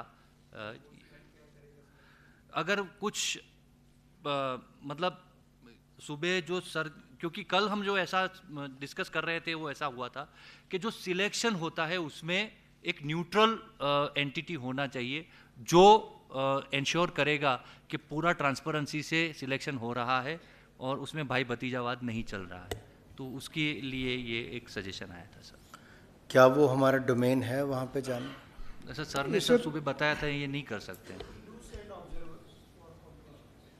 And the federations also encourage that because good federations also want a kind of talent identification के लिए, कैंप्स के लिए, बाकी एकेडमीज के लिए तो you can send to select a team, whether that is your prerogative, no, that is the state associations and the federations prerogative.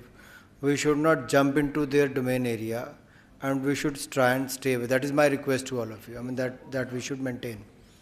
And secondly, as far as the selection is concerned, ये कभी भी ऐसे नहीं होता कि मान लो एक ने 900 रन बनाए, दूसरे ने 700 रन बनाए तो 900 वाला ही सिलेक्ट हो। डिपेंड्स किस गेम में किसके खिलाफ किस स्थिति में किसने क्या बनाया है, कैसा बॉलिंग अटैक, तो बहुत कुछ फ़र्क पड़ता है, ऐसे हॉकी में पड़ता होगा। तो let us not get there, but one thing which came, कि not only one trial, which Mr. Ravindran said, कि जिसमें केवल बच्चों को साल में एक ही ट्रायल मिले, एक ही मैच मिले, तो उसका पूरा साल उसके ऊपर निर्भर ना हो। He should have more opportunities, you know, any athlete. वो उसका सुझाव था। आपका हो गया? Thank you. Thank you very much. Group 3 is Sports Infrastructure and Coaches Development. Odisha, Tamil Nadu, Rajasthan, Nagaland, Manipur, West Bengal, Meghalaya. Presentation will be done by Shri R. Vinil Krishna, Commissioner cum Secretary Sports, Government of Odisha. So we have many points, sir, but I will highlight only a few points. We need to have a differentiated approach, sir, in terms of what we are building at the state level and what is actually required at the district and block level. While we do it at the state level is more in terms of how do we create that excellence in terms of the top class facilities so that they can go further to national and international levels, and that is all quite standardized, sir. We have very good manuals and very standardized. But if our objective is to develop a sports culture at the district and the block level, since it's a very costly aspect of the standards and specifications that is there, probably we need to customize it and make it more low cost so that we are able to actually create those infrastructure. Otherwise, everything is becoming very high cost in sports. So our request will be to the ministry if we can develop certain engineering models where it can be easily understood by our local level engineers also, and then they'll be able to construct it easily within a short period of time. And probably we should concentrate more on our indigenous sport, at least at the panchayat and block levels. Like kabaddi, kho-kho, they don't really require great infrastructure, but some minimum infrastructure can take care. Even in something like athletics, if you look at the throw events or the jump events, they don't really require very big infrastructure. So like that, many games are there. So probably we can focus more on those kind of infrastructure development. And certain standards can also be fixed. For example, in terms of urban areas, if the kids have to go and play somewhere, so probably we can say that within a 1 kilometer radius, it is desirable that they should be having some kind of a basic ground or basic infrastructure, so that goes into the urban planning as well.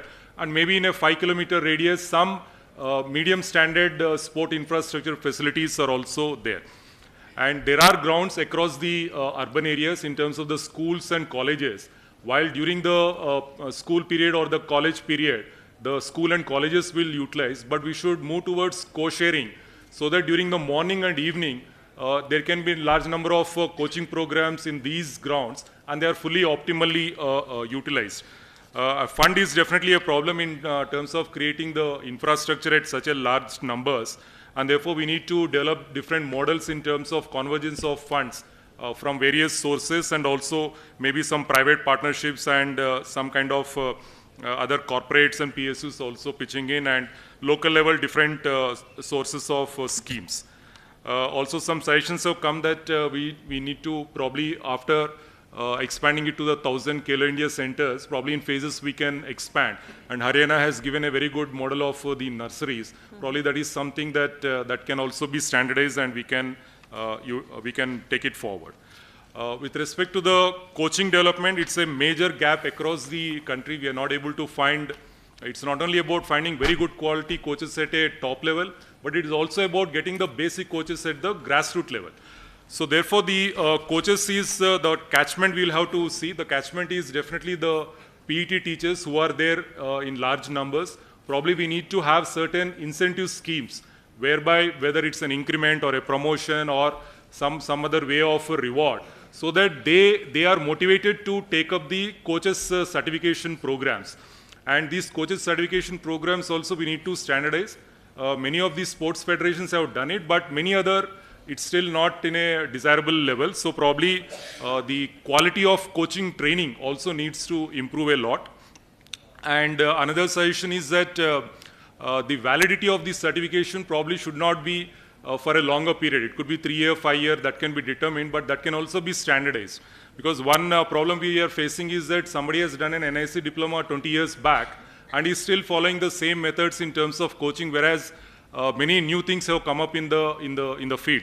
So refresher courses and validity of this certification, if we say only for a particular period, they will be forced to go for a refresher course and update themselves on the new methods. Also, coaching is also being kind of left to the whims and fancies of the coaches. So the curriculum has to be there, and wherever we are having the coaching programs, they have to follow, like how in a school or a college, they have a proper sessions and curriculum. That also can be standardized, and it is there in some fields, but probably it needs to be done more rigorously and enforced.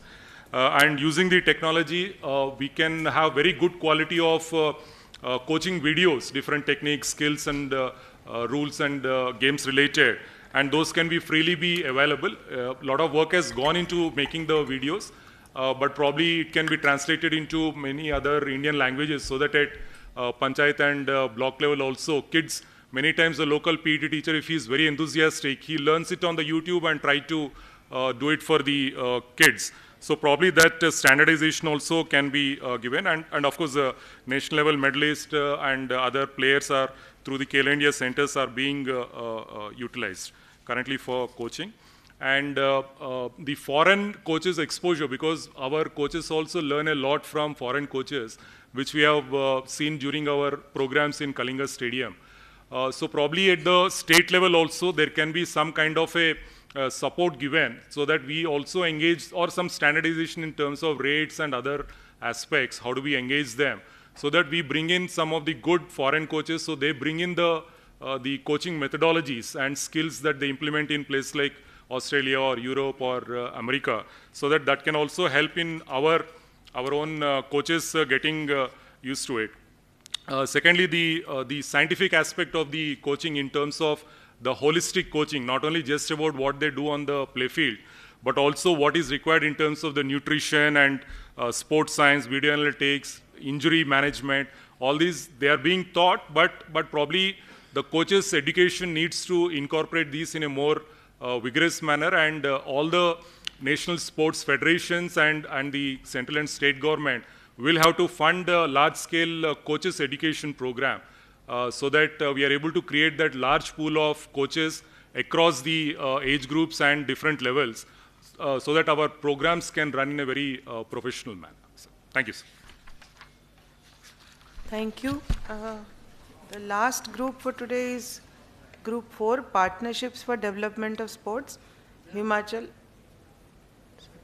इसके बाद open house है, वहाँ पे question आप लिख लीजिए, उसके बाद फिर सब इकट्ठे ही पूछेंगे.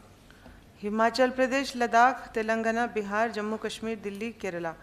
Presentation will be done by Shri Ravinder Kumar, Secretary Sports, UT Ladakh. Good afternoon, sir. Sir, we have discussed the topic within our group, sir. We discussed about the present setup that we are following at present in the different states, sir. At present, sir, we have five main points that we are doing, sir. We have less focus on the key stakeholders, and mainly the activities of department or the sports are being driven by only the department driven mainly, or few associations which are active and which are doing some good work, sir. Second, sir, the involvement of grassroots level stakeholder is very less. So it's a top-down approach, and mainly the stakeholders which are main from the ground, they are having no as such active role in the present setup, sir. Third, sir, CSR role is vital, sir, and we need to learn from Odisha and other states also which are doing some good CSR work. Though we have started some work, sir, but still most of the states are not focusing on CSR-led work, and mainly the department is driving the few events, and there is no as such focus on CSR support, especially for the soft skill development. Fourth, sir, the role of private school or private institution is very less, sir, at present setup, sir. Government is mainly focusing on the government schools or government institutions. So the private schools, private institutions are not the key stakeholders, and as per the new education policy, the sports is the important component in all the schools and higher education. So their role to be increased from the present setup, sir. Last, sir, the lack of information sharing between the different states and different associations, sir. Every state is having a different challenges and problems, sir, and if we engage a different expert, they are charging high fees. So there should be open platforms where we can share the best practices to help our sports development, sir. Sir, we identified mainly, sir, these 8 stakeholders, sir. Few we are already aware, and sir, private sector is a major stakeholder in the present development, sir. Academia, mainly the private schools and colleges and universities are also main stakeholders, sir. Then international organizations and communities as such, we can call the different NGOs, we can call the some active sports group, and we can call the different youth clubs. So these are our main stakeholders that we have discussed during our meeting, sir. Sir, one main thing, sir, that we saw during the discussion that, sir, for example, in Leh, sir, we have maximum participation from the private schools. In government schools have very less number of students, and the private schools are hesitant to start any kind of sports activities. So we can support them through the PPP project, or we can, even government can fund through the VGF funding so that the sports can be developed. That can be part of policy, sir. Second, sir, interstate collaboration, sir. For example, Ladakh and Kerala can have a interstate collaboration for development of athletics, for development of high altitude training center, and our players can train at the lower altitude and the higher temperature also. So these kind of interstate collaboration is very important, sir. Similarly, sir, sharing of infrastructure in the different parts of country. Every state is not capable of developing all the infrastructure in all the sports, sir. So at least we can nominate one state for that. This state can facilitate the other states. So that will be very useful, sir. Sir, corporate sponsorship was also discussed, sir. And few corporates are coming forward like JSW, NTPC, Tata Reliance. So these are already helping our players also. And sport-specific targeting can be done with the partners and in the different parts of country, sir. Sir, intercontinental MOUs with the countries also can be done. We are already talking with the Canada and Germany for development of our coaches and also import of some equipment, sir. So that was also discussed, sir. And role of, sir, academia institution in research, awareness and analysis and survey, sir. That can be part of their internship program, or that can be part of their full-time program with the universities. So we have very less research program with the universities, so that can be done, sir. Sir, collaborating with the IIHF, FIFA and other international organizations with the support of national associations, that is being done in Ladakh and other parts of the country also. So that can be a part of our development plan, sir. Sir, though we are already doing some work in different states, and there are issues with this partnership model also. So I will just highlight 4 or 5 issues, sir. One important issue, sir, is the who will do what kind of role, sir. So there is no role clarity in these kind of things, sir. And also, sir, the funding and resource constraint is a major challenge. So some states are doing work on infrastructure, some are doing on coaching. So there should be a funding and resource guideline also, so that can be uniform for all the states, sir. Then legal and regulatory challenges, sir. Sometimes there is a lapse of terms and condition, and legal issues comes between the two parties, sir. So that can be a part of discussion, sir. Then, sir, long-term engagement and sustainability, sir. If one agency starts with work and it goes down after some time, then it's a loss for both the agencies. So that can be also things, sir. And monitoring and evaluation for these things, sir. So these were the few issues that we discussed during the meeting, sir. And this is from my side, sir. Thank you, sir. Thank you, sir. Now I will invite. Let me first thank all the 4 groups. They have come out with good suggestions and details. But the way forward will be to have again a smaller group who could look at the findings of these 4 groups or the suggestions, and then can prepare a template for a standard operating procedure for various things. For example, low cost infra, coaches or coaching app, digital or maybe physical coaching, train the trainer program, coaching the coach program, such kind of things. What are the suggestions which have come and how they could be implemented by various states? If there is a centralized plan, I think that could help us to implement it. It will put the model in place. And if you all agree, we can put few officers, because officers will be more relevant and available for this job. Certain states which can play an important role, one could be Odisha, second could be Madhya Pradesh, Punjab, Kerala and Haryana. 4 or 5 officers can come together and they just need to go through these presentations. And once they prepare something, they can give it back to you so that all of you can have a look at it and come out with your suggestions before we adopt the final template. Is that fine with everyone? Yes, sir. Is that okay? So एक central government से कोई आ जाएगा, एक officer, बाकी ये 5-6 जो राज्यों का नाम लिया, वही है जो आपने ही सुझाव दिए हैं, उन पे ही ध्यान देना है।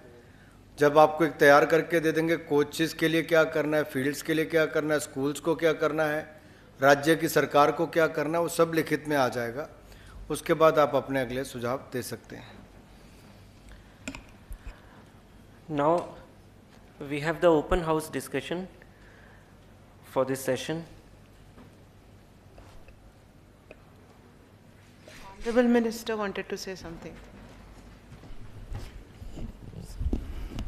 Good afternoon. मेरे को बोलने का था जो हम लोग इतना टाइम से चर्चा सुन रहे हैं, जो सेंट्रल से भी स्टेट से भी उन लोग इतना ट्राई कर रहे हैं, सब लोग trying hard to achieve the goal, लेकिन मेरे जो ख्याल है ये सेंटर को रिस्पॉन्सिबिलिटी लेने पड़ेगा कोचेस ट्रेनिंग के लिए। विदाउट कोचेस ट्रेनिंग जो बच्चा जा रहा है कोचिंग कैंप में, एकेडमी में, पहले से ही टेक्निकली उनको भूल सिखाया गया तो वो कभी सुधरेगा नहीं।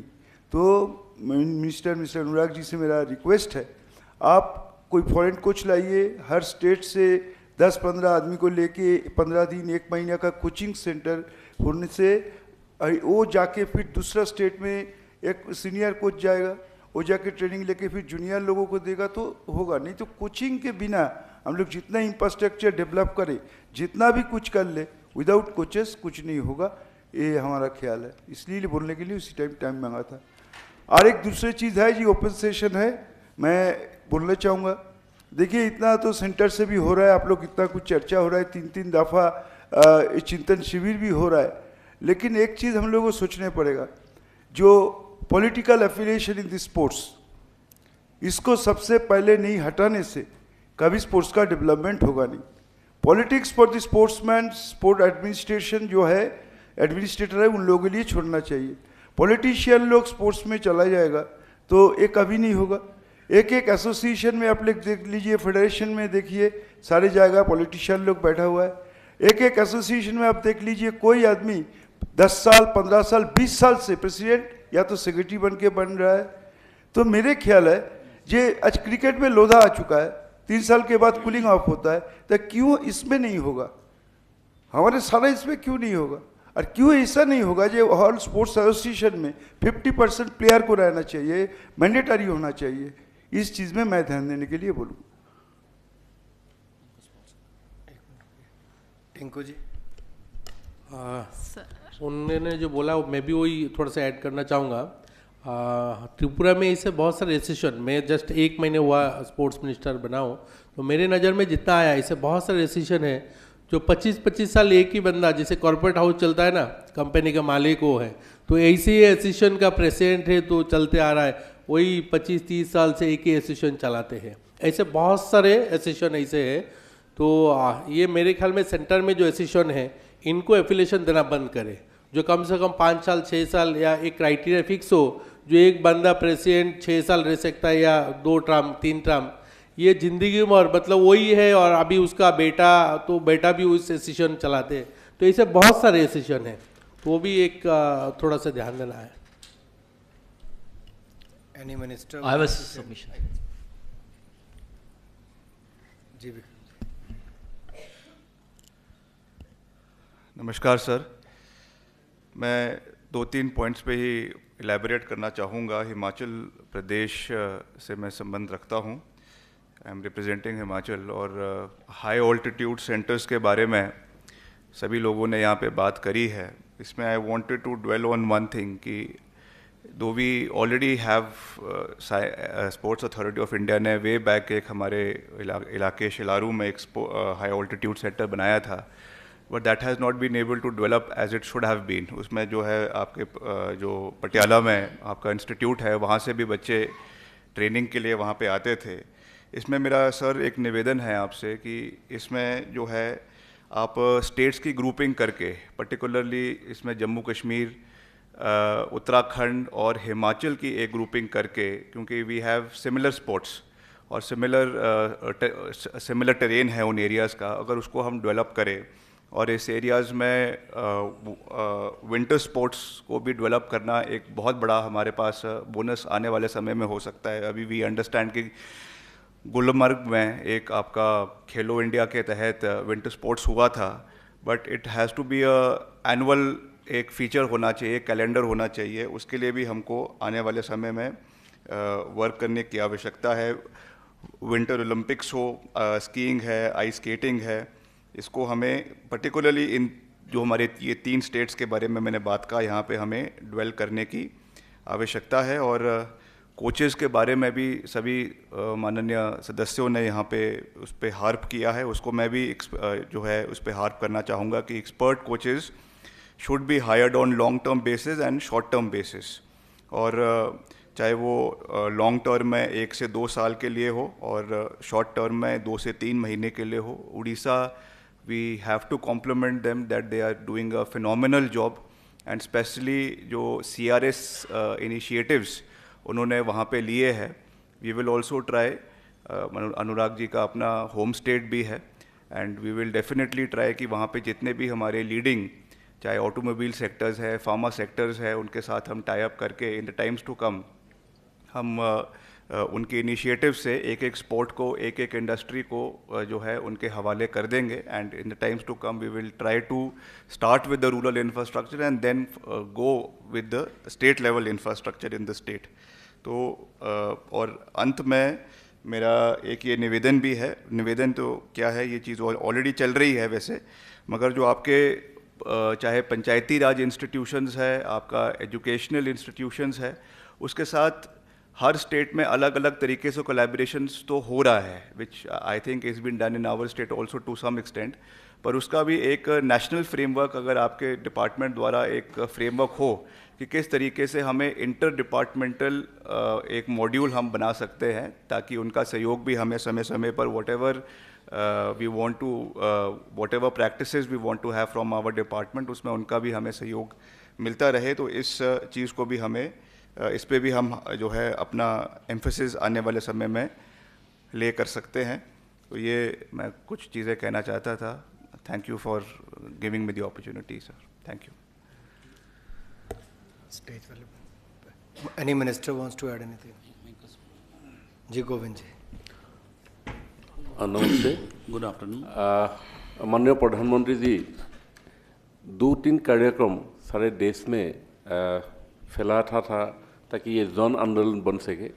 एक है फिट इंडिया मूवमेंट।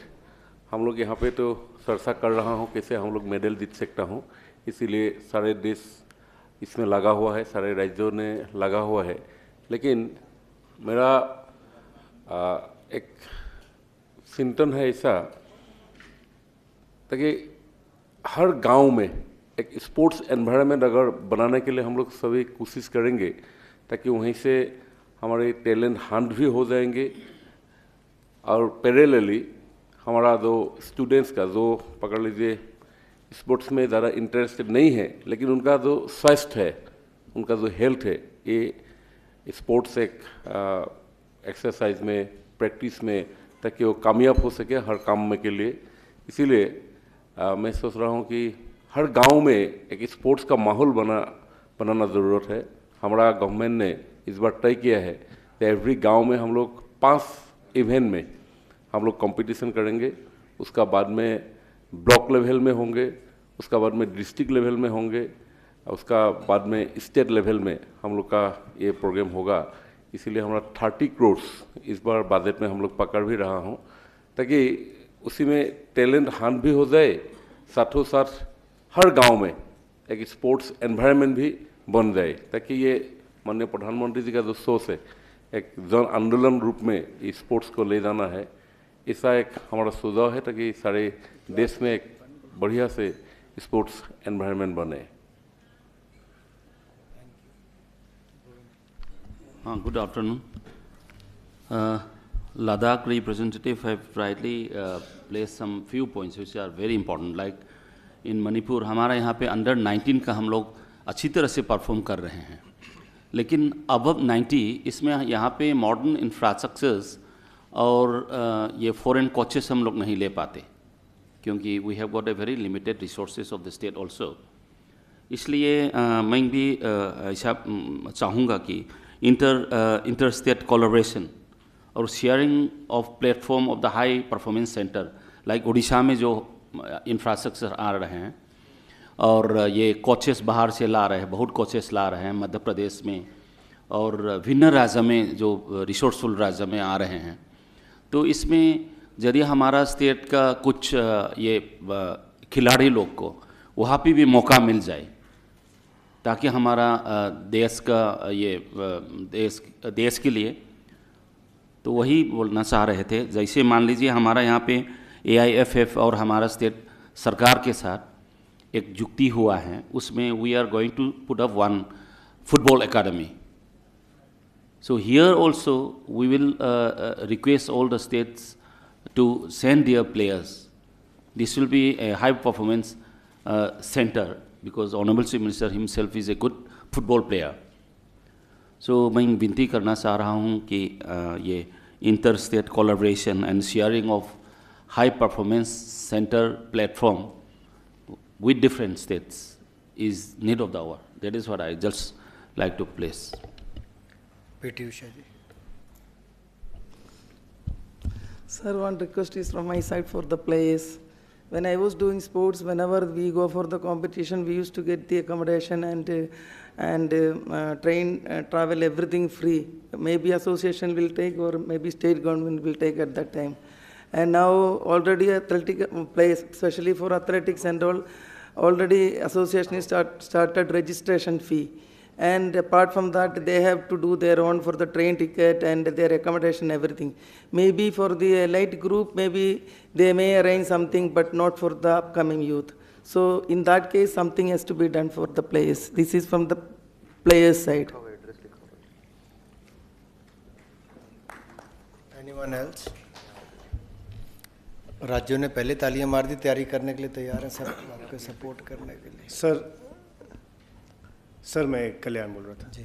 जैसा कि सभी ने बता रहे थे कि फॉरेन कोच की आवश्यकता है और इंफ्रास्ट्रक्चर की कंप्लीट यूटिलाइजेशन के लिए, लेकिन फिर फॉरेन कोच लाने का एक पेरीमीटर भी हमें बनाना चाहिए, क्योंकि हमारा फुटबॉल का जो अनुभव रहा है, कोई भी व्यक्ति जो फॉरेनर हो और स्पेशली जो इंग्लिश मैन हो, ब्रिटिश हो, आके बहुत अच्छा से इंग्लिश बोले, तो आकर के वो पहला ये बताते हैं कि आप आज तक आपने जो किया है सब गलत किया है, आगे से मैं जो बताऊंगा या तो हम जो बताएंगे वही सही होगा।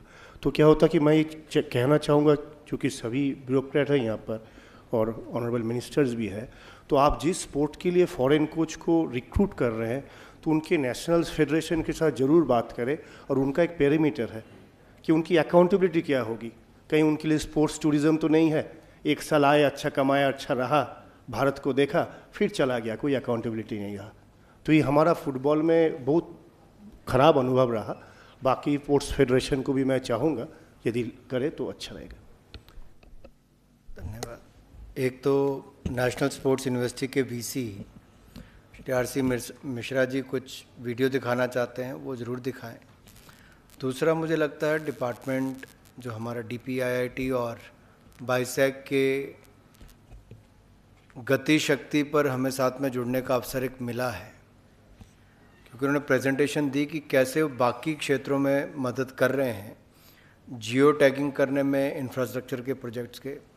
ये हमारे लिए बहुत उपयोगी हो सकता है। मैंने उस समय बीच में इंटरव्यू सिर्फ इसलिए किया था कि पिछले 18 महीनों से तो कम मैं ही ट्राई कर रहा हूँ, और मैं टेक ओवर करने के बाद मेरा पेट प्रोजेक्ट था एक कि डेटा इकट्ठा हो, देश में किसी खिलाड़ी को कहीं खेलने जाना तो उसका कोचेस और इंफ्रास्ट्रक्चर की फैसिलिटी उसके मोबाइल फ़ोन पे हो, और वो आप सबके सहयोग के बिना नहीं पूरा होगा। और मेरा कई बार गिला अपने डिपार्टमेंट से, क्योंकि उसकी जिम्मेदारी मेरी है, मेरी उनसे भी रहती है, मेरा गिला आप लोगों से भी उतना ही है। क्योंकि हम नया तो बाइसेक वालों को हम कह रहे हैं बेचारे वो भी आके मदद कर रहे हैं हमारी, लेकिन अगर नीचे आप लोग मेहनत नहीं करेंगे तो हम लोग देश के लिए कुछ नहीं कर पाएंगे। ये बच्चों के लिए ही है, उनके हित के लिए ही है। आपको कुछ नहीं करना चाहिए, आपके फील्ड ऑफिसर्स ने वो डेटा बीच में फीड करना है। You just need to brief them what is required. It is not your job, you just need to tell them what is to be done and it should be done in the specific time frame.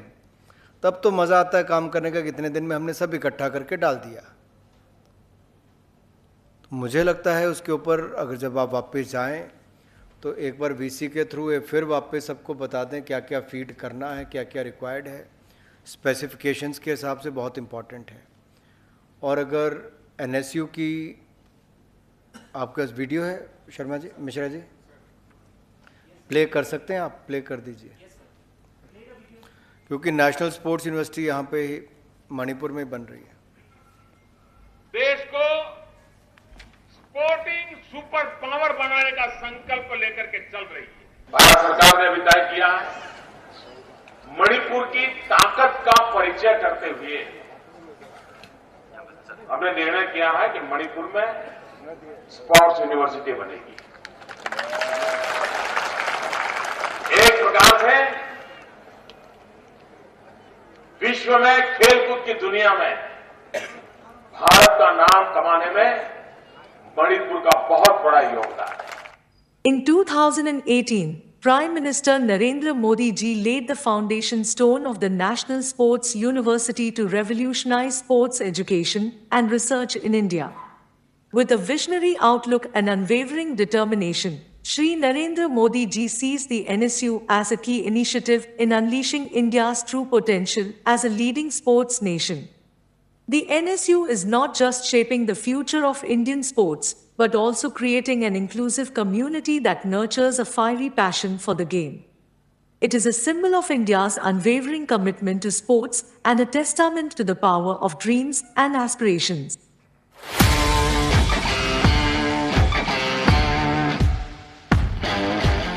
The National Sports University is not simply a university. It is a beacon of hope for aspiring athletes and sports enthusiasts alike. It is a place where excellence thrives and passion is nurtured. Located in the heart of Manipur, a state known for its unwavering dedication to sports, NSU represents a melting pot of cultures, ideas, and aspirations, all united by the common goal of achieving greatness in the world of sports. NSU is where dreams come to life, where champions are born, and where the impossible becomes possible.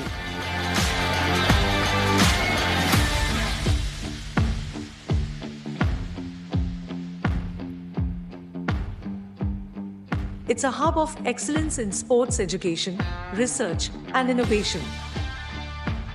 As India transforms into a sporting nation, NSU is committed to meeting the growing demand for skilled sports professionals.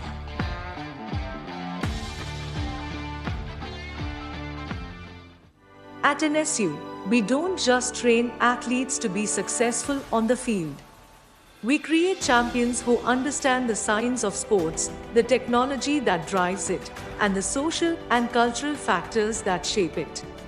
Our programs in sports science, technology, and management, as well as specialized training for athletes across various sports, are designed to produce world-class sports professionals who can compete at the highest level.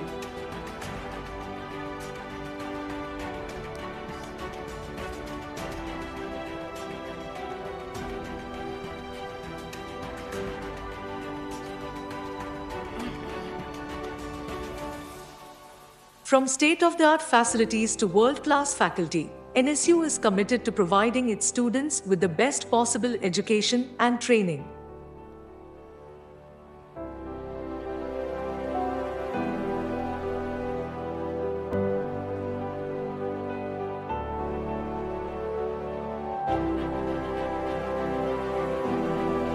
At NSU, innovation is at the heart of everything we do. The university's state-of-the-art research facilities and laboratories are dedicated to pushing the boundaries of sports science and technology. From developing new training techniques to improving equipment, NSU is at the forefront of sports innovation. Translating research done in our labs to the sporting and training fields, combined with internship opportunities and access to international experts, our students are excelling in every area of the sports industry. The National Sports University, Manipur, is a place where students come to realize their dreams, where passion and hard work are celebrated, and where excellence is the norm.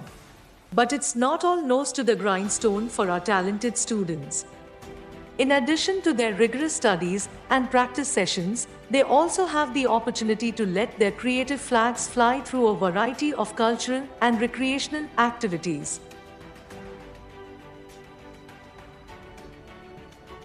अहमदा इकाई खुनजरबा भारत की prime minister Shri Narendra Modi बु Manipur National Sports University लिंक पीबगीदमक इकाई खुनब फोंदोकचरी National Sports University लेरपसिना इरमदमगी सानारोइसिंग कोचेस अमदी स्पोर्ट्स साइंटिस्ट सिंगदा यामना चावबा अचौबा अहोंबा अमदी कानबा कया पीदुना सानबगी लमदा ममांग थादुना लाकदोरिबा ओलंपिक कयादा अथोइबा इरमदम ओरकलगनी अरोइबदा नेशनल स्पोर्ट्स यूनिवर्सिटी बु आइगी माइकेदगी याइफबा मंगोल पिजरी.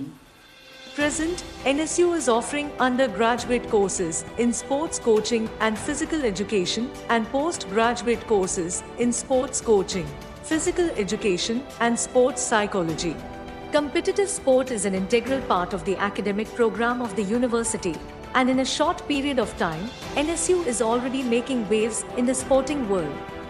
Students from the university have gone on to participate in various national and international sporting events and have earned accolades.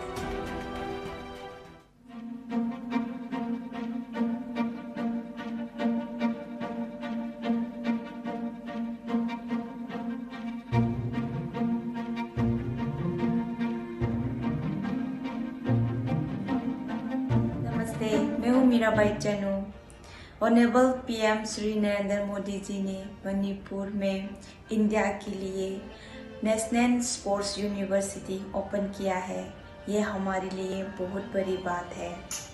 Manipur में ऐसा यूनिवर्सिटी ओपन करना बहुत अच्छे है, क्योंकि मणिपुर में खेलों के मामले में पावर हाउस माना जाता है। इस यूनिवर्सिटी में नई जनरेशन की कोचेस, स्पोर्ट्स साइंटिस्ट और आने वाली जनरेशन की प्लेयर्स ट्रेन करने वाली है। I wishing National Sports University all the very best. NSU is making every effort to realize the vision of PM Shri Narendra Modi ji to make India a sporting powerhouse, and in a short span it has already come a long way towards realizing that vision.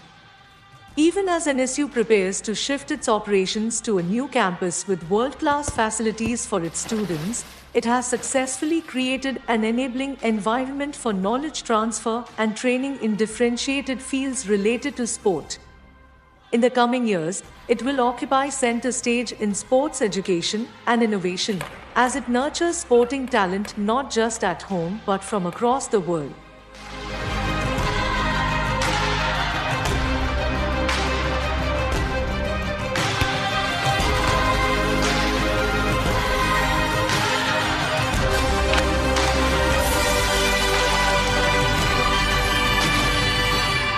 Come, join us, be a part of the future of sports education and achieve excellence in sports through education, research and training.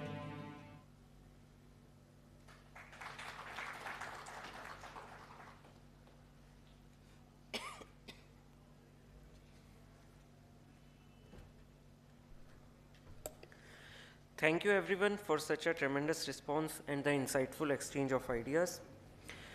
Now I request Honorable Union Minister of Youth Affairs and Sports and Information and Broadcasting, Shri Anurag Singh Thakur ji, for the concluding remarks.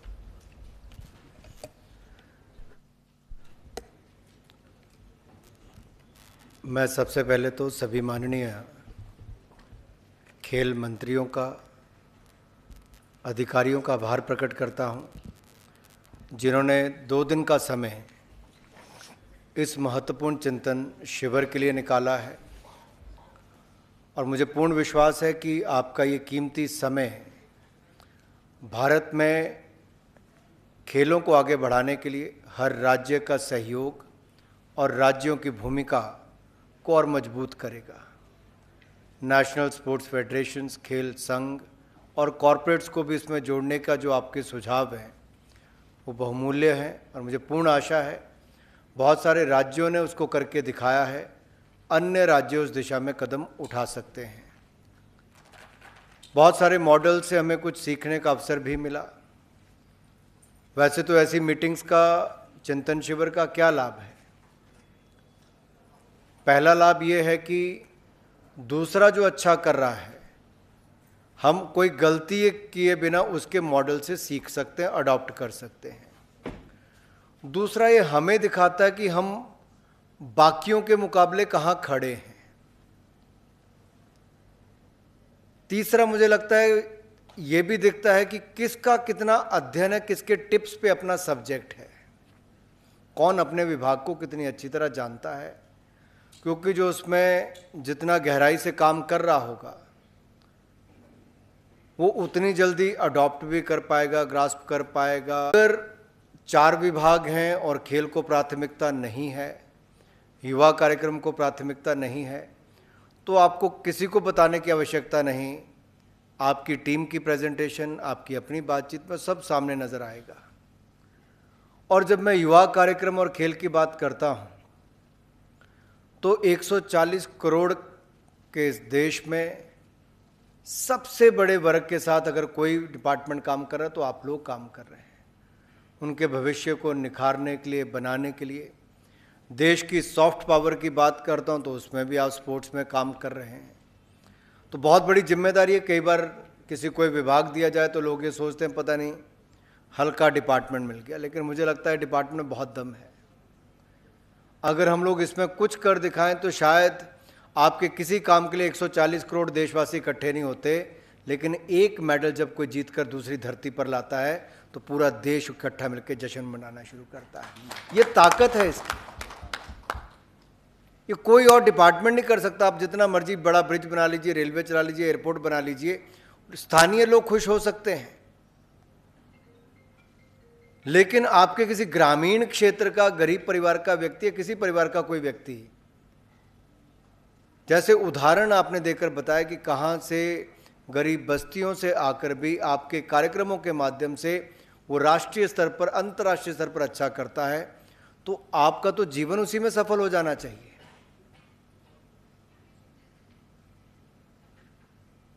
और अगर 36 राज्य और union territories इसको गंभीरता से लेकर शुरू करेंगे, मैं जानबूझ के गंभीरता इसलिए कह रहा हूं कि अभी गंभीरता की और आवश्यकता है।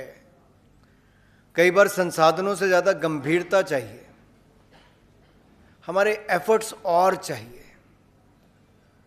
मैं देख रहा हूं ज्यादातर बात ये आती है कि क्या फंड्स किसके कितने, कौन कितना बजट इकट्ठा कर रहा है। मैं एक छोटा सा उदाहरण देता हूं। मैं, विक्रम जी यहाँ बैठे हिमाचल से ही हैं। मैं सन 2000 में हिमाचल क्रिकेट संघ का अध्यक्ष बना। मेरी 25 साल की उम्र थी। मैं खेलता पंजाब से था, पंजाब की टीम का कैप्टन था, नॉर्थ जोन की टीम का कैप्टन था क्रिकेट का, लेकिन हिमाचल के क्रिकेट संघ का मैं अध्यक्ष बना। कोई खेल मैदान नहीं था, कभी कोई मैच नहीं जीते थे। एसोसिएशन के पास केवल 7 कुर्सियों, एक टाइपराइटर और 2 रजिस्टर थे, एक अलमारी थी और बैंक खाते में 9-10 लाख रुपया होगा।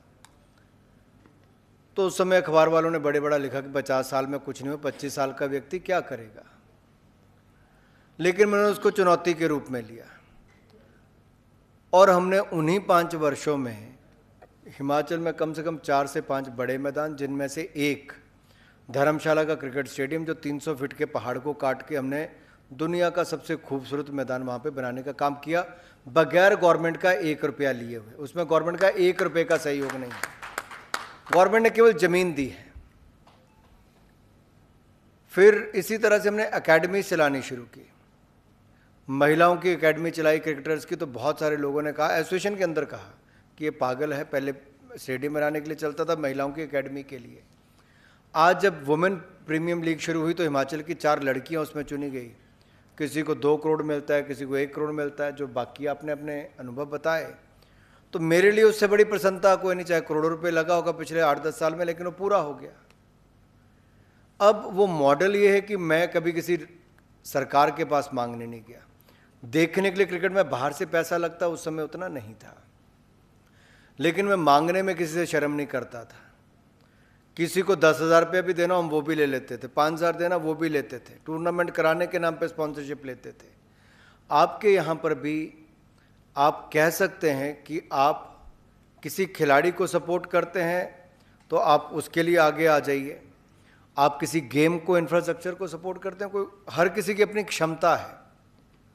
हो सकता है कोई अनाज ही देना चाहता हो, किसी के पास 10 गाय है तो दूध ही देना चाहता हो, कोई और देना चाहता हो। ये तो लोकल मॉडल्स आपको डेवलप करने पड़ेंगे।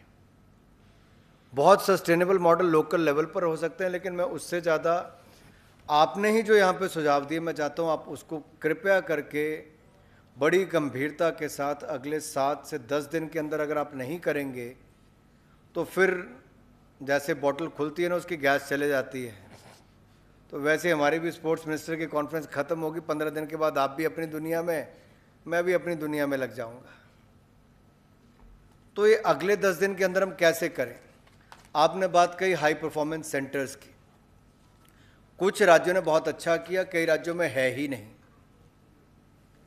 तो आपने जो अपने 2-3 खेल चुने, क्या आप उसके लिए अपना हाई परफॉर्मेंस सेंटर, क्या राज्य एक नहीं बना सकता? बना सकता है। उसको प्राथमिकता देकर शुरू करना चाहिए। फिर आपको कुछ एकेडमी शुरू करनी चाहिए। रेजिडेंशियल करनी है या डे बोर्डिंग करनी है, आप लोग तय कीजिए। फिर नर्सरीज की जो बात की गई कि ज़मीनी स्तर पर बेसिक फैसिलिटीज़, आप कबड्डी का एक मैट दे देंगे और वहाँ पे कोई एक वॉलंटियर करके कोच आता है या कम खर्चे में आता है, या आप अपनी कोई स्कीम, जैसे हमने खेलो इंडिया स्मॉल सेंटर लेकर आए, आप कोई अपनी लेकर आइए, तो आपके 50-100 सेंटर आराम से शुरू हो सकते हैं। आप उसको ज़रूर कीजिए। दूसरा, टूर्नामेंट्स। हम में से किसी का बच्चा खेल रहा हो, कहीं पे खेलने जाता है, ACTC से मैडम पैसा देती हैं, सुजाता जी, लेकिन हमारा कोई अधिकारी आज तक नहीं देखने गया होगा कि वहाँ पे क्या होता है। मेरे पास ढेरों कंप्लेंट्स आती है क्योंकि मैं जनप्रतिनिधि हूँ। कहीं पे टूर्नामेंट होता है, मान लीजिए चेस के आए 2000 खिलाड़ी, टॉयलेट्स 4 हैं, ब्रेक में उनको टॉयलेट भी जाना और वापस खेलने भी आना, लाइन लंबी लगी हुई है, उसको साफ करने तक का समय नहीं है। बच्चियां, किसी की बेटियां खेलने जाती हैं, वहाँ पे उस तरह की सुविधाएं नहीं हैं। क्या हम एक क्राइटेरिया बना सकते हैं ACTC में कि जहाँ पे भी वेन्यू चुना जाएगा वहाँ पे बेसिक फैसिलिटीज़ तो बेयर मिनिमम भी होनी चाहिए। हाइजीन क्वालिटीज़ क्या हो, राज्य भी ये सुनिश्चित करें आपके यहाँ पे कोई भी खेल संघ कोई भी टूर्नामेंट कराए, उसका एक सेट परफॉर्मा होना चाहिए कि आपको इसके मापदंड ये पूरे करने ही हैं। खिलाड़ियों के लिए हमें कम से कम वो करना चाहिए। इसके अलावा जो टेक्नोलॉजी की आपने बात कही, इससे पहले मैं टूर्नामेंट्स पे आ जाऊँ, आपने कहा कि शेड्यूल, दुनिया भर के देशों में 4-4 साल के कैलेंडर पहले तय होते हैं। ओलंपिक्स कब होगा, किस शहर में होगा, कौन सी तारीख को होगा, कौन सी गेम कब होगी, 4 साल पहले तय है। एशियन गेम्स कब होगी, ये भी पहले तय है। वर्ल्ड चैंपियनशिप कब होगी, ये भी 2-2 साल पहले तय है। लेकिन हमारे खेल संघ इस पे काम क्यों नहीं करते? We should not release even a single penny to the state associations and the national federations if they did not give you the chart in the next 21 days. आप 1 महीने का समय भी दे दीजिए, मैं कहता हूँ आप मई एंड तक का समय दे दीजिए, लेकिन उसके साथ लिंक करना पड़ेगा कि उनको अपना राज्य के साथ साथ किस जिले के किस वेन्यू में मैच होगा, दे शुड डू इट। आजकल टेक्नोलॉजी के माध्यम से आप ऑनलाइन अपनी मीटिंग्स करते हैं जी, they should fill the details and send it to you. और अगर उनको कोई वेन्यू चेंज करना है, they should be penalty for that. क्योंकि माँ बाप अपनी टिकट बुक कराते हैं, लास्ट मिनट पे किसी को एयर टिकट बुक करानी है, ट्रेन बुक करानी, मिलती नहीं है जी। गरीब परिवार के बच्चे खेलने तक के लिए नहीं जा पाते हैं। PT उषा जी ने कहा कोई पहले भेजता था, वो भी नहीं भेजते हैं, तो वो भी एक दिक्कत है। पहले होगा तो लोग प्लानिंग बेहतर कर पाएंगे। दूसरा, टेक्नोलॉजी की बात आई, आपने इसमें सुझाव भी दिया, पोर्टल्स बनने चाहिए। हमने सेंट्रलाइज पोर्टल भी बनाया है, रजिस्ट्रेशन का भी हो, उनकी परफॉर्मेंस भी दिखे, उनका फिटनेस लेवल भी वहाँ पर दिखे, वो अप्लाई कर सकें अपने अवार्ड्स के लिए, पेंशन्स के लिए, अपने सर्टिफिकेट्स के लिए, वो वहाँ पर हो। आजकल क्या लगता है, मोबाइल फ़ोन से आपका रिकॉर्डिंग हो के लाइव स्ट्रीमिंग हो जाती है। बहुत सारी कंपनीज हैं जो करती हैं। मैं चाहता हूँ भारत सरकार भी इस और देखे, फेडरेशंस के साथ मीटिंग करे। जितना ज़्यादा आप स्पोर्ट्स को बढ़ाना चाहते हो, जब तक उनके मैच ऑनलाइन मोबाइल फ़ोन पर लोग नहीं देखेंगे, वो स्टार्स कैसे बनेंगे? टीवी दिखाएगा तो करोड़ों रुपए लेगा, इस पे आप हज़ारों नहीं लाखों रुपए में दिखा सकते हैं। हज़ारों रुपए में तो नहीं दिखा, लाखों रुपए में दिख जाएगा। क्वालिटी प्रोडक्शन हो सकती है, 4 कैमरा लग के ही इसमें हो जाएगा। क्या हम सेंट्रलाइज कुछ ऐसी सुविधा तैयार कर सकते हैं? उस दिशा में हमें देखना चाहिए। एक रिकॉर्ड कीपिंग होगी, टैलेंट स्काउटिंग में आपको लाभ मिलेगा, सेंट्रलाइज्ड आप उसको कर सकते हो। डेटा बहुत इंपॉर्टेंट है किसी के लिए भी, चाहे स्पोर्ट्स इंफ्रा की बात करें हम या डेटा खिलाड़ियों की परफॉर्मेंस का करें, उनकी फिटनेस का करें। और डेटा माइनिंग करने की हमें आदत पड़नी चाहिए, और ये भी सेंट्रलाइज्ड हमें कम से कम केंद्र सरकार की ओर से। कुछ राज्य जहाँ पे टेक्नोलॉजी पर काम होता है, मान लीजिए तमिलनाडु है, कर्नाटका है, आंध्रा है, कुछ और ऐसे राज्य होंगे जहाँ टेक्नोलॉजी हब्स हैं, हमें उन लोगों को ऑन बोर्ड लाना चाहिए कि हम वहाँ पे क्या कर सकते हैं। स्टार्टअप्स इस दिशा में कैसे बन सकते हैं? क्या हम स्टार्टअप स्पोर्ट्स में बनाने के लिए, लाने के लिए किन किन एरिया में हमें स्टार्टअप्स शुरू करने चाहिए? क्या उसके लिए आप कुछ सुझाव दे सकते हैं कि आपको इन क्षेत्रों में लोगों को स्टार्टअप्स अपने शुरू करने चाहिए ताकि उनको स्केल अप करके एक बड़ी इंडस्ट्री का गठन हो? अगर आप ऐसे कुछ सुझाव देंगे तो उसका लाभ मिलेगा। फिर टेक्नोलॉजी का कोचिंग, आपने कहा कोच अच्छा नहीं मिलता है, लेकिन अगर आप कोई अंतर्राष्ट्रीय कोच लेते हैं या कोई राष्ट्रीय कोच उच्च कोटि का लेते हैं, can we hire them to create a curriculum कि क्या क्या कोचिंग हमारी अंतर्राष्ट्रीय स्तर पे होती, राष्ट्रीय स्तर से लेके स्टेट और डिस्ट्रिक्ट लेवल पे वही कोचिंग होनी चाहिए, ताकि जो स्थानीय स्तर पे खिलाड़ी उसको पता है कि उसको अगर देश के लिए खेलना है तो उसका फिटनेस लेवल क्या हो, स्किल्स क्या हो, बेसिक स्किल्स क्या हो, और ये सॉफ्टवेयर के माध्यम से, एप्लीकेशन के माध्यम से आप लोग आसानी से कर सकते हैं। क्या हम इस पे पार्टनरशिप कुछ लोगों से करके आगे आ सकते हैं? क्या कुछ राज्य कुछ हमारे साथ जुड़ने के लिए तैयार होंगे? किसी एक खेल को लेके कोई एक राज्य आ जाए, दूसरे को लेके दूसरा राज्य आए, कुछ कंपनीज को हम लोग हायर करने के लिए तैयार होंगे, और हम एक centralised coaching the coach, training the trainer and players के लिए भी कोचिंग उसी फ़ोन पर उपलब्ध करवा सकते हैं, उसी एप्लीकेशन पर उपलब्ध करवा सकते हैं। हमने एक मिशन ओलंपिक सेल बनाया है, जो भूतपूर्व खिलाड़ी हैं, कुछ फेडरेशंस हैं, कुछ अधिकारी हैं, उनको जोड़ के वो लगातार हर महीने मिलते हैं जी, शायद 2 बार मिलते हैं। 15 दिन बाद उनका ऑनलाइन और महीने में 1 बार फिजिकल मीटिंग होती है। हम लाखों रुपए लाखों के, अब तो करोड़ों से ऊपर चले गए होंगे खर्चा, लेकिन हमें ये पता है कि 2024 के ओलंपिक्स में कौन कौन सी गेमों में कौन कौन प्लेयर मेडल जीत सकता है। क्या आपके राज्य में ऐसी कोई व्यवस्था है? क्या आपके माननीय मंत्री को, माननीय अधिकारी को या कोच को ये पता है कि किस खेल में आपका कौन सा खिलाड़ी जीतने वाला है? क्या उसके लिए आपका कोई स्पेसिफिक प्रोग्राम है कि 20 खिलाड़ी ऐसे नज़र आते हैं जो 4 गेम्स में बहुत अच्छा कर सकते हैं, हम उनको अंतर्राष्ट्रीय कोचिंग पे राज्य की सरकार खर्चे पे भेज देती है। हो सकता है वो हमारे टॉप स्कीम में ना आया हो सकता है वो हमारी खेलो इंडिया अकेडमीज में ना आया हो, लेकिन फिर भी उसमें इतना दम है, हमसे ना देखा गया हो, लेकिन आपको उसमें विश्वास है, तो क्या आप अपने 10, 15, 20 खिलाड़ियों को देश या विदेश में खेलने के लिए कोई ऐसी स्कीम ला सकते हैं? तो हमारे देश भर में एक बड़ा टैलेंट पूल उसमें आ सकता है, और आपको भी कौन खिलाड़ी मेडल जीतने वाले उसका जानकारी मिलेगी। एक जो कोचिज का कहा, मुझे लगता है एनआईएस में हमें बहुत तेजी के साथ काम करने की आवश्यकता है। बहुत पुराना इंस्टीट्यूट है, लेकिन नए करिकुलम, नई डिमांड जो उसके अनुसार हमें उनको तैयार करने की ज़रूरत है। नेशनल स्पोर्ट्स यूनिवर्सिटी एनआईएस का टाई अप अंतर्राष्ट्रीय संस्थाओं के साथ भी हो, टाई अप्स जल्दी हों, और जो राज्यों की डिमांड से हमें उनको मीटअप करना चाहिए, करके उनकी अपेक्षाओं पर खरा उतरें, उस दिशा में हम लोग कदम उठाएं। एक वर्किंग की बात आई जो हमारी फेडरेशंस, एसोसिएशंस हैं।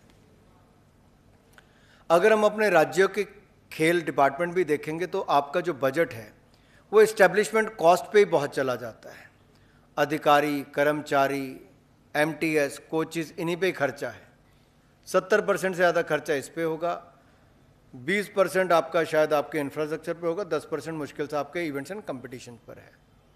आपको इस पे वापस वर्किंग करने की आवश्यकता है। अगर आप तनख्वाह और पेंशन पे ही अधिकतर पैसा खर्च कर रहे हैं तो आप समझ सकते हैं आप आगे क्या करने वाले हैं। इस पे रीवर्क करने की ज़रूरत है, वो आप राज्यों के ऊपर मैं छोड़ता हूँ, इस पे मैं ज़्यादा नहीं कहना चाहता। लेकिन मुझे लगता है जो हमारी फेडरेशंस हैं, नेशनल स्पोर्ट्स फेडरेशंस, उनकी कार्यप्रणाली और प्रोफेशनल हो। क्या सुजाता जी, हम अपने ACTC वाले प्लान में, मान लीजिए आप इनिशियली जो हाई प्रायोरिटी आपकी गेम्स हैं, आप ऐसी 30 गेम्स के लिए कोई 30 प्रोफेशनल सेंट्रलाइज 3 साल के लिए हायर कर लीजिए, कोई CEO या GM की भूमिका निभाने वाला हो। वो पूल हमारे पास अच्छे प्रोफेशनल्स का हो जो हम अलग अलग फेडरेशंस को दे सकें, उनकी बॉडी को रन करने के लिए खर्चा हम लोग सहें। तो क्या होगा, कम से कम राष्ट्रीय फेडरेशन में तो वो प्रोफेशनलिज्म आएगा। जो आप लोग तय करेंगे कि ये सिस्टम उनको अडॉप्ट करना है वो वैसे कर सकेंगे। उनकी फेडरेशन जो अपनी पॉलिसीज अडॉप्ट करती है उसकी इम्प्लीमेंटेशन के लिए कम से कम वो अधिकारी वहाँ पे हम लोग नियुक्त कर पाएंगे तो बेहतर हो पाएगा। डोपिंग के ऊपर आपके लगातार सेमिनार हों। नाडा से हम कह सकते हैं कि लगातार स्कूल्स में आपकी जो असेंबलीज होती हैं उसमें भी जानकारी इसके बारे में दी जा सकती है। वहाँ पे स्पोर्ट्स कंपटीशन होता है तो वहाँ पे भी देना चाहिए। हमें क्रिकेट में 2 बड़ी समस्याएं आती थी, एक मैच फिक्सिंग और एक बैटिंग की। दोनों में बहुत अंतर है। फिक्सिंग जहाँ खिलाड़ी शामिल होता है, बैटिंग जहाँ बाहर सट्टा लगाते हैं। अब खिलाड़ियों को कई बार पता ही नहीं होता किससे बात कर रहे हैं। आप होटल के अंदर घुसे, 200 लोगों का क्राउड है, आपके साथ आए, फोटो खिंचवाई, वो गलत आदमी है, आपके साथ उसकी फ़ोटो छपी, आप मर गए। तो कहते हैं जी आप उसको जानते हैं। दूसरा, आपके फ़ोन पे किसी ने फ़ोन किया, आपसे किसी ने हालचाल पूछा, 3-4 मिनट बात की, आपने कुछ बताया नहीं लेकिन फिर भी हो सकता आप गलत आ गए। तीसरा, किसी ने पूछा कि आपकी टीम कौन सी खेलेगी, आपने 4 खिलाड़ियों के नाम बता दिए, ये खेलेगा, हम पहले बॉलिंग करेंगे, तो उस पर भी सट्टा लगता है। तो हमने एंटी करप्शन यूनिट को और जागरूक किया और इसके अवेयरनेस कैंपेन हमने रणजी ट्रॉफी, अंडर 19, अंडर 16 इन सब टीमों के साथ करने शुरू किए थे। इसी तरह से ही हमें नाडा की भूमिका उस स्तर तक स्पोर्ट्स अथॉरिटी ऑफ इंडिया के साथ मिलकर जानी चाहिए और राज्य के स्पोर्ट्स डिपार्टमेंट के साथ नीचे तक हमें जाना चाहिए। एक करिकुलम तैयार करके उसको एक गेमिफिकेशन इसका करके कि बच्चे जान सके कि क्या चीज़ें हैं। नो योर मेडिसिन ऐप की और जागरूकता नीचे तक होनी चाहिए। आपको ही नीचे तक इसको पहुंचाना है ताकि हर खिलाड़ी को पता हो नो योर मेडिसिन ऐप में आप क्या क्या कर सकते हो। कोलैबोरेशन का बहुत अच्छा सुझाव आपका आया है कि पहाड़ी राज्य में हाई एल्टीट्यूड ट्रेनिंग से लेके किसी को आप बीचेस पे या समुद्र में जाके सेलिंग या बाकी सब वाटर स्पोर्ट्स करनी, तो आप उसके बहुत अच्छा कोलैबोरेशन हो सकता है। यहाँ पर अगर बॉक्सिंग बहुत अच्छा होती है असम में, तो कहीं और कुश्तिंग बहुत अच्छी होती है, तो उसका आपस में कोलैबोरेशन कैसे हो सकता है। मुझे लगता है ये अगर 1 हफ्ते के अंदर, 10 दिन के अंदर ये सब हमारे बीच में आ जाएंगे तो एक भारत श्रेष्ठ भारत वाला मॉडल बहुत सूट करता आपके, उसके ऊपर बहुत शानदार चलेगा और आपको इसको आगे बढ़ाना ही चाहिए। और जो आपकी इंफ्रास्ट्रक्चर की डिमांड है वो भी इससे थोड़ी कम होगी, क्योंकि वो जिस गेम में उसको ट्रेनिंग लेनी वो वहाँ पर जाकर कर सकता है। Adopt a game, adopt a player. जो मैंने कहा कि मुझे अगर अपनी तनख्वाह में से मान लीजिए साल का 1 लाख रुपए देना, तो हो सकता है मैं खिलाड़ी अडॉप्ट करूं। मेरी अगर कंपनी है वो 10 लाख तक देना चाहती, हो सकता है मैं गेम को अडॉप्ट कर सकता हूं। तो हमें अडॉप्ट करने का ये एक मुहिम चलानी चाहिए कि हम देश भर में सेंट्रल और स्टेट लेवल पे इसको चला सकते हैं। सेंट्रल पोर्टल से चला सकते हैं, स्टेट लेवल पे चला सकते हैं। और बहुत सारे लोग हैं जी, देखिए कईयों के बच्चे नहीं, कईयों के पास पेंशन का पैसा भी आता है। हमने ऐसे भी लोग देखे कोविड के टाइम पे जिनके पास पेंशन आती थी, उन्होंने वो भी डोनेट कर दी कि लोगों का उपचार हो जाए। ये देश बहुत अलग मॉडल पे चलता है। बहुत सारी संस्थाएं ऐसी हैं जो सरकारों से पहले से शिक्षा और स्वास्थ्य की सुविधाएं देती आ रही हैं। ऐसे बहुत सारे दानी सज्जन आपको मिलेंगे, बस ढूंढने की ज़रूरत है। कॉरपोरेट से लेके छोटे लेवल पे भी आपको मिल जाएंगे। तो मुझे लगता है उस दिशा में हम बढ़ें। एक स्पोर्ट्स का इकोसिस्टम हमारे पास कब खड़ा होगा? IPL एक शुरू हुआ, अब उसके बाद आपकी अन्य गेमों की लीग शुरू हुई। लीग मॉडल क्यों जरूरी है? लीग मॉडल में ये इंश्योर होता है कि आपको मिनिमम पैसा खिलाड़ी को कुछ ना कुछ मिलेगा। मान लीजिए आप अपने स्टेट की लीग शुरू करते हैं, 2 लाख रुपए ये खिलाड़ी को मिलता है लीग लेके। पंजाब ने मान लो कबड्डी लीग शुरू कर दी और उसमें guest player Himachal, Haryana, north zone के बुलाए। गेस्ट प्लेयर खेलेंगे, उनको भी उनका कद बढ़ेगा, उनको और अवसर मिलेगा सीखने का, आपके राज्य में और कंपटीशन बढ़ेगा। आपका कोई लोकल बड़ा कॉरपोरेट नहीं, लेकिन कोई लोकल व्यापारी भी अगर एक टीम खरीदेगा तो 40-50 लाख खर्च करने वाले आजकल ढेरों हैं देश में, आसानी से हो सकता है। तमिलनाडु की क्रिकेट लीग होती बहुत सक्सेसफुल है, कर्नाटक की होती है, कुछ बाकी करते हैं। जब ये स्पोर्ट्स इकोसिस्टम खड़ा होगा, आपकी स्थानीय लीग शुरू होंगी, देश की लीग शुरू होती है, तो उतने आपको कोचेस की और आवश्यकता पड़ेगी, उतने ट्रेनर्स की ज़रूरत पड़ेगी, उतने मैनेजर्स की ज़रूरत पड़ेगी, उतने आपको डेटा एंट्री वालों की ज़रूरत पड़ेगी। ये स्पोर्ट्स इकोसिस्टम आपकी उतनी जॉब क्रिएशन करेगा। आज आप केवल कॉरपोरेट, पीएसयू या सरकार की ओर देखते हो, ये स्पोर्ट्स इकोसिस्टम आपकी जॉब क्रिएशन का काम करेगा, ये सेल्फ एम्प्लॉयमेंट की भी पॉसिबिलिटीज़ वहाँ पर खड़ी करेगा। तो हमें उस दिशा में काम करना चाहिए कि कौन कौन सी राज्य, कौन कौन सी गेम में अपनी अपनी लीग शुरू कर सकता है, उनकी एसोसिएशन या राज्य की सरकारें इकट्ठे मिलकर करें। कैच द यंग की बात आपने ही कही, इसमें भी स्कूल गेम फेडरेशन और राज्य की सरकार, स्पोर्ट्स डिपार्टमेंट, इसको इकट्ठे आना है। एजुकेशन और स्पोर्ट्स को इकट्ठे काम करने की आवश्यकता बहुत ज़रूरी है। चाहे आप अलग अलग ही टूर्नामेंट्स कीजिए, अगर लगता है कि उनको लगता है कि आप उनके डोमेन एरिया में हस्तक्षेप कर रहे हैं, आप इंटरवीन कर रहे हैं, let them do their programs, but you can also go and identify, scout the talent in those tournaments also. Share your suggestions, share your list so that we can work on that. और दूसरा एक जो आता है कि low cost infra की बात हुई, बहुत आसान है। मैंने पिछली बार भी कहा था, आज हम फिर उसी पे 1 साल के बाद बात कर रहे हैं। 10-15 लाख रुपए में भी सिंगल बैडमिंटन का कोर्ट बन जाता है, फुल फ्लेज, उसका नीचे कोर्ट बनता है, ऊपर से टीन की जो चद्दर है आपकी, जो ये शीट्स होती हैं, इसी का बनता है। वो ऊपर कटर लग जाते हैं, गर्म हवा को बाहर फेंकते हैं।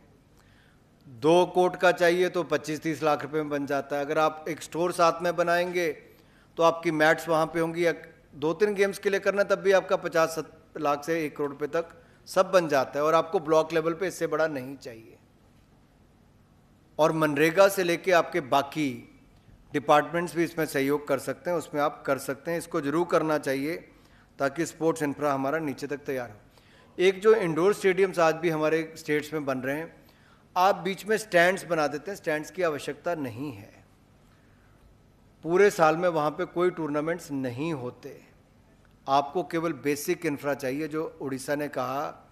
हालांकि उड़ीसा के अपने बहुत बड़े बड़े इंफ्रास्ट्रक्चर बन रहे हैं, लेकिन जो आपके डिस्ट्रिक्ट लेवल पे आप कह रहे हो, आपको छोटा ही चाहिए, ब्लॉक लेवल पे भी छोटा ही चाहिए।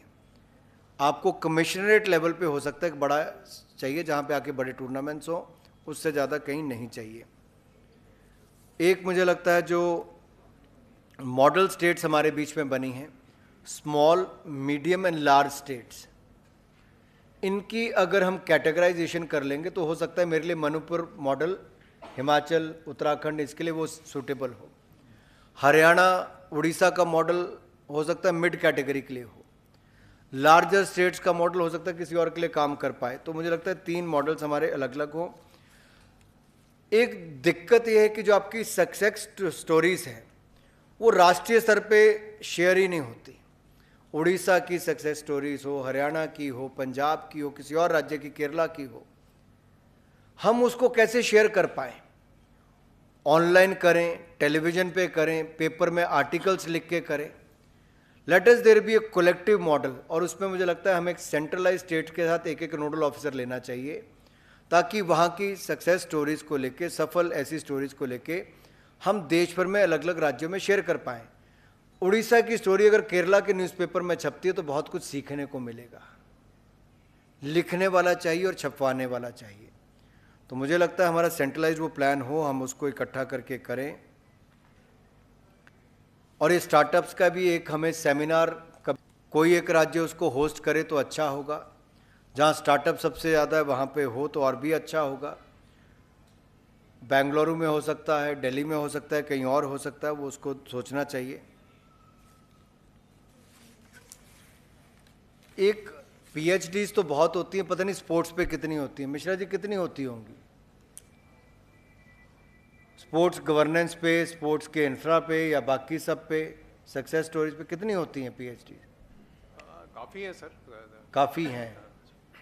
उन पीएचडीज को, थीसिस को भी देखना चाहिए, उसमें है कुछ इम्प्लीमेंट करने लायक, या हमें कुछ और लोगों को मोटिवेट करना चाहिए जहाँ पे डॉक्टरेट कर रहे हैं लोग, कि हमें इन स्पेसिफिक सब्जेक्ट पे कोई रिसर्च करेगा तो हमारे उपयोगी होगा। Why can't we give them the subject and they should do their research on that. मुझे केवल इतना ही कहना था, पॉइंट्स मेरे पास और भी बहुत हैं, लेकिन इतना जरूर कहूँगा कि हम ये इंश्योर जरूर करें कि फूड का स्टैंडर्ड मेंटेन हो स्टेट डिस्ट्रिक्ट लेवल के टूर्नामेंट में, शौचालय पर्याप्त हो, हाइजीन हो, और तीसरा जो हमें करना है, खिलाड़ी एक साल मेहनत करता है, बहुत सारी एसोसिएशंस ऐसी हैं जो टूर्नामेंट ऐसे करती है कि एक मैच हुआ, हारे और बाहर हो गए। क्या वो किसी भी खिलाड़ी के साथ न्याय है? आप अपने आप सोचिए। There should be a minimum number of matches which should be given to a team. I won't say a player, to a team. कम से कम 3 मैच तो खेले बाहर होने से पहले। Can we ensure that? I think IUA need to pitch in and speak to the various state national sports federation that state association should ensure that the district should participate and they should get at least 3 games before getting out of that tournament. और इसी तरह से club level tournaments भी नीचे शुरू होंगे तो ज़्यादा अच्छा हो पाएगा, नहीं तो दिक्कत आएगी ही। जो सेक्सुअल हरासमेंट की बात भी आई, इंटरनल कंप्लेंट कमेटी सभी को इंश्योर करना है। आपकी स्टेट एसोसिएशंस में आप चलिए, आप चल जा सकते हैं। पीटी उषा जी की फ्लाइट है, इनको जाना है, आप आए, आपका बहुत बहुत धन्यवाद पीटी जी, थैंक यू। तो इंटरनल कंप्लेंट कमेटीज़ आपकी बनी हो और आपके यहाँ पर उसके सेक्सुअल हरासमेंट के कोई चार्जेस लगे हैं तो उसका मिनिमम टाइम फ्रेम जरूर होना चाहिए जिसके अंतर्गत उसको डिस्पोज ऑफ आपको करना है, ये आपको इंश्योर करना चाहिए। आप सब जुड़े, आप सबका बहुत बहुत धन्यवाद। और मणिपुर ने बहुत अच्छा आयोजन किया, गोविंद दास जी आपका, माननीय मुख्यमंत्री जी का, आपकी सारी टीम का। मेरा पीटी उषा जी से इतना निवेदन है, मणिपुर का लोकल खाना मिल रहा है, 5 मिनट में जरूर खा के जाइए, जल्दी जाना है तो आपको हम पैक करा के आपकी थाली फ्लाइट में भिजवा देंगे। आप सब जुड़े, आप सबका बहुत बहुत धन्यवाद।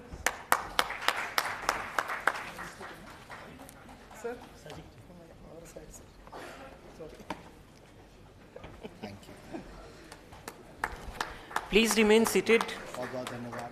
Please remain seated.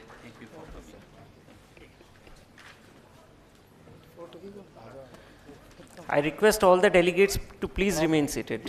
अपने हाथ में पकड़ के कैसे चलेगा? Thank you. Right, Kalyan ji, thank you.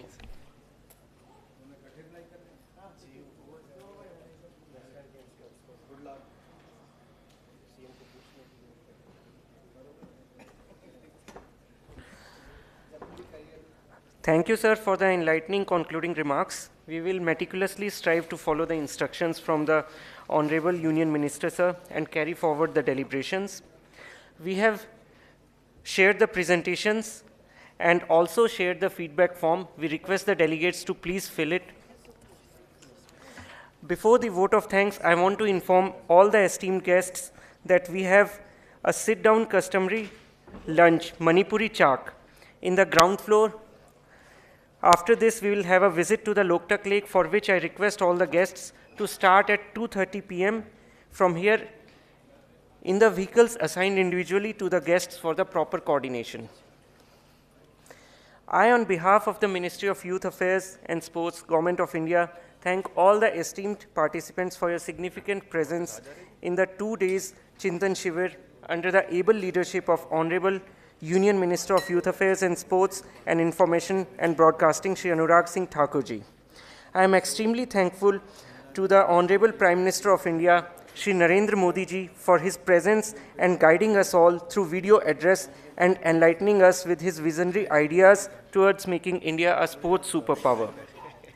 I thank our Honorable Prime Minister for being with us despite his busiest schedule and sharing with us his finest views on sports development. We all are highly inspired and enthused. I would like to extend sincere regards and gratitude to the Honorable Union Minister, Shri Anurag Singh Thakur sir, for his constant guidance and benign presence during the Chintan Shivir. In spite of his busy schedule, his active presence and constant guidance radiated a source of energy within us. I sincerely express my gratitude to Honorable Minister of State for Youth Affairs and Sports and Home Affairs, Shri Nisit Pramanik sir, for gracing this Chintan Shivir. I also extend sincere thanks to Srimati Sujata Chaturvedi ji, Secretary Sports, and Srimati Meeta Rajiv Lochan ji for guiding us at every step of organizing this Shivir.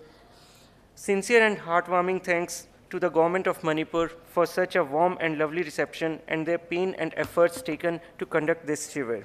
Words fall short while expressing thanks to the Honorable Chief Minister of Manipur, Shri Nongthombam Biren Singh ji, for such active involvement in organizing this Chintan Shivir throughout and having taken care of the smallest things personally, which have made this Shivir a grand success. I also thank Shri K. Govindas Singh ji, Honorable Minister for Youth Affairs and Sports, Manipur, for his constant support and involvement.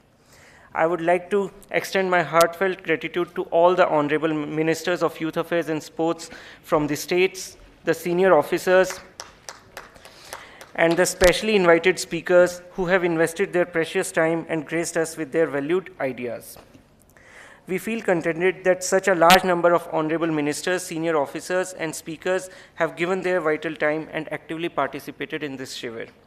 Organizing this Shivir required a lot of planning and bird's eye for the detail. I would like to appreciate my colleagues and staff from Ministry of Youth Affairs and Sports who have put up their untiring efforts to make this a grand success. Sincere gratitude to Joint Secretary Development, Shri Pradeep Kumar Jha, and Shri Arun Kumar Yadav, Director, and all seniors for guiding us. Once again, thanks to all of you for making this Shivir a grand success. Jai Hind.